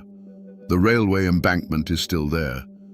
If you stand in that spot and shut your eyes, you can almost hear it. The sudden, deafening roar of gunfire that shattered the peace of a May afternoon. The physical traces are faint, but the land itself is a witness. The mountains remember. And the war, it never really ended. The echo of the 1930s came roaring back in the 1970s, when the Brookside mine erupted in another bitter, violent strike. Once again, there were picket lines, company gunmen, and a community fighting for its life. The struggle was so raw and powerful, it was captured in an Oscar-winning documentary, Harlan County, USA. The faces were different, the cars were newer, but the question was exactly the same. The song Florence Reese had written 40 years earlier was sung with the same desperate passion. Which side are you on? So we come back to that terrifying question we asked at the start of our journey. When the law itself becomes a weapon against you, what does a man do to survive? The story of Bloody Harlan gives us the answer, and it is not a comforting one. You fight, you bleed, you bury your dead, and you sing a song of defiance so powerful it outlives the men with the guns. The miners of Harlan didn't win their war in 1931. They were beaten, starved, and jailed. But they did not break. They proved that survival is about more than just drawing breath. It's about holding on to your dignity, even if it costs you everything else. This story is not just a chapter in a dusty history book. It is a warning, etched in blood and coal dust. It's a raw look at what happens when corporate greed goes unchecked and when the people sworn to protect citizens instead become their jailers. But more than that, it's a monument to the indomitable spirit of ordinary people pushed to the absolute edge. It's a testament to the simple, unbreakable truth that you can own a man's labor, you can own the house he lives in, but you can never, ever own his soul. The names of the men who fought and died in the Battle of Evarts have mostly faded from memory. The company stores are gone, and many of the mines that once scarred these mountains are now sealed and silent. But the question that Florence Reese scratched onto a calendar page in a moment of pure rage and courage is eternal. It echoes through time, a challenge to every generation, in every struggle for justice. Which side are you on? Imagine the deepest, darkest night in the Ozark Hills, where the silence is shattered not by a scream, but by the thunder of hooves. Riders emerge from the mist, but they are not men. They are terrifying figures in black hoods, with long, twisted horns sprouting from their heads, like demons clawing their way out of the very earth. The newspapers called them vigilantes. The outlaws called them monsters. But their neighbors called them something else, the bald knobbers. But here is the bone-chilling question history has tried to bury. What happens when the men who promised to save you from the darkness become the darkness itself? Today, we will separate the legends from the facts and find out what really happened when good men put on the devil's mask. To understand the firestorm that was coming, you first have to understand the land that would become its kindling. The Ozark Mountains of southern Missouri in the 1880s were a world unto themselves. This wasn't the manicured countryside of the East. This was a rugged, isolated land of deep hollows, limestone bluffs, and spring-fed creeks that ran clear as glass. It was a beautiful but unforgiving place, settled by fiercely independent Scots-Irish families who asked for little more than to be left alone to work their small farms and raise their children. Life here was governed by the seasons, not the clock. Men like Nat Kinney were pillars of this community. A giant of a man, a Union Army veteran with a booming voice, he was seen as a leader long before he ever took the title. You could find him at his general store, a place that smelled of coffee, leather, and kerosene, where he'd extend credit to a family down on their luck. You had decent, church-going folk, families who believed in hard work and the word of God, whose greatest dream was simply a good harvest and a peaceful night's sleep. But peace was a forgotten luxury. The Civil War had not been a distant conflict here. It was a brutal, intimate butchery that pitted neighbor against neighbor. The official surrender in 1865 meant nothing to the hills. The old hatreds didn't die. They just festered, waiting for a new excuse to bleed. The law was a ghost, a corrupt sheriff a full day's ride away who couldn't or wouldn't do a thing to help. In this vacuum, a new power had risen. A loose confederation of outlaws, horse thieves and murderers, led by the notorious Taylor and Matthews clans, ran Taney County as their personal kingdom. They mockingly called themselves the Anti-Law and Order League. For the ordinary farmer, life became a waking nightmare. Livestock vanished in the night, stores were robbed in broad daylight, and families were terrorized into silence. Every sunset brought a fresh wave of fear. Every knock on the door could be a gang of thugs demanding food or whiskey. The people were pushed to the absolute edge, praying for a savior. But they were about to learn a hard lesson. In the Ozark Hills, when you pray for a savior, you have to be careful what kind of angel answers your call. The roots of this conflict ran deeper than any single crime. They were anchored in the very bedrock of the Ozarks. The families who settled these hills, the Scots-Irish, didn't come here seeking gold. They came seeking freedom from kings, landlords, and any government that tried to put a bridle on them. They carved their lives out of the wilderness with an axe and a rifle, and the land they claimed wasn't just property, it was a declaration of independence. This patch of earth, this creek bottom, this ridge, it was a legacy paid for in sweat, heartbreak, and blood. To threaten a man's land was to threaten his soul. But the most poisonous memory, the wound that never healed, was the Civil War. Here, it wasn't a war of uniforms and battlefields. It was a war of ambush and arson, fought between neighbors.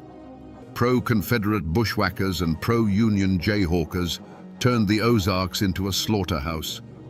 A man might see the neighbor he'd helped raise a barn with the year before, riding toward his home with a torch in his hand.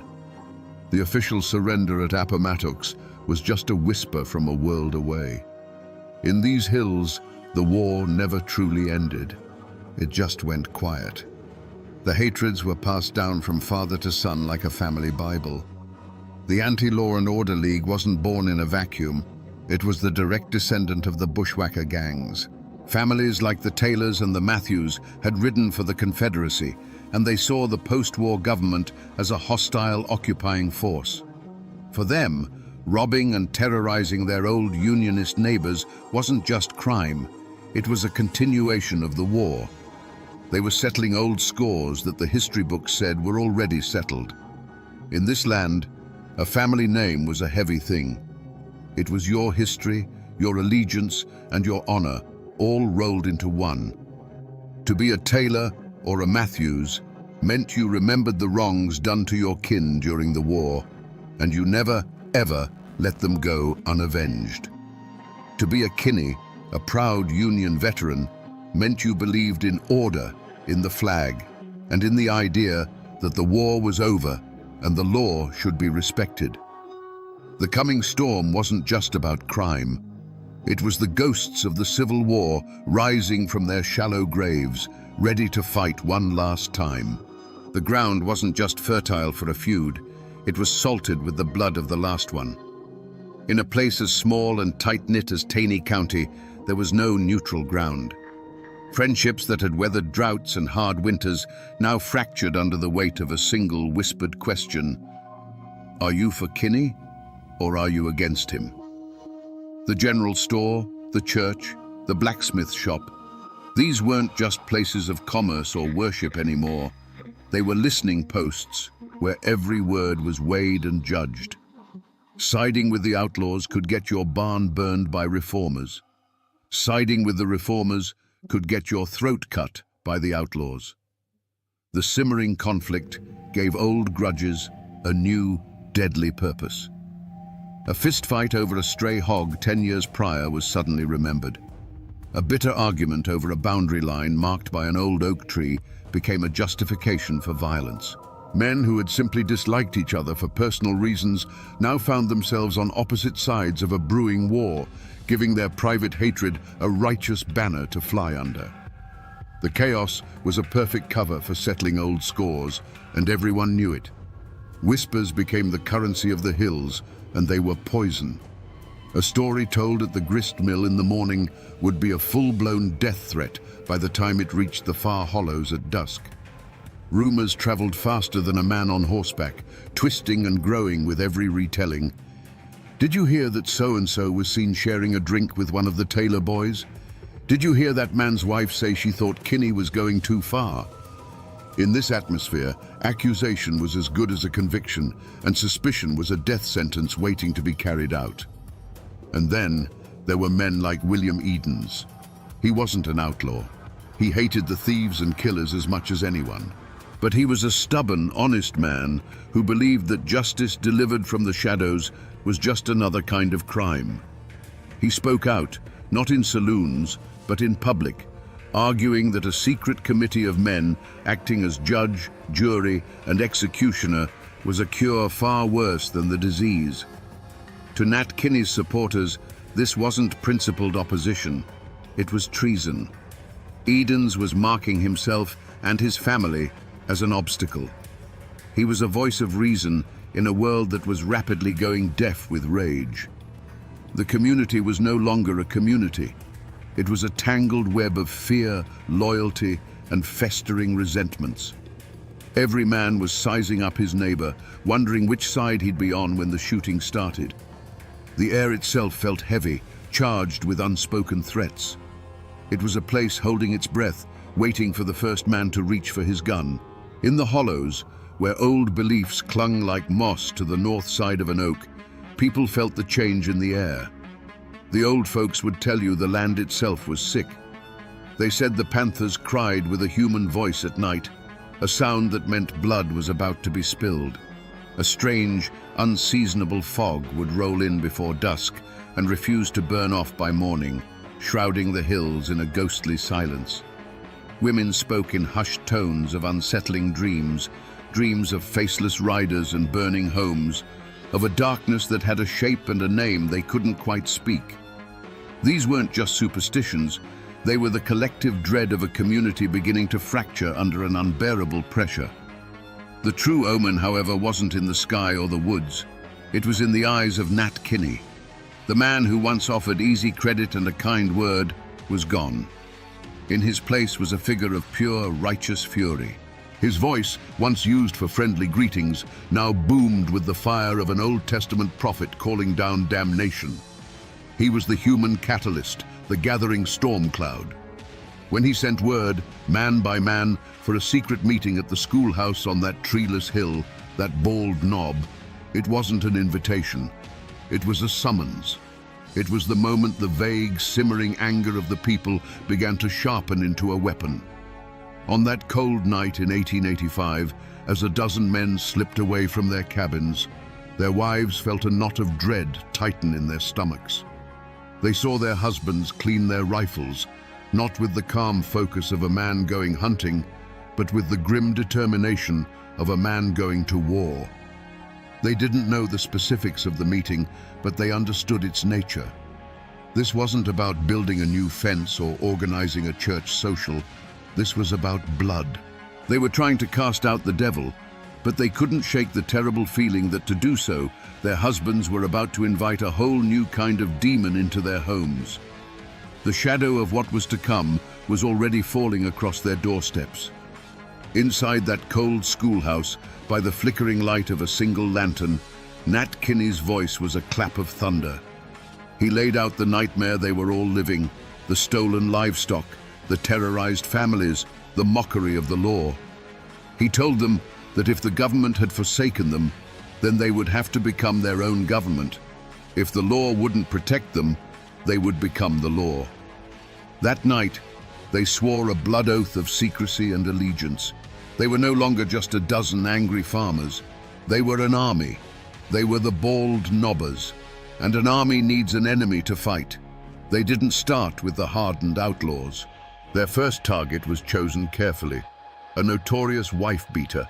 A man despised by the community, but untouchable by the law. One moonless night, the silence of a lonely hollow was shattered by galloping hooves. The man was dragged from his bed, not by his neighbors, but by a circle of horned, silent demons.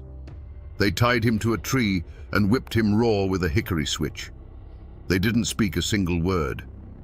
When they were done, they melted back into the darkness, leaving him bleeding and terrified. It was a message, brutal and clear. There was a new power in the hills, a power that saw everything. The reaction was immediate.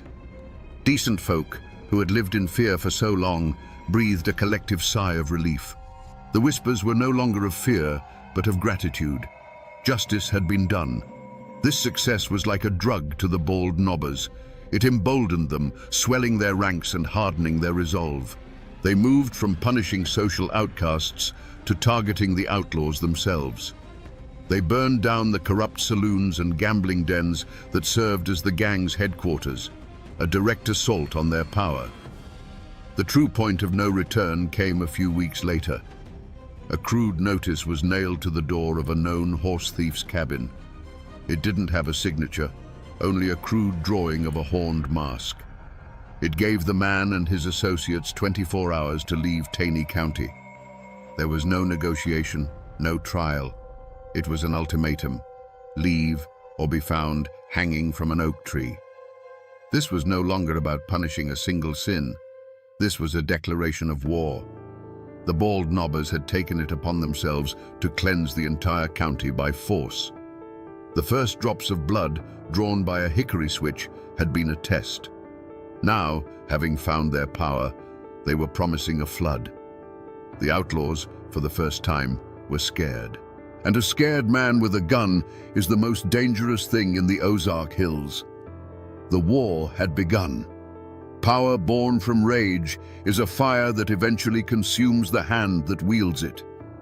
The Bald Knobbers, once hailed as saviors, had begun to believe their own legend. Their enemy was no longer just the outlaw, it was anyone who questioned their methods. William Edens, the outspoken farmer who dared to call their shadow justice a crime, became the focus of their festering anger.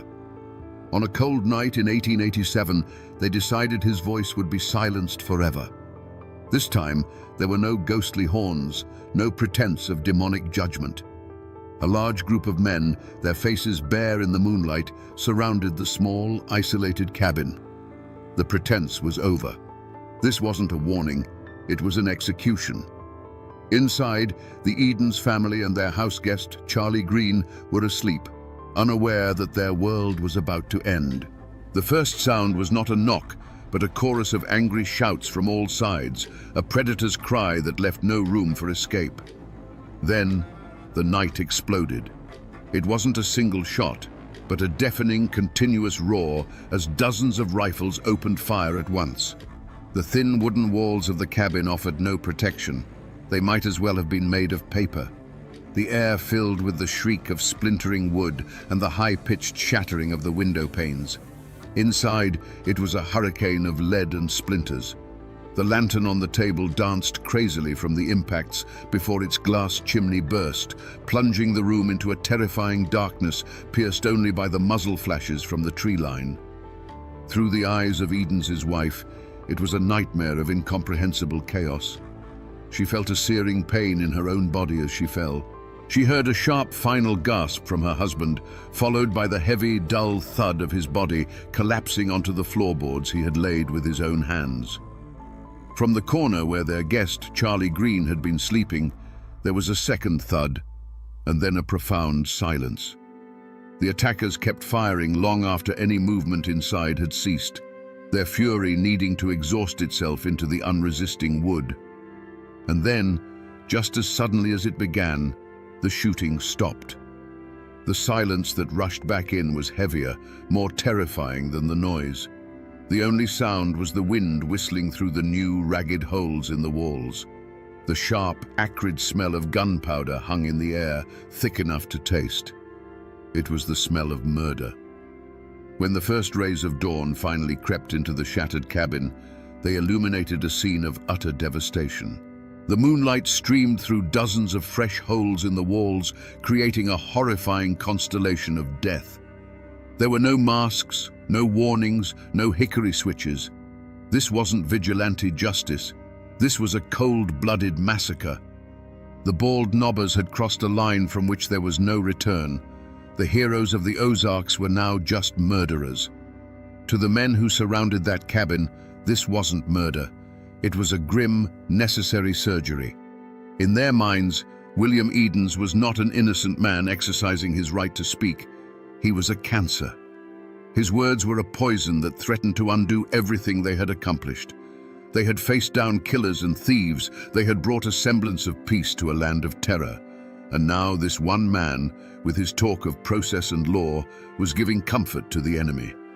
He was making them look like villains, turning the very people they'd sworn to protect against them.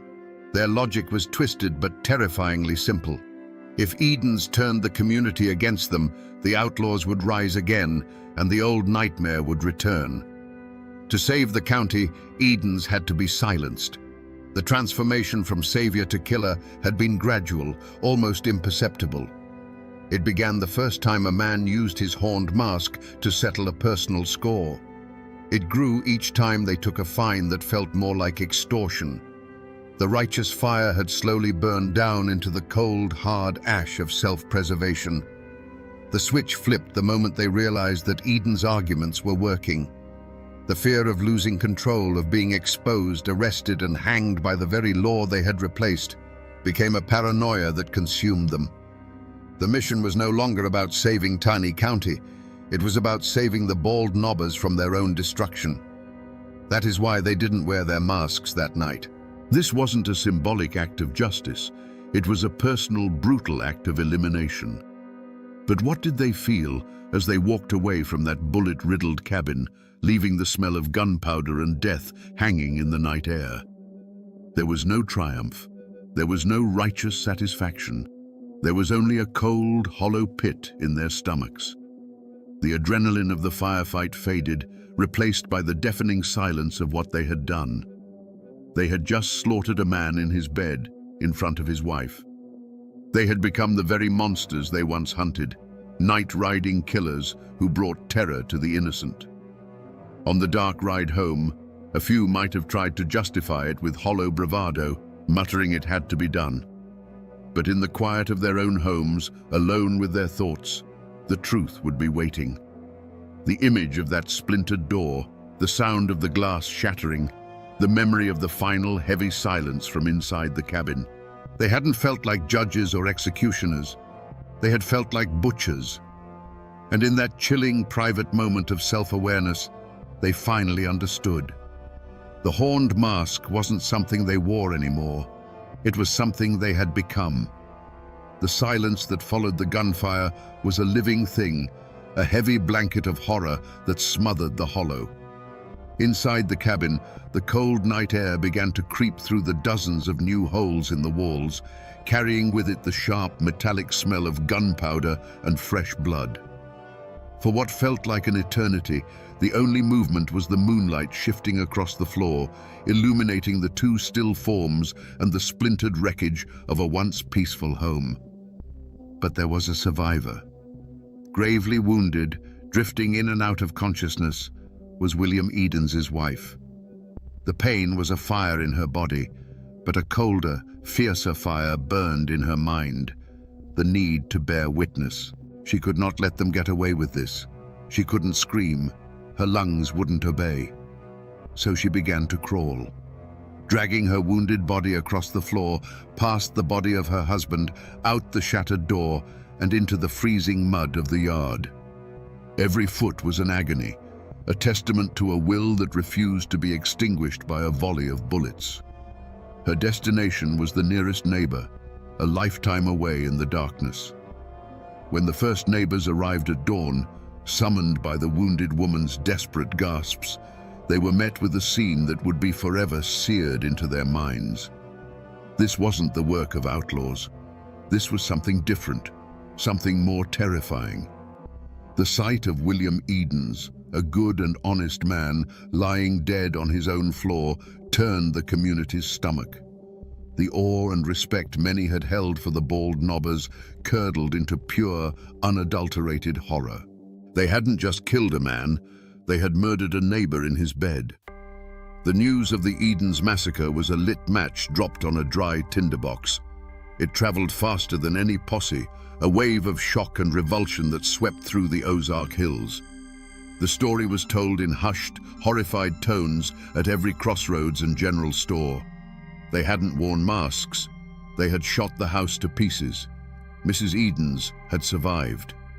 The killers' identities, long whispered in secret, were now spoken openly, names attached to an unforgivable crime. This was too blatant, too savage for even the corrupt local authorities to ignore. The flimsy shield of public support for the bald nobbers had been utterly shattered. The state was finally forced to act. The governor of Missouri, his hand forced by the public outcry, authorized the use of the state militia and hired the famous Pinkerton Detective Agency to hunt the killers down. A substantial reward was offered for their capture, turning friends into potential informants. The hunt was on, not just by a local sheriff, but by the full, vengeful power of the law they had so arrogantly replaced. The hunters had officially become the hunted. The murder of William Edens was not a stone dropped in a pond. It was an earthquake that split Taney County right down the middle. There was no more gray area, no room for neutrality. The invisible lines of allegiance that had been forming for months were now drawn in blood. You were either for the bald nobbers, believing they were the only thing standing between order and chaos, or you were against them, believing they had become a murderous tyranny. The question was whispered over fence posts, argued in hushed tones in the back of the general store, and sometimes settled with fists in the dusty street. Families who had shared pews for generations now glared at each other over the tops of their hymnals, the preacher's words about forgiveness ringing hollow and meaningless. The community, once a source of strength, was now a web of suspicion. Every shadow could hold a spy, and every friendly greeting could be a test. A conspiracy of silence fell over the hills, but it wasn't the silence of ignorance. Everyone knew who pulled the triggers that night.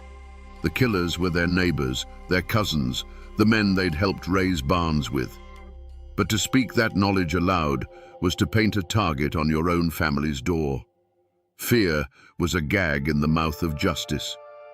In response to this new terror, an opposition finally took shape.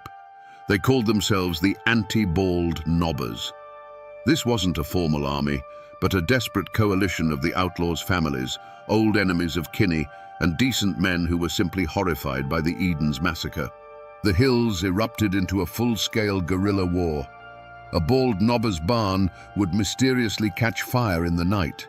An anti-bald nobber would be ambushed on a lonely road. Shootouts became common, turning the quiet mountain trails into killing grounds. Amid the terror, there were quiet acts of breathtaking courage.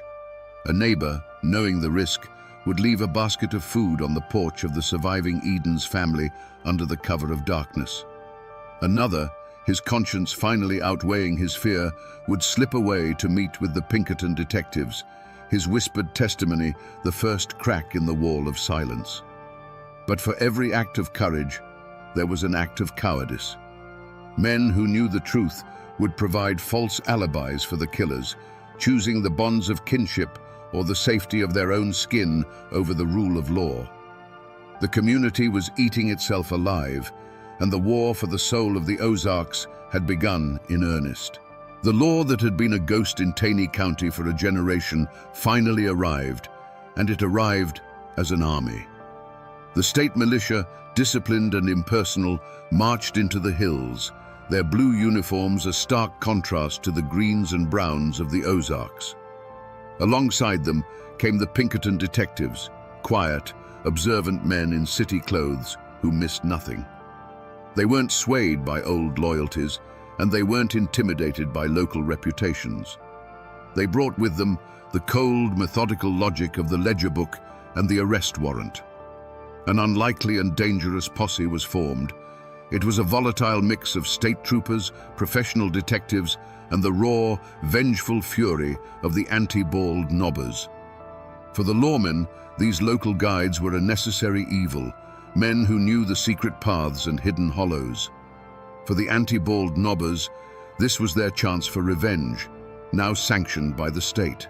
They hunted their own kin, leading the militia to the doorsteps of men they had known their entire lives. The chase that followed was a brutal ordeal against the land itself. The wanted men were not fools. They were sons of these mountains. They knew every cave, every rock outcropping, every spring that could hide a man. They could melt into the dense woods like smoke. For the pursuing militia, many of them flatlanders, the Ozarks became a green hell of steep ridges, sudden drop-offs, and thorny thickets that tore at their uniforms and their resolve. Days turned into weeks of grueling patrols, of false leads and near misses. The mountains, which had been the bald nobbers' fortress, were now their last, desperate sanctuary. But the real weapon that brought them down wasn't the rifle, it was the whisper. The governor's reward money was a powerful temptation, but it was the presence of the militia that truly broke the spell of fear. For the first time, people who knew the truth felt safe enough to speak it.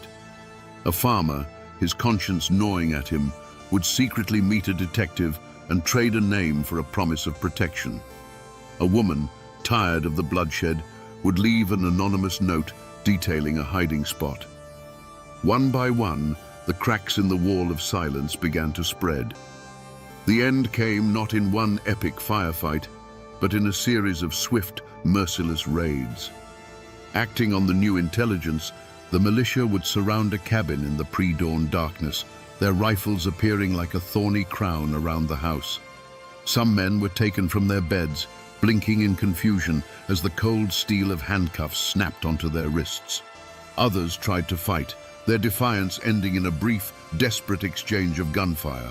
A few, run to ground in a remote cave, simply gave up, their faces gaunt with hunger and the knowledge that the game was over. The once feared night riders, the horned demons of the hills, were rounded up by the dozens, their reign of terror ending not with a thunderclap, but with the quiet, final click of a jail cell door. The trials of the bald nobbers were not a quiet legal proceeding.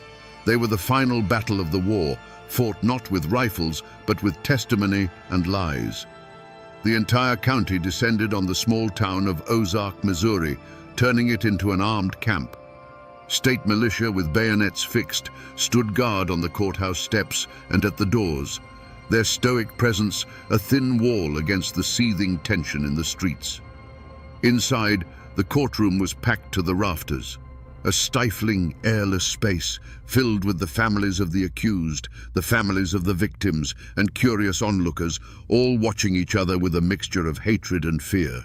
The air was thicker than summer molasses, heavy with the unspoken threat that the violence outside could erupt within these walls at any moment. This was a clash of two worlds. In the dock sat the accused, hardened hillmen, their weathered faces looking utterly out of place against the polished wood of the court. Facing them was the machinery of the state, slick, confident lawyers from the city whose legal arguments felt like a foreign language in a place where disputes were settled with a handshake or a shotgun. Witnesses were called to the stand, their hands trembling as they swore on the Bible. You could see the terror in their eyes. As they spoke, their gaze would drift to the gallery, where the kin of the accused sat in stony silence, a silent but powerful reminder that after the judge and jury were gone, the mountains and their long memories would remain. Witness intimidation didn't require a single word, only a steady, unblinking stare. The defendants themselves showed no remorse. Led by Dave Walker and his son, they carried themselves not with the shame of murderers, but with the defiant pride of captured soldiers. They rarely looked at the judge or the jury.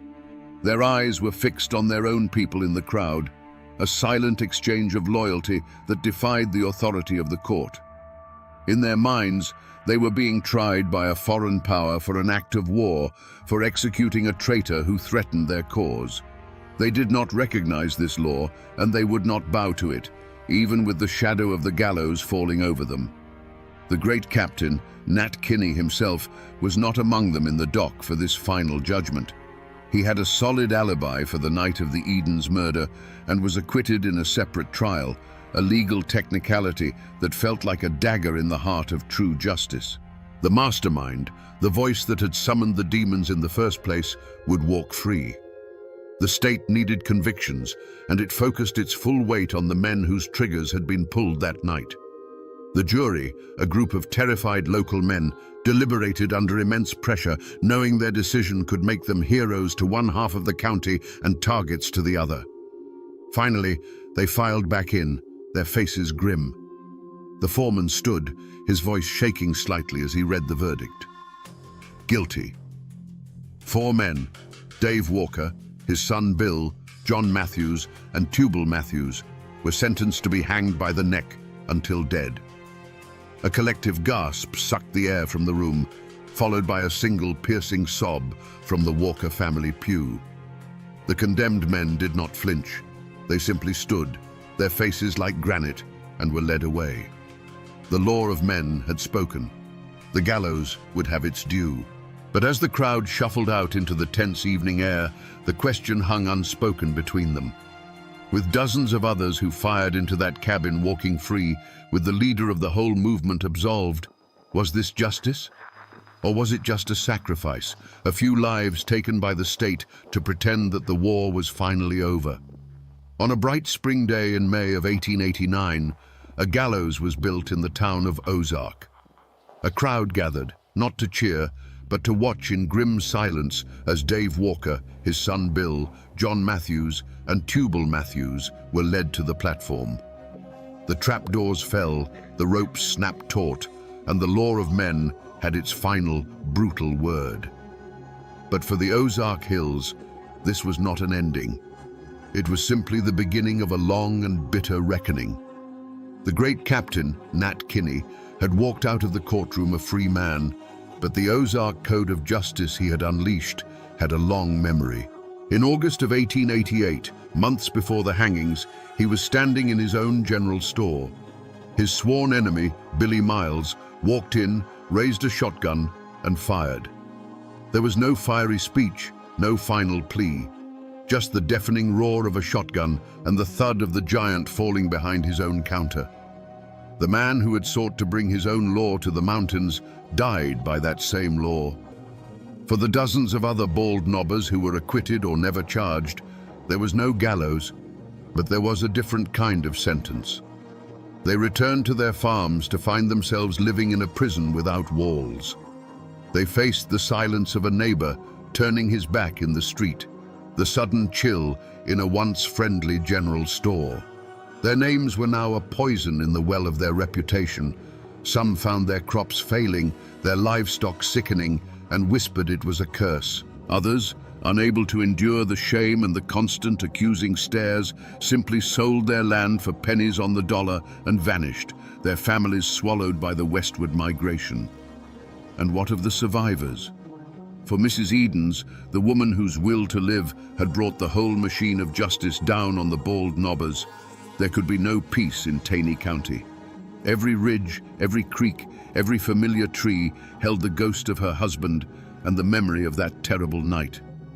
The land was tainted. Soon after the trials, she and her family packed what little they had left into a wagon and left the Ozarks forever, becoming refugees from their own home.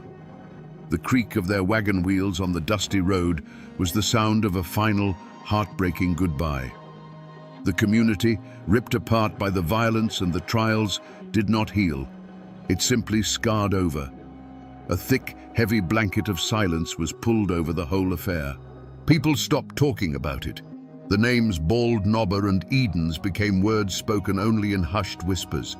It was a shared, unspoken agreement to forget. The story was too ugly, the wounds too deep.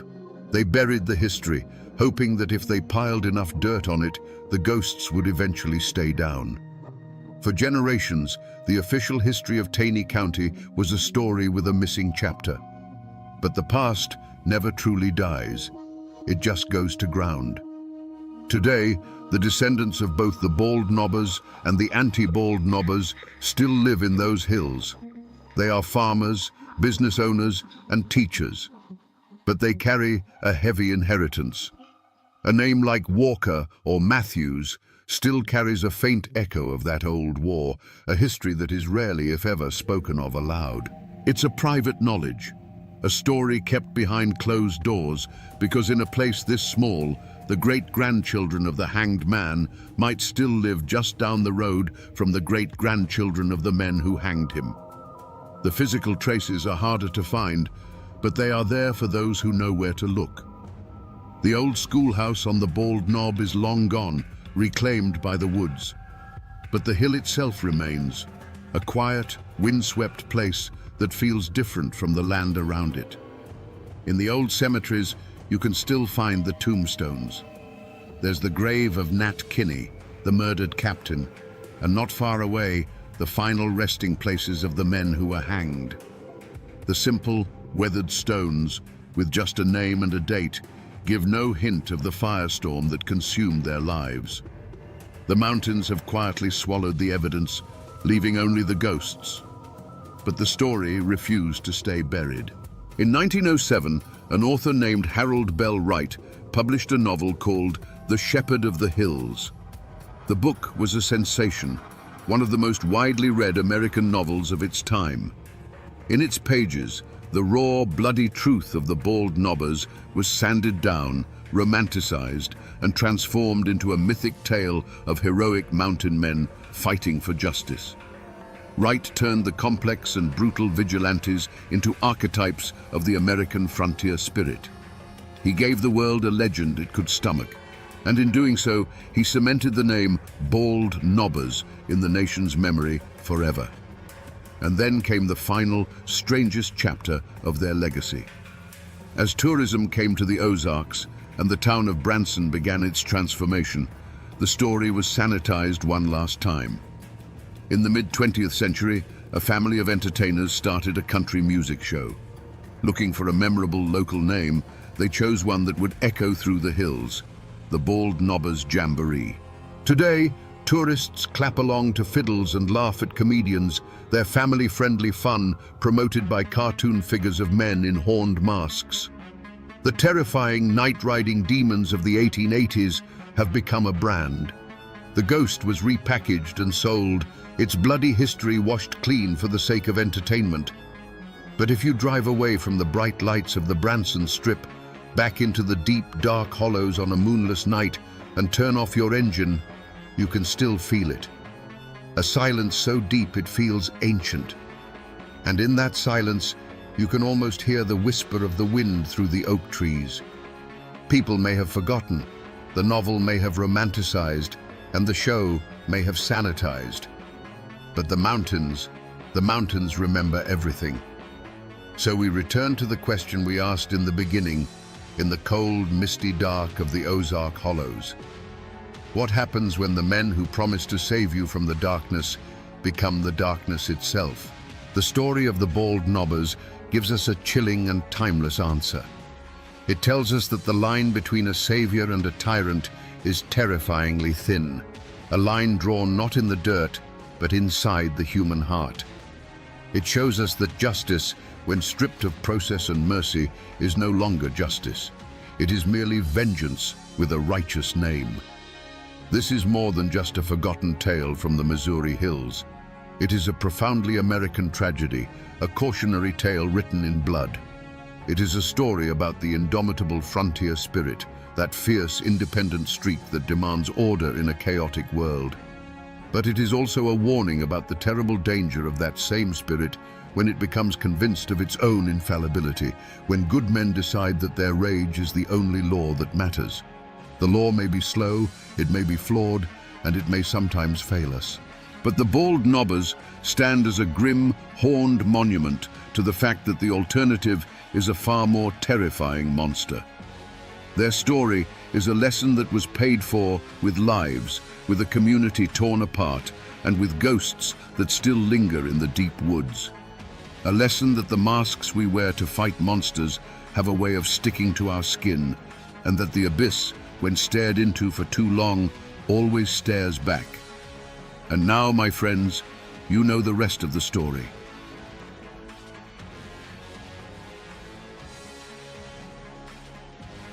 On the morning of March 20th, 1906, the modern steel of the Walnut Street Bridge in Chattanooga, Tennessee, was host to a medieval horror.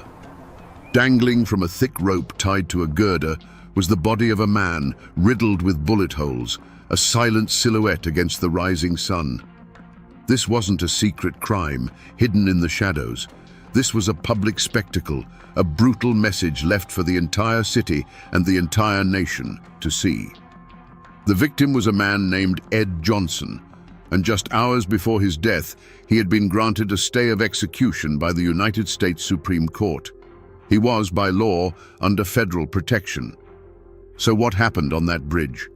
How could a mob tear a man from his cell and lynch him in open defiance of the highest court in the land? Today, we will answer that question. We will unravel a story of a city's rage, a sheriff's betrayal, and an injustice so profound it sparked an unprecedented legal battle for the very soul of America. Before he was a name in a Supreme Court case, Ed Johnson was just a man trying to find his way. He was 24 years old, a handyman, and a member of the Second Baptist Church. He wasn't a troublemaker. By all accounts, he was quiet, unassuming, and known for his steady work. In the segregated world of 1906 Chattanooga, a city trying to brand itself as a progressive hub of the New South, men like Ed Johnson lived a precarious existence. They were the backbone of the city's labor force, yet they were afforded none of its protections and lived under the constant unspoken threat of a racial hierarchy enforced by both law and tradition. His world was one of separate entrances, separate water fountains, and a carefully maintained social distance. He had hopes and fears like any other man, but his were filtered through the lens of Jim Crow. He sought stability, a bit of peace, and the quiet dignity of a life well lived within the narrow confines society had drawn for him. He was, in short, an ordinary man, which made him the perfect blank canvas onto which a city could project its deepest fears and hatreds. Miles away, in another part of that same city, lived Nevada Taylor. She was a young white woman, and her world was the mirror opposite of Ed Johnson's, defined by a different set of rigid expectations. Her life was meant to be one of protected virtue, of church socials, and a future promised within the safe confines of her community. She was a symbol of the Southern purity that the white power structure was obsessed with defending. The city they both called home, Chattanooga, was a place of deep contradictions. It boasted of its industry, its economic growth, and the grand Walnut Street Bridge that stitched the city together over the Tennessee River. But beneath this veneer of progress was a simmering cauldron of racial animosity. The memory of the Civil War was still fresh, and the rigid social order of the Jim Crow South was considered sacred. The slightest perceived transgression against that order, especially the ultimate taboo of a black man being accused of harming a white woman, was enough to make the city's civilized facade crumble into dust. In this tinderbox, Ed Johnson and Nevada Taylor were strangers, their lives running on parallel tracks that were never meant to intersect. But on a cold January night, in the darkness of a cemetery on the edge of town, those tracks would collide in a catastrophic event. One of them would become the victim of a brutal assault, and the other the victim of a city's ravenous, indiscriminate rage. Both of their lives and the world they knew were about to be destroyed. The crime scene was not a room with four walls, but a sprawling, cold expanse of earth and stone, the Forest Hills Cemetery. By day, it was a place of quiet reflection, but on the night of January 23, 1906, this sanctuary for the dead became a stage for a living nightmare. The air was still, the only sounds the rustle of winter leaves and the distant whistle of a train. It was in this profound and unnerving silence that Nevada Taylor was found, terrified and disoriented. There was no physical evidence to speak of, no footprints that could be trusted on the hard, cold ground, no discarded weapon, no clear signs of a struggle that told a specific story. The only evidence was Nevada Taylor's own harrowing account, a story pieced together from the fragments of trauma and the blackness of the night. She couldn't see her attacker's face. She couldn't describe his clothes. All she could offer was a voice in the dark and the terrifying assertion that her assailant was a black man. From the chaos, investigators clung to a single flimsy piece of information. Miss Taylor mentioned that she had grabbed at something during the attack, a small leather strap, which she thought might have come from her assailant's weapon. This tiny, ambiguous detail became the cornerstone of the entire investigation. It was not a clue that pointed to a specific person, but a desperate anchor in a sea of uncertainty. The scene of the crime quickly expanded beyond the cemetery gates and into the very heart of Chattanooga. Whispers turned to shouts, and fear curdled into rage. The city's white populace didn't see a mystery to be solved. They saw an outrage to be avenged. The lack of a clear suspect didn't inspire caution. Instead, it created a vacuum that was instantly filled with suspicion directed at every black man in the city. The investigation began not with a question, who did this, but with a conclusion. A black man was responsible, and he would be found. The wilderness of the cemetery had offered no easy answers, but the mob-minded certainty of the city demanded one, and it demanded one immediately. The hunt was on, not for a specific individual, but for any man who could be made to fit the crime. The city's fury needed a face, a name to attach to its collective rage.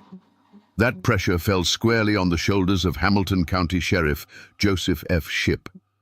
A man of his time and place, Shipp understood that justice in the Jim Crow South was often secondary to maintaining order, and order meant placating the white majority. His personal vendetta wasn't against any one man, but against the threat of chaos and the political damage an unsolved crime of this nature could do to his career. He needed a culprit, and he needed one fast. The investigation became a brutal dragnet.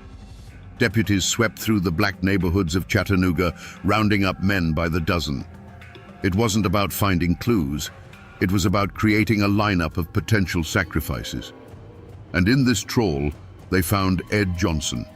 He wasn't caught red-handed, nor was he found with any incriminating evidence. He was simply in the wrong place at the wrong time, a known figure in the community who suddenly found himself ensnared in a nightmare. The flimsy clue of the leather strap was now given a purpose.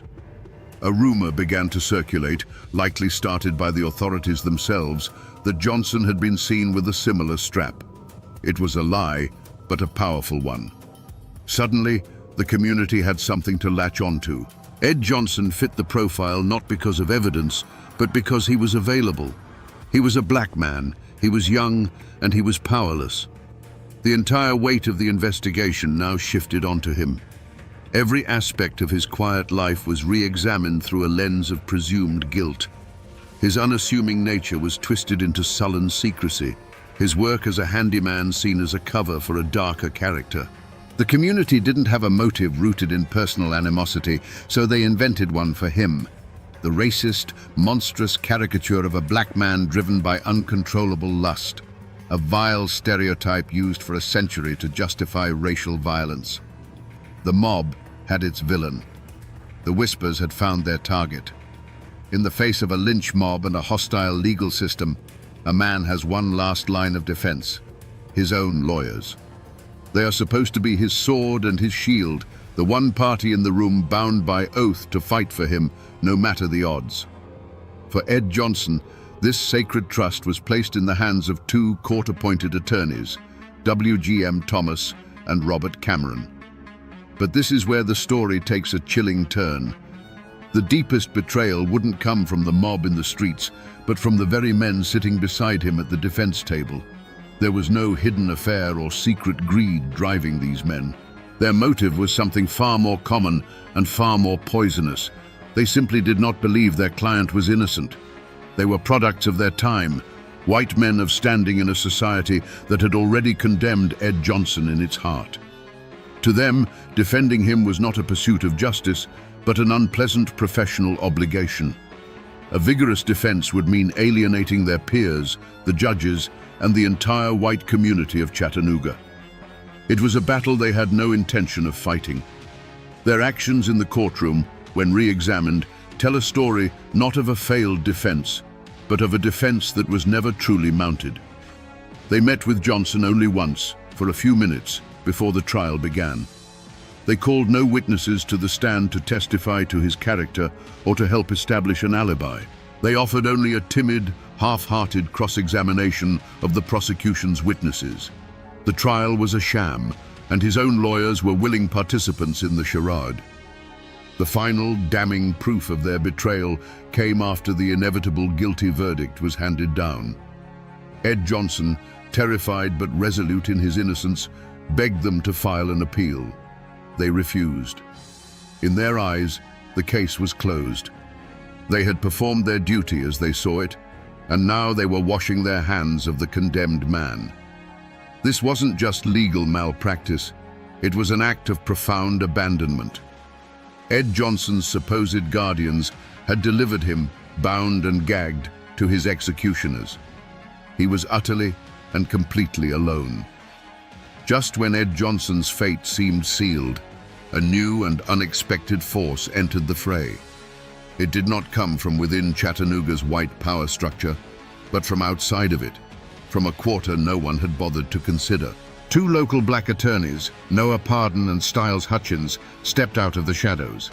This was not just a legal maneuver, it was an act of almost unimaginable courage. In a city where they were considered second-class citizens, where their very ambition was seen as a provocation, they chose to stand up for a man everyone else had left for dead. Their motive was not profit or personal gain. It was a radical belief in the promise of American justice, even when America itself had broken that promise time and time again.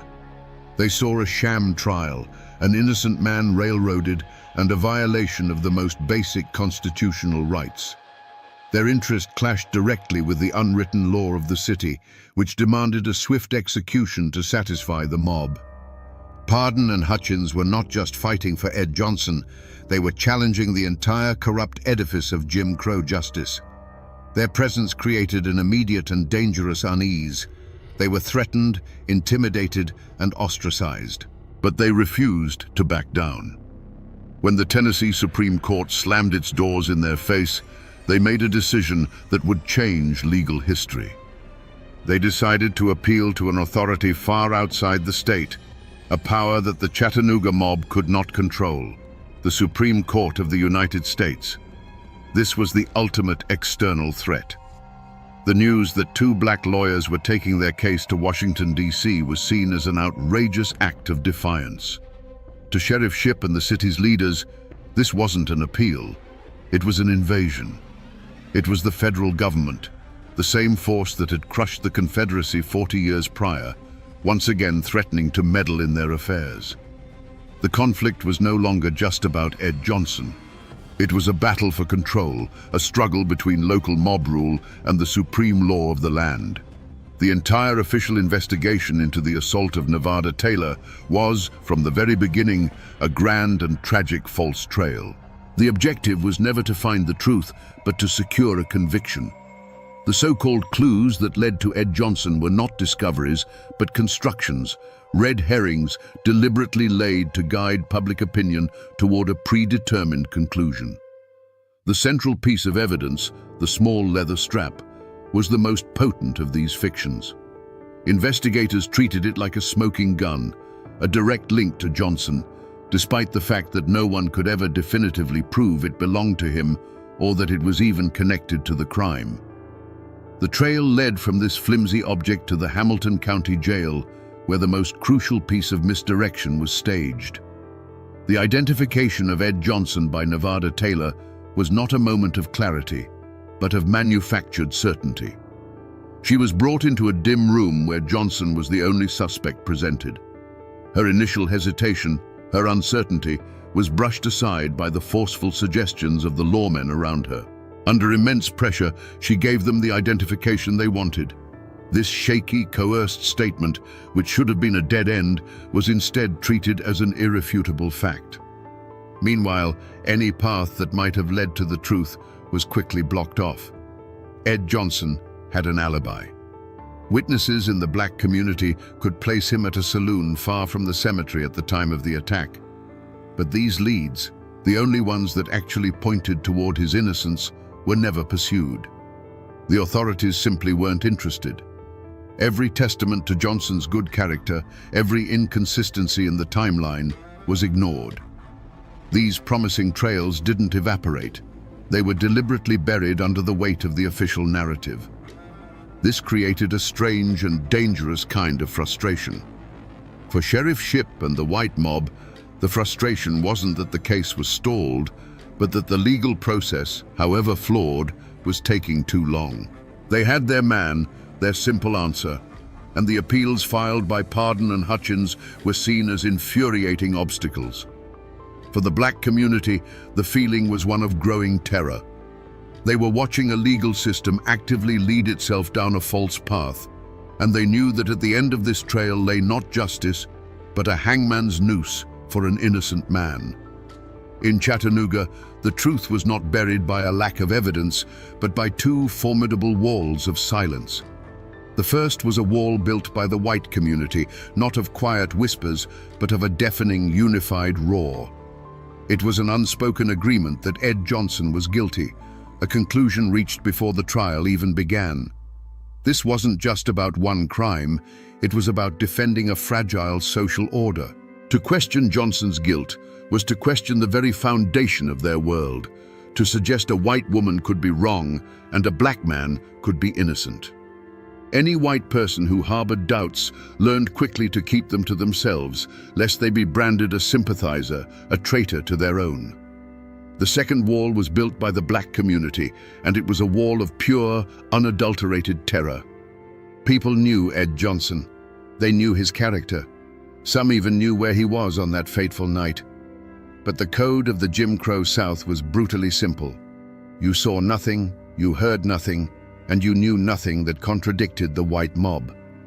To come forward as an alibi witness for Johnson would not have been seen as a civic duty, but as an act of suicidal defiance. The price for speaking the truth was the firebombing of your home, the destruction of your business, or a rope thrown over a tree limb with your own name on it. This silence was born from a deep and justified distrust of the law. The police and the courts were not seen as protectors, but as the enforcement arm of the white power structure. To go to Sheriff Shipp with information proving Johnson's innocence would be pointless and perilous. The system was not designed to find the truth. It was designed to produce a result, and that result had already been decided. The psychological toll on those who dared to breach this wall was immediate and severe. Noah Pardon and Styles Hutchins were the ultimate examples. By taking Johnson's case, they shattered the silence. In return, they were marked men. Their lives were openly threatened, their reputations dragged through the mud. They were hunted in their own city, forced to flee for their very survival. The message sent to the rest of the community was chillingly clear. This is the fate of those who speak. After that, the silence became absolute. With the Tennessee courts turning a deaf ear and the execution date looming, all hope seemed to be lost. The legal road had run out, and the gallows were being prepared. But in the small office of Noah Pardon and Styles Hutchins, a discovery was made that would change the course of American legal history. The forgotten clue they unearthed wasn't a misplaced letter or a hidden diary. It was a fundamental principle that the state of Tennessee had chosen to ignore. It was the United States Constitution. Their argument was as simple as it was revolutionary. They contended that Ed Johnson had not received a trial by a jury of his peers, but had been condemned by a jury of intimidated hostages. A courtroom surrounded by an armed, bloodthirsty mob, they argued, is not a court of law. It is a stage for a legal lynching. This was not a failure of evidence, but a failure of the entire process, a gross violation of Johnson's right to due process under the 14th Amendment. This was their forgotten clue. The trial itself was the crime. With this powerful argument, they did the unthinkable. They bypassed the entire state judicial system and took their appeal directly to the highest court in the land. It was a desperate, audacious gamble, two lone black lawyers from the South petitioning the 9 most powerful jurists in America. And then, the impossible happened. The Supreme Court listened. Justice John Marshall Harlan, a man who had famously dissented in the Plessy versus Ferguson case that enshrined separate but equal, saw the profound injustice. On March 19, 1906, he granted a stay of execution. A telegram was dispatched from Washington, D.C. to Chattanooga. It was a single piece of paper, but it carried the full weight of the United States government, ordering a halt to the execution. The forgotten clue had not just opened a door, it had kicked it off its hinges. For a fleeting, miraculous moment, the law had prevailed. The case was no longer about one man's life. It was now a direct confrontation between the rule of law and the rule of the mob. The telegram from the Supreme Court should have been a shield, an impenetrable barrier of federal authority protecting Ed Johnson. Instead, in the charged atmosphere of Chattanooga, it acted like a lit match tossed into a powder keg. The news spread through the city not as a call for lawful patience, but as an intolerable insult. A distant court in Washington, they felt, had stolen their justice, robbing them of the vengeance they so desperately craved. The city began to simmer, and then to boil. The central mystery was no longer who attacked Nevada Taylor, but who would dare to defy the United States Supreme Court. The answer was not some shadowy figure hiding in the back alleys. The mastermind of the lynching, the man who held the keys to both the jail and to the mob's fury, was Hamilton County Sheriff Joseph F. Shipp.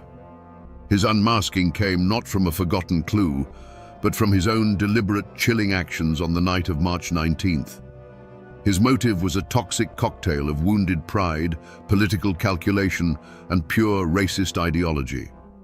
The Supreme Court's stay of execution was a direct and public humiliation. It was a declaration that he, the sheriff, had overseen a failed and unconstitutional trial. In his mind, his authority, his honor, and the honor of his community had been trampled by an interfering federal power. Faced with a choice between his oath to uphold the law of the land and his allegiance to the unwritten code of the mob, Sheriff Shipp made his decision. He would side with the mob. The unmasking is found in the sequence of his orders that night. First, he sent the vast majority of his deputies home, leaving the county jail, which held a man now at the center of a national firestorm, almost completely unguarded. Then, he personally disarmed the one remaining jailer, a man named Nicholson, leaving him with only a single, useless key. He had effectively laid out a welcome mat for the violence he knew was coming. The mob that gathered that night was not a spontaneous eruption of chaos. It was an organized force, its leaders emboldened by the silent, implicit permission of the sheriff. They marched on the jail, not with the uncertainty of a riot, but with the confidence of men who knew they would face no resistance. When the sledgehammers began to ring against the jailhouse doors, the sound was not just breaking steel, but the shattering of the rule of law. The true culprits were unmasked, a furious mob acting as the fist, and the county sheriff, the man sworn to stop them, acting as the calculating, treacherous mind. The night air of Chattanooga filled with the rhythmic, brutal clang of steel on steel as the mob's sledgehammers beat against the jailhouse doors. Inside, a terrified Ed Johnson listened as his last line of defense was systematically battered into submission. When the doors finally gave way, a river of angry shouts and menacing faces flooded the corridor. Rough hands seized him, dragging him from the relative safety of his cell out into the cold March street. They marched him through the city, a grim procession lit by flickering torches and street lamps. The mob was a beast with 100 heads, and it was parading its victim towards the altar of its rage, the Walnut Street Bridge. The modern steel structure, a symbol of Chattanooga's progress, became a stage for its most medieval impulse. The dark, swirling waters of the Tennessee River flowed silently below, an indifferent witness to the horror about to unfold. On the bridge, under the vast, starless sky, a thick rope was thrown over a steel girder. In this final, terrifying moment, Ed Johnson was granted a chance to speak. His voice, clear and steady, cut through the jeers of the crowd. He did not beg for his life. He proclaimed his truth. "I am an innocent man," he declared to the faces surrounding him. "I am not guilty of this crime. I have said it all the time and I say it now. God bless you all. I am ready to go." Then he was pushed into the void. The rope snapped taut, but the fall did not bring a swift end. As his body twisted in the air, a leader of the mob raised a pistol. A single sharp crack echoed across the river, and Johnson's body went limp. It was followed by another and another. From the bridge above, a fusillade of gunfire erupted. The night was filled with muzzle flashes, each bright spark followed by the sound of a shot. Over 50 in all, each one a punctuation mark in a statement of pure defiance. And then, as suddenly as it began, it was over. A ringing silence descended upon the bridge, broken only by the whisper of the wind through the steel girders and the distant bark of a dog. Ed Johnson's body hung motionless, a haunting pendulum suspended between the city and the dark river below. The mob, its terrible work done, quietly began to disperse, leaving their gruesome message hanging in the night for all the world to see. News of the lynching in Chattanooga was not just news of a murder, it was news of a rebellion. The mob, aided by the sheriff, had not just killed a man, they had openly defied a direct order from the United States Supreme Court. The insult was so profound, so audacious, that it shook the halls of power in Washington. President Theodore Roosevelt himself condemned it as a hideous crime. The Supreme Court, its authority fundamentally challenged, decided to do something it had never done before and has never done since. It resolved to hold its own criminal trial. The atmosphere was unlike any other in American history. The case of United States versus Shipp was not held in a Tennessee courthouse filled with angry locals, but before the 9 justices of the Supreme Court. The defendants, Sheriff Shipp and several leaders of the mob, were summoned to the nation's capital. They walked into the proceedings not with the demeanor of contrite men, but with a quiet, stubborn defiance. Back home, they were heroes who had upheld the Southern Code. In Washington, they were seen as insurrectionists. They were not on trial for murder. The federal court had no jurisdiction for that, but for something just as fundamental, contempt of court, for spitting in the face of the highest law in the land. Shipp and his men maintained their innocence, claiming they were simply overwhelmed by a spontaneous and uncontrollable mob. They presented themselves as hapless peacekeepers, not willing conspirators. But the evidence, painstakingly gathered by federal investigators, told a different story. A story of deputies sent home, of a jail left intentionally unguarded, of a sheriff who had promised the mob they would not be stopped. The verdict, when it finally came down in 1909, was a thunderclap. The Supreme Court of the United States found Sheriff Joseph F. Shipp and 5 of his associates guilty. It was a seismic moment, the first time the federal government had successfully prosecuted the participants of a lynch mob. But then came the sentence. For orchestrating the murder of a man under federal protection and for defying the highest court in the land, Sheriff Shipp was sentenced to serve just 60 days in a federal jail. Justice, it seemed, had been both served and denied in the very same breath. The verdict established a monumental precedent. The rule of law could and would reach down to challenge mob violence.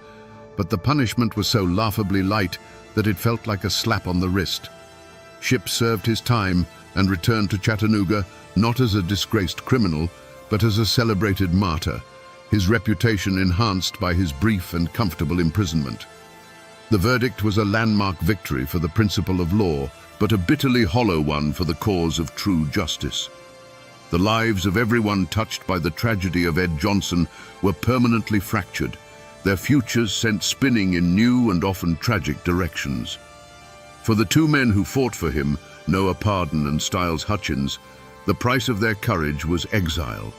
They were hounded from the city they sought to better, their legal practices destroyed, and their lives under constant threat. They became fugitives from the very mob they had tried to defeat in a courtroom, forced to rebuild their lives in the anonymity of the North, their names whispered in Chattanooga's black community with a mixture of reverence and fear.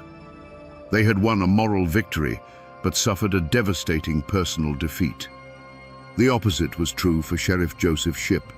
He did not return from his 60-day sentence in shame.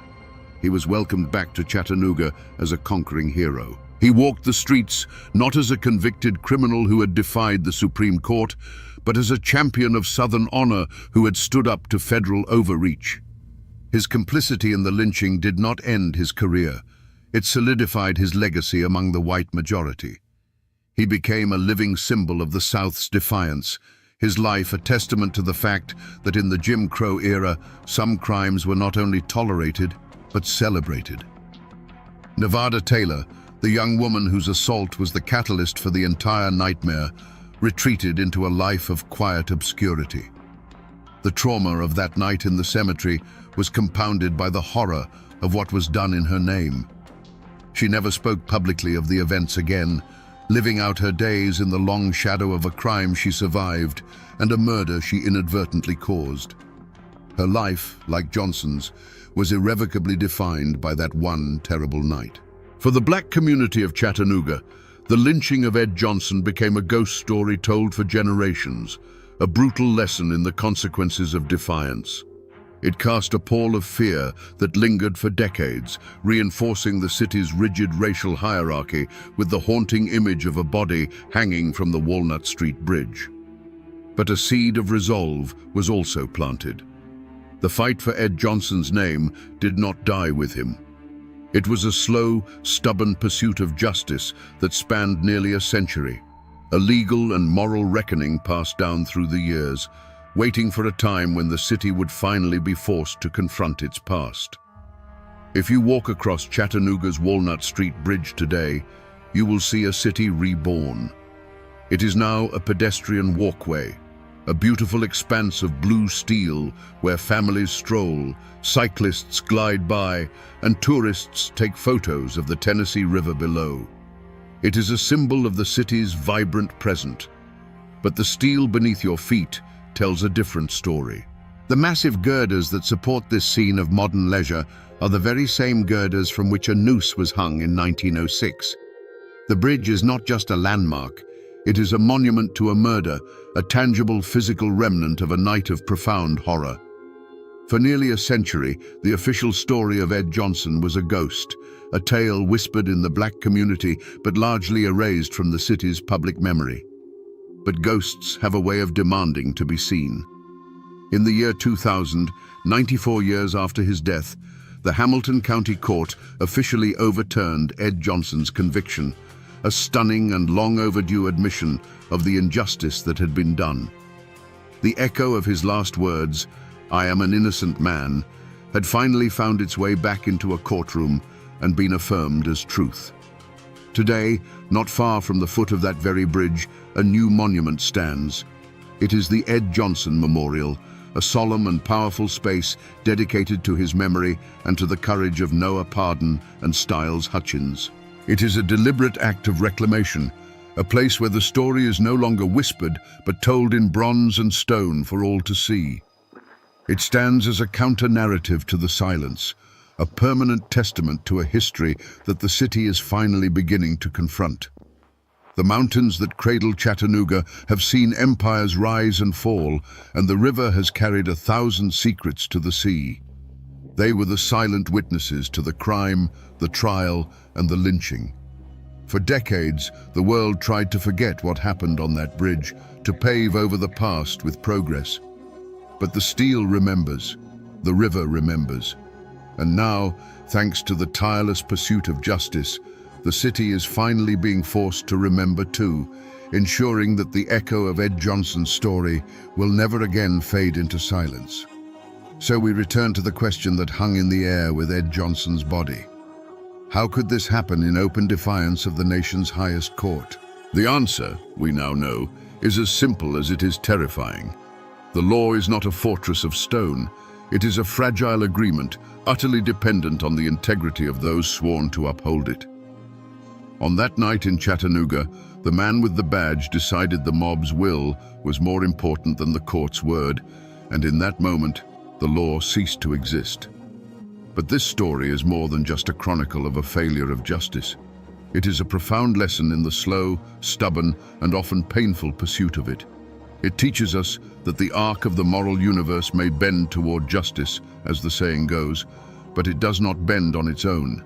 It must be pulled, inch by painful inch, by the hands of courageous and often forgotten people.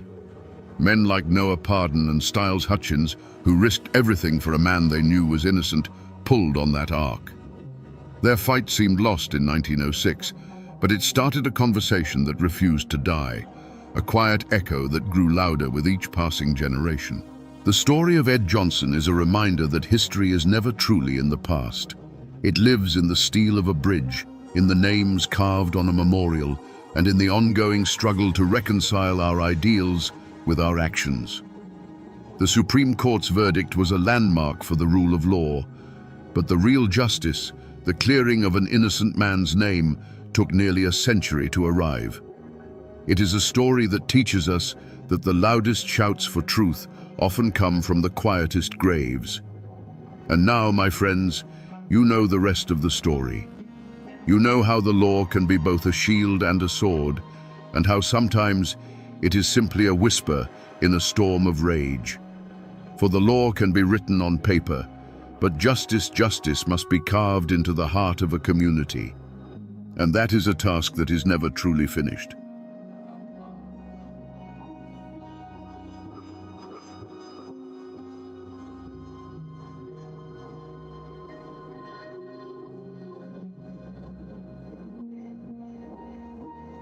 Imagine you are lost, stripped of everything you love, dragged hundreds of miles from your home, and forced to watch as your children are torn from your arms.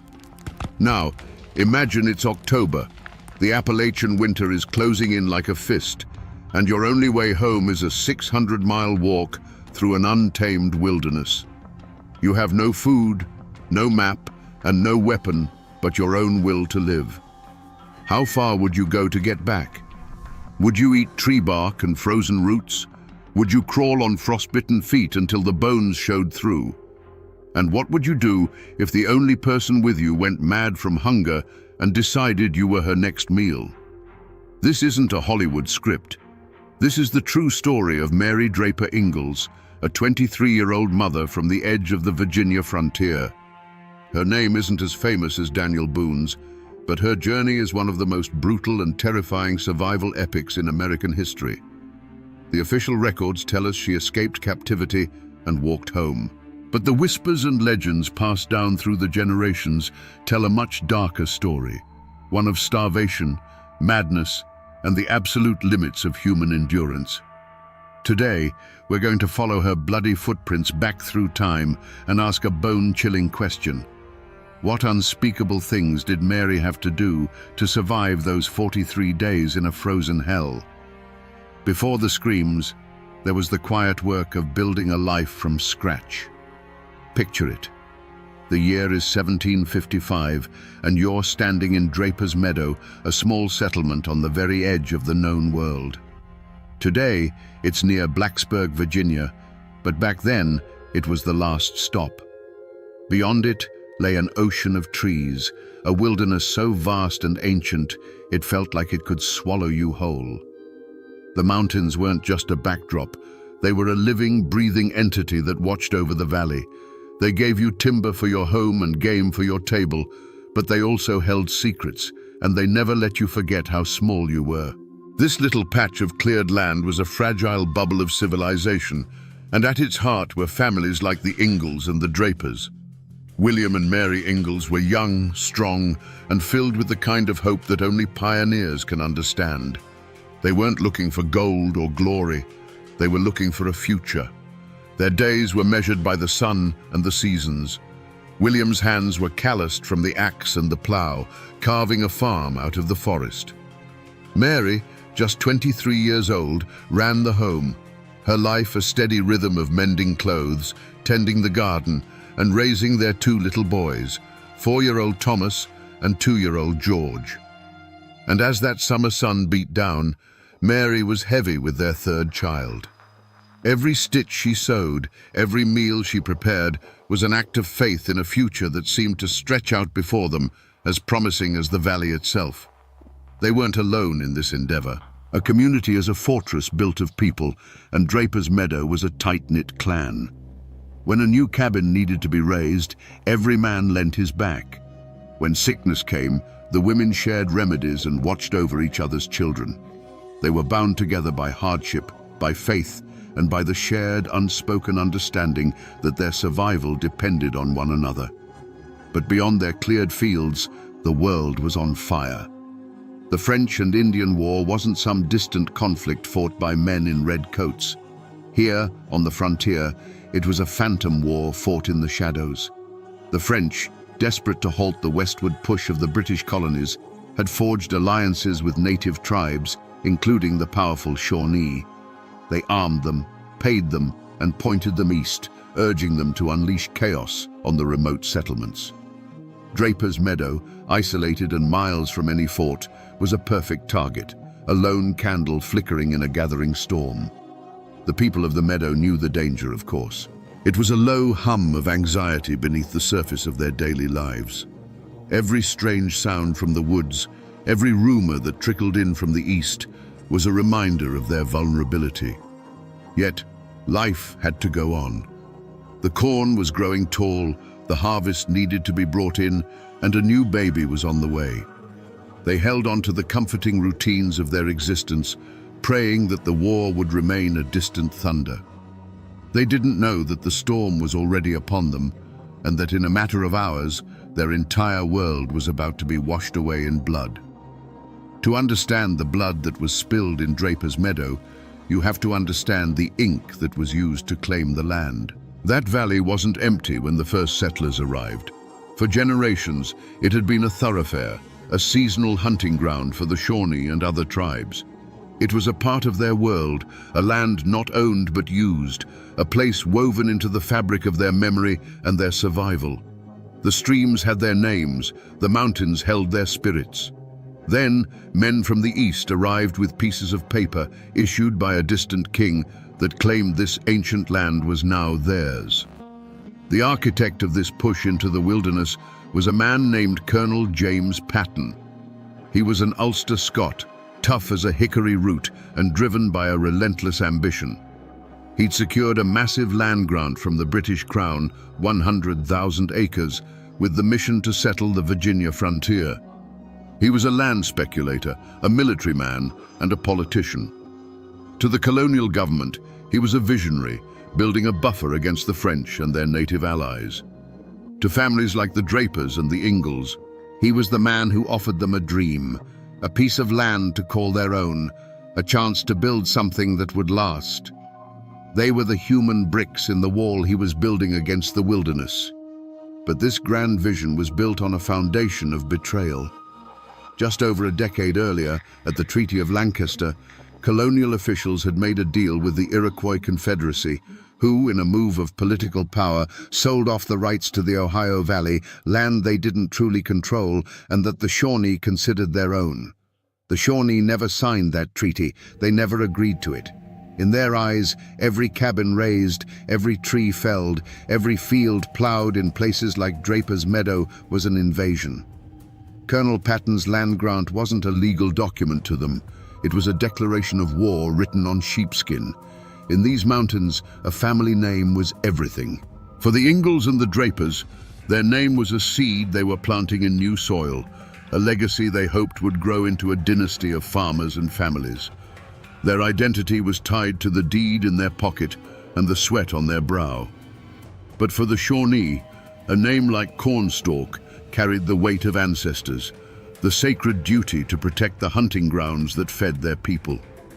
Their identity was inseparable from the land itself. So when these two worlds collided, it wasn't just a dispute, it was a clash of destinies. The settlers saw themselves as pioneers taming a savage land. The Shawnee saw themselves as patriots defending their home from invaders. Draper's Meadow was the fault line, and the tremor was about to begin. In a place as isolated as Draper's Meadow, news traveled on foot and was paid for in whispers. Every few weeks, a lone trapper or a circuit rider would appear out of the woods, a ghost from the outside world, and the community would gather to drink in his words like water. But in the summer of 1755, the news they brought was poison. They told stories of homesteads on the Greenbrier River burned to ash, of families vanished from their cabins without a trace. These tales spread through the settlement like a fever, leaving a chill that the summer heat couldn't touch. The names of the Shawnee leaders were no longer abstract. They became specters that haunted the daylight. The settlers spoke of a warrior named Kilbuck, whose ferocity was legendary. And they spoke of a young chief named Cornstalk, a man whose reputation was already growing into myth. They said he was a brilliant strategist, a man who could move his war parties through the dense forest like a silent wind, striking and disappearing before a proper defense could be mounted. He wasn't some distant enemy. He was a neighbor whose land they now occupied, and his grudge was as deep and personal as the valleys themselves. The tension wasn't just based on far-off rumors. It was in the air they breathed. A few months prior, a hunter from a nearby settlement had been found dead by a stream, his rifle gone, his body bearing the unmistakable marks of a tomahawk. It was a clear and brutal message. You are not safe here. The men started carrying their rifles with them even to the fields, and the women kept the children closer to the cabins. Every snapped twig in the woods, every owl's call that sounded just a little too human, sent a jolt of ice through their veins. This constant fear began to fray the edges of their small community. Some whispered that Colonel Patton had been too bold, that his relentless push westward had painted a target on all their backs. Others argued that his was the only way, that to show fear was to invite attack. A quiet suspicion could curdle a lifelong friendship. A glance held a second too long could be mistaken for an accusation. The very silence that had once been a source of peace for these settlers now felt menacing, as if the endless forest was holding its breath, waiting for the perfect moment to reclaim what it had lost. And Mary Ingalls felt it all. As a mother with two small boys and another life growing inside her, her senses were sharpened to a razor's edge. She watched her sons, Thomas and George, playing in the dirt near the cabin, their laughter a fragile sound in the heavy, watchful air. She would feel a kick from within her womb, and her hand would instinctively go to her belly, a gesture not just of love, but of a fierce, desperate desire to protect her children from a world that felt like it was closing in. A world where the line between a peaceful home and a slaughterhouse was as thin as a cabin wall. The people of the mountains have always known that the world speaks in signs if you're quiet enough to listen. And on the morning of July 30th, 1755, the signs were all there. They said later that the birds in the forest had fallen silent just before dawn, a heavy, unnatural hush that replaced the usual morning chorus. The air was thick and still, refusing to stir, holding its breath. It was the kind of oppressive quiet that comes before the sky tears open in a storm, a silence that felt heavier than any sound. The human omen arrived on horseback. Colonel James Patton rode into the settlement that morning, his face etched with a gravity that chilled everyone who saw it. He wasn't there for a social call. He was the embodiment of the war, the walking, talking proof that the conflict was no longer a distant rumor. He was there to deliver ammunition and warnings, to speak of organizing the militia, to put a hard edge on the fears that had been whispered in the dark. His presence was meant to be reassuring, a symbol of colonial authority, but it had the opposite effect. It was like planting a lightning rod in the middle of the cabins. He was a magnet for the very violence he was trying to prevent. And Mary felt it. She felt it deep in her bones, a cold dread that coiled in her gut. She was at her sister-in-law Betty Draper's cabin, going through the familiar motions of the day with the other women. But her hands felt clumsy, her mind distant. A wave of profound unease washed over her, so strong it almost made her dizzy. She looked out the cabin door at her sons, Thomas and George, playing near the edge of the woods. In that moment, their small, innocent forms seemed terribly fragile, like ghosts already fading into the deep green shadows. She tried to dismiss the feeling, blaming it on the heat and the weight of her unborn child. But the premonition was a physical thing, a cold hand gripping her heart, whispering that the world as she knew it was about to end. The men of Draper's Meadow were in the fields, their backs bent to the harvest. The rhythmic swing of the scythe, the feel of the sun on their necks.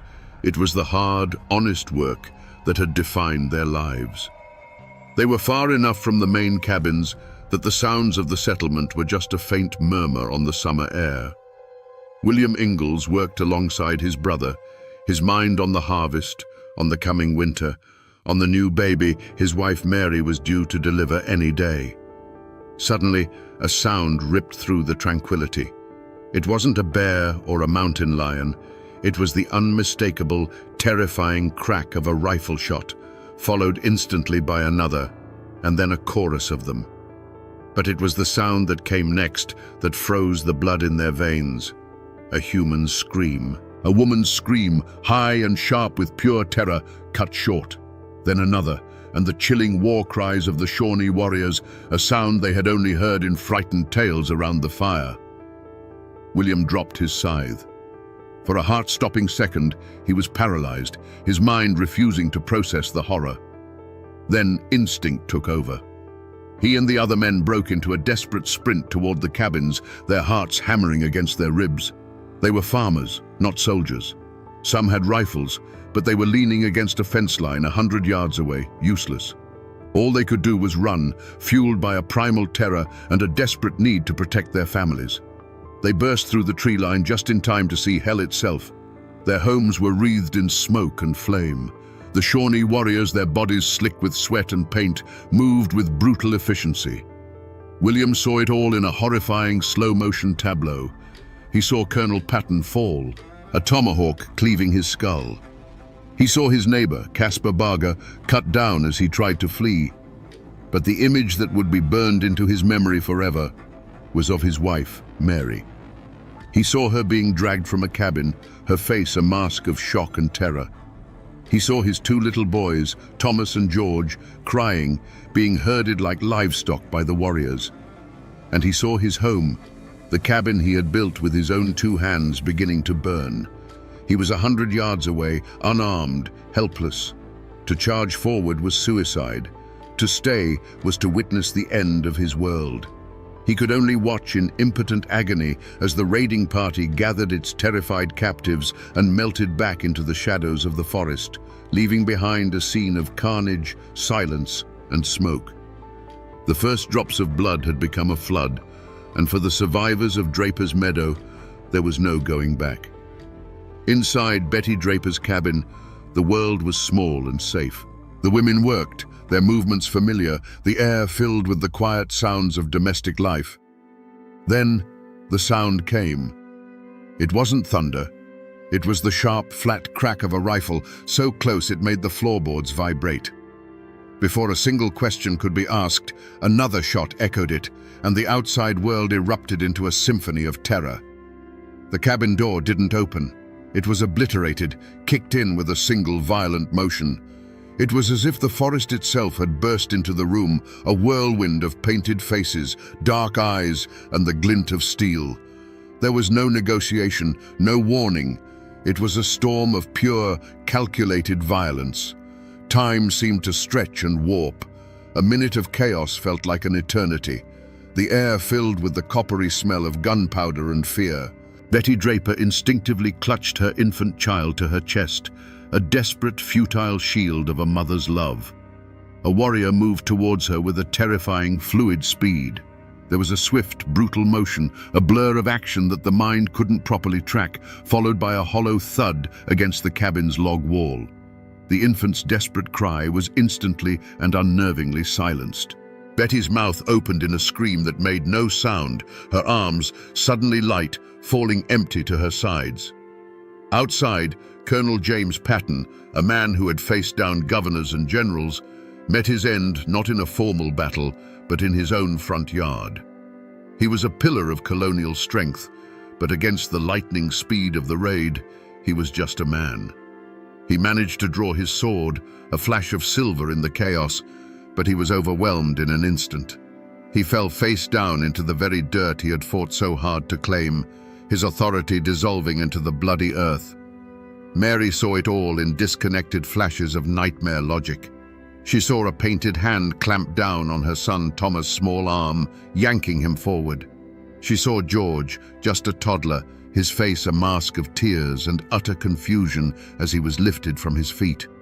Her own body was frozen, trapped between the ferocious instinct to fight for her children and the paralyzing absolute certainty of death. She was no longer a wife or a pioneer, and she was a terrified animal, watching as her young were stolen from the den. The chaos subsided as quickly as it had begun. The screams faded into whimpers, and the sharp crack of gunfire was replaced by the hungry roar and crackle of flames as the cabins began to burn in earnest. This was not a battle, it was a harvest, a human harvest. In the middle of the path, a small corn-husk doll lay face down in the dirt, a solitary, innocent witness to a horror it could not comprehend. The life they had built was gone, reduced to ash and silence in less time than it takes to say a prayer. To us, sitting here centuries later, the men who stormed Draper's Meadow were monsters, pure and simple.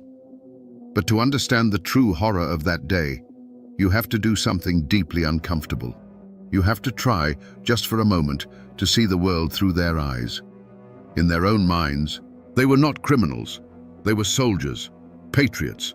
They were the righteous hand of vengeance for a people being systematically erased from their own lands. Imagine a young Shawnee warrior, perhaps even Cornstalk himself, lying on a ridge overlooking the settlement the night before. He doesn't see cozy cabins filled with hopeful families. He sees an infection. He sees a scar on the land that his ancestors had hunted for 1,000 years. Every puff of smoke from a settler's chimney is a signal of his people's slow death. Every ring of an axe is the sound of his world being torn apart. The laughter of the children playing in the dirt is the sound of his own children's future being stolen. Their logic was as cold and hard as a river stone. These people are the vanguard of an endless wave that will not stop until the Shawnee way of life is nothing but a memory. They believed that to stop a flood, you must break the dam. The switch didn't flip for them on that July morning. It had been flipped years before, in council houses where they heard of broken treaties and stolen land. The raid on Draper's Meadow wasn't an act of passion. It was a calculated act of war, a political statement written in blood and fire. When a warrior struck down Colonel Patton, he wasn't just killing a man. He was striking down the symbol of the government that had betrayed them. When another committed that unspeakable act against Betty Draper's infant, in his mind, it was a terrifying but logical act of total war. It was a message sent with brutal clarity. We will not just kill your men. We will erase your future. We will burn the memory of you from this land. There is no safe place for you here. After the slaughter, as they melted back into the forest with their terrified captives, there was likely no remorse. There was grim satisfaction. The objective was complete. The enemy outpost was destroyed. The captives were a valuable prize. Women and children could be adopted into the tribe to replace their own people lost to war and disease. The boys, like Thomas and George, were a blank slate, young enough to be molded into Shawnee warriors. Mary, with her skills, was a useful asset. To them, this was not a massacre. It was a successful military operation. They were not filled with a chilling emptiness, but with the grim purpose of a people fighting a desperate war for their very survival.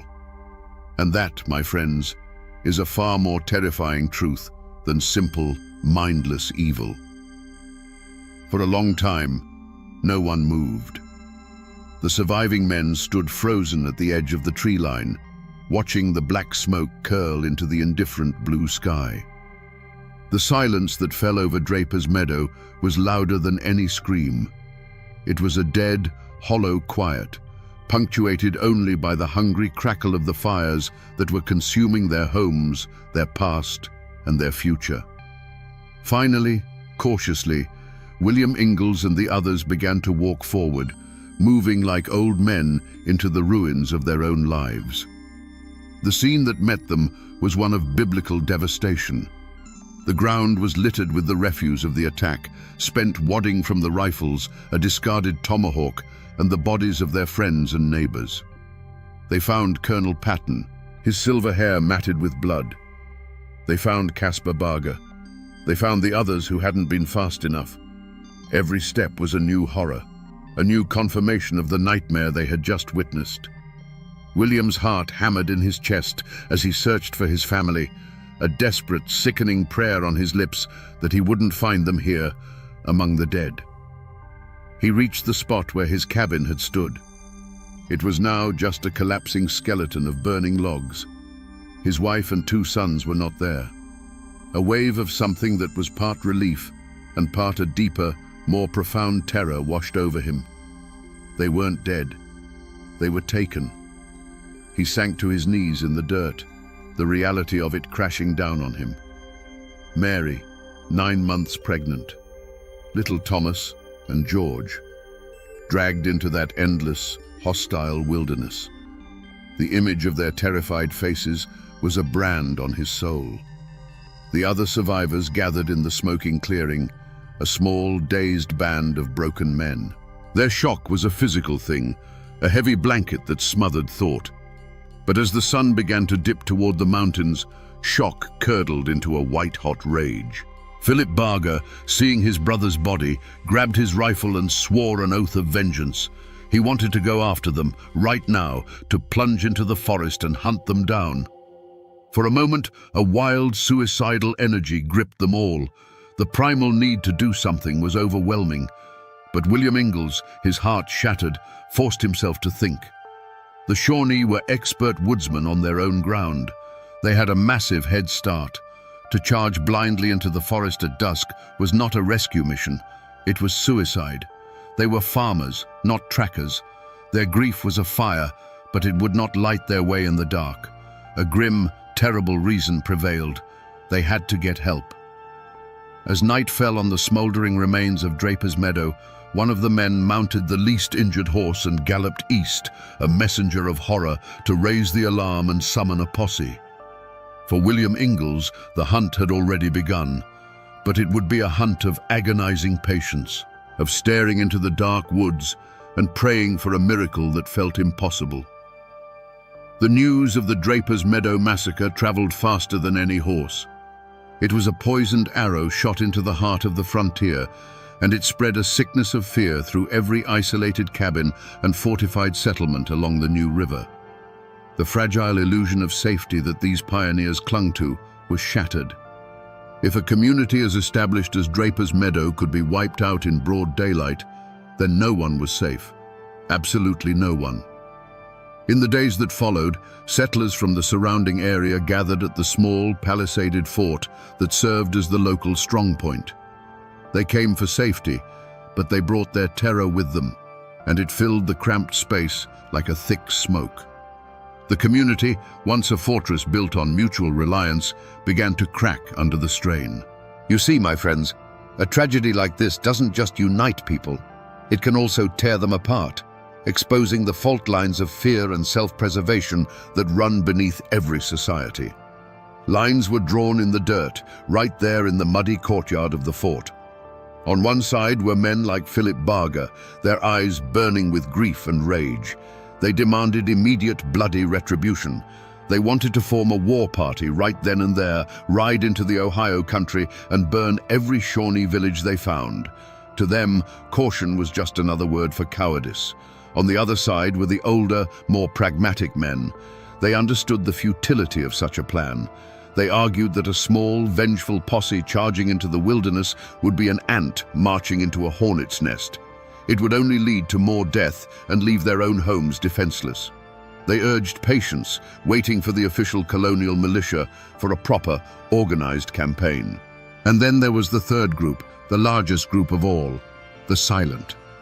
They didn't argue, they didn't make speeches, they just watched with hollow eyes.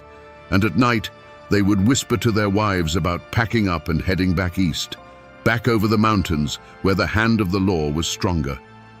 The Shawnees' raid had been a brutal act of psychological warfare, and it was working perfectly. It had planted the seeds of terror, and now they were watching them grow, choking out the courage of an entire region. A conspiracy of silence began to take hold. Many knew the trails the Shawnee used. Some had even traded with them before the war. But to share that knowledge, to offer help to William Ingalls, was to mark your own family for the next attack. The fear was a physical presence. People who had been friends for years now avoided each other's gaze. They barred their doors earlier, shushed their children's play, and prayed that the trouble would pass them by. In a handful of cabins, there were small acts of quiet courage. A woman leaving a loaf of bread and a slab of bacon on the doorstep of a family who had lost everything. But these were flickering candles in a vast and encroaching darkness. For William Ingalls, this was a special kind of hell. He had lost his family, and now he was losing his community. He was a man crying for help in a room full of people who were pretending to be deaf. William Ingalls could not wait. The colonial militia was a slow, lumbering beast, and every hour that passed was an hour that took his family deeper into an enemy world. He knew, with the chilling certainty of a husband and father, that he had to go now. A small, grim-faced posse formed around him. This wasn't an army. It was a handful of men bound by grief and rage, his brother John, Philip Barger, who thirsted for vengeance for his own brother, and a few others from the settlement. They were farmers and hunters, not soldiers, armed with long rifles, leather pouches of shot, and a desperate, burning hope. They plunged into the forest, following the trail of chaos left by the Shawnee war party. For the first few days, the trail was brutally clear. The warriors, confident in their head start, had made little effort to hide their tracks. The posse found the campsites, the ashes of small fires still warm. They found discarded items dropped by the captives, a woman's comb, a torn piece of a shirt. Each discovery was a double-edged sword, a spark of hope that they were on the right path, and a fresh stab of pain, a tangible reminder of the terror their loved ones were enduring. William would pick up these small things, his hands trembling, imagining Mary or his sons just hours ahead, just beyond the next ridge. But the Appalachian wilderness is not a neutral ground. It is a fortress of tangled rhododendron, steep ravines, and confusing mist-shrouded peaks. It was a home to the Shawnee and a deadly maze to the settlers. The posse was strong, driven by adrenaline and fury, but the mountains began to wear them down. The easy trail became a phantom. The Shawnee, knowing they were now being pursued, began to use every trick of their ancient craft. They walked for miles in the rocky beds of streams, leaving no footprints. They split their party, creating false trails that led to nowhere, then regrouped miles away. The hunt became an ordeal against nature itself. The men's provisions dwindled. Exhaustion settled into their bones, a cold, heavy weight that even their rage couldn't burn away. They were chasing ghosts. The mountains seemed to swallow the trail whole. One afternoon, after days of grueling pursuit, they came to the edge of a wide, stony creek bed. The tracks, which had been their only physical connection to William's family, simply ceased to exist. They had vanished. The men cast about for hours, wading through the cold water, scanning the opposite bank, but found nothing. The trail was gone. The silence that fell over the small band of men was profound. They stood in the middle of an infinite forest, defeated. The fire of their vengeance had been starved of air, and all that was left was the cold ash of despair. For William Ingalls, this was a moment of absolute soul-crushing failure. He had come so close, but the wilderness had chosen a side, and it was not his. There was no fierce firefight, no dramatic rescue. There was only the quiet, brutal realization that he had lost. The walk back to the ruins of Draper's Meadow was a funeral march. The men who had charged into the woods fueled by a righteous fury now stumbled home, hollowed out by their defeat.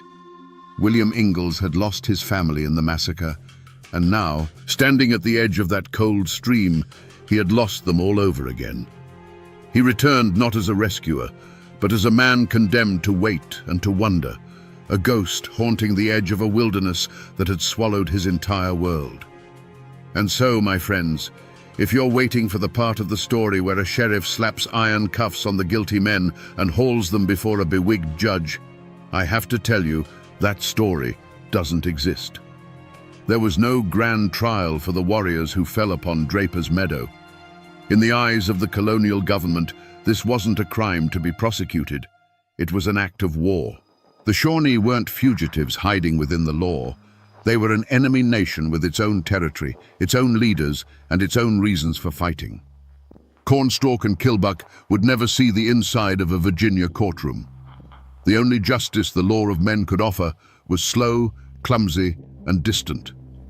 A reward was eventually posted for the return of the captives, a piece of paper that was meaningless hundreds of miles away in the Ohio wilderness. The militia, when it finally mustered, was more concerned with defending against the next raid than avenging the last one. The wheels of colonial justice turned with the speed of a dying glacier, while for the captives, every tick of the clock was an eternity.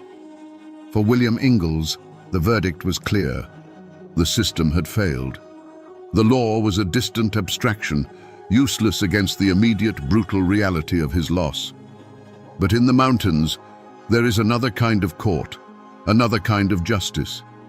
And in the fall of 1755, Mary Draper Ingalls found herself standing trial in it. Her captors were not on trial, she was. The courtroom was the vast, unforgiving landscape of the Ohio Valley. The judge was the coming winter. The jury was hunger, fear, and exhaustion. The verdict would be simple and final, life or death. While William was hunting shadows in the east, Mary was enduring the verdict of her captors. She had been judged not as a criminal, but as an asset. Her skill with the needle and thread spared her from the brutal gauntlet ritual upon her arrival at Lower Shawneetown. She was put to work, her hands making fine shirts for the very men who had destroyed her world. But this small mercy was a cage within a cage. The true sentence had already been carried out on her family. Her sons, Thomas and George, were judged young enough to be assimilated and were torn from her side, adopted into different families, their pasts to be systematically erased. Her infant daughter, Louisa, was deemed just another mouth to feed and was given away. Mary was now a prisoner, not just of the Shawnee, but of her own bottomless grief. The law of men had abandoned her. The justice of the tribe had shattered her family. In that profound darkness, she came to a realization. If there was any justice to be had, she would have to seize it for herself. It would not be a justice of punishment or revenge. It would be the justice of survival, the justice of reclaiming a life that had been stolen. The Shawnee had passed their sentence on her. Now, she was about to deliver her own. You might think this is where the story finds its happy ending. The hero has returned. The ordeal is over. But for Mary and William Ingalls, the reunion was not an end to the suffering. It was the beginning of a new kind of pain. When William finally held his wife, he was holding a stranger made of skin and bone, her eyes haunted by things he could never understand. The joy of her survival was a fragile light in the crushing darkness of their shared losses. She was alive, but her children were not with her. The verdict of her escape was life, but the price was a lifetime of remembering. They could not go back to Draper's Meadow. The place was a tomb, the very soil poisoned with memories. So they moved on, driven by the pioneers' stubborn refusal to be broken. They settled on the New River, establishing Ingalls Ferry, a vital link that would become a cornerstone of the region. They built a new home, had more children, and tried to stitch together the shredded fabric of a normal life. But a curse followed them. The knowledge that their eldest son, Thomas, was still out there, somewhere in the Ohio country, was a wound that would not heal. And the ghosts of their two youngest, George and their infant daughter Louisa, who they would later learn had both died in captivity, were a constant presence. Mary had survived, but a part of her soul had been left behind in that frozen wilderness, forever wandering. And what of the men who had brought this hell upon them? The wheels of mountain justice turn slowly, but they grind exceedingly fine. The war raged on for years, a bloody, tangled ledger of raid and reprisal. The Shawnee leader, Cornstalk, would continue to be a formidable adversary to the colonists. But his fate would be a dark mirror of the violence he had unleashed. Years later, in 1777, he would go to an American fort on a mission of peace to warn them of an impending attack by other tribes. Instead of being treated as a diplomat, he was taken hostage. And when a settler was killed nearby, a vengeful mob stormed the fort and murdered the unarmed Cornstalk in cold blood. There was no trial, no judge. It was the same brutal, lawless justice of the frontier that had visited Draper's Meadow, coming full circle. The community itself tried to forget. The name Draper's Meadow was spoken in hushed tones, if at all. The site of the massacre was abandoned, the burned-out cabins slowly reclaimed by the forest, the graves of the dead sinking back into the earth. It became a haunted place, a scar that the land itself was trying to cover over. The survivors scattered, seeking new ground, trying to build lives far from the shadows of that terrible day. The story was not celebrated or memorialized. It was buried. It was a trauma so profound that the only way people knew how to deal with it was to turn their backs and walk away, hoping the silence would eventually smother the screams. But a story this powerful doesn't just fade away into the mist. It leaves echoes. It seeps into the soil and becomes part of the land itself. The most powerful echo, of course, was human. 13 years after the massacre, a treaty was signed and a teenage boy was returned to the Ingalls family. It was Thomas. But the joyful reunion was also a tragedy. He was a ghost from another world. He spoke Shawnee. He had forgotten English, forgotten his parents, forgotten the life he was born into. His reintegration was a long, painful struggle, a living testament to the chasm that had opened up between two worlds. Yet, he endured. The Ingalls family grew, and they never, ever forgot. The story of Mary's ordeal was their founding legend, passed down from parent to child, a sacred inheritance. It was preserved not in dusty history books, but in the living memory of a family, until Mary's own son, John, finally wrote it down, ensuring it would never be lost. And the physical traces are still there, hidden in plain sight. If you go to Blacksburg, Virginia today, you can find the site of Draper's Meadow. It's not a haunted ruin in the woods. It's the heart of the Virginia Tech campus. Thousands of students walk across that land every single day, their minds on exams and their futures. They sit by a quiet duck pond, a memorial to that day, many of them having no idea they are studying on ground that was once soaked in blood and terror. Travel a little further and you'll find the New River. This, to me, is the greatest monument of all. It is the silent, winding witness to her ordeal. It is the same river whose icy water she waded through, whose banks she crawled along in delirious agony.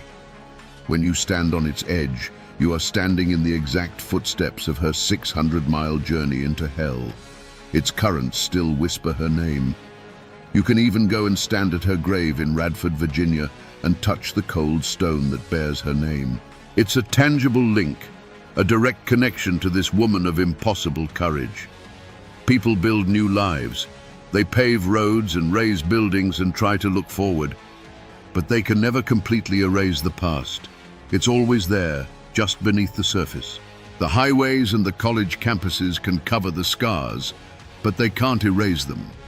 The mountains watched it all happen, and the mountains remember.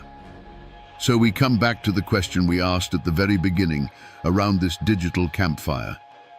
What unspeakable things did Mary Draper Ingalls have to do to survive? The historical record, the official documents, will never tell you. They can only tell you the distance she walked and the date she returned. But the story she told her son, the story of the old Dutch woman and her descent into madness, that is the only answer we have. Did the woman truly try to kill and eat her? Or was it a terrifying hallucination brought on by starvation, Mary's own mind fracturing under the strain? In the end, my friends, it doesn't matter. The horror was real either way. Mary walked to the absolute zero point of human experience, a place where civilization is stripped away and only the primal will to live remains. The unspeakable thing she did was look into that abyss and find the strength to crawl back out. This is not just a story of survival. It is a story about two kinds of strength. There is the strength of the warrior, the strength to conquer, to take, to destroy. We saw that in the brutal efficiency of the raid. But then there is another kind of strength, a quieter and perhaps more profound kind. It is the strength of the root that holds fast to the earth in a storm. It is the strength of a mother who, having lost everything, decides that her own life is still a testament to the family she loved.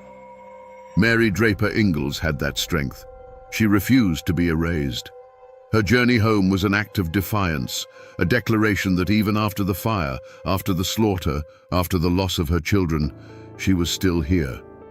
This is the indomitable Appalachian spirit, forged in the crucible of stories just like this one. It's a story of heartbreak and endurance, of cruelty and unimaginable courage. It reminds us that the foundations of this country were not built on neat treaties and noble ideals alone. They were built on the suffering and the sacrifice of people like Mary, on ground consecrated by blood and tears. Her journey is seared into the very landscape, a lesson that must not be forgotten. And now, my friends, you know the rest of the story.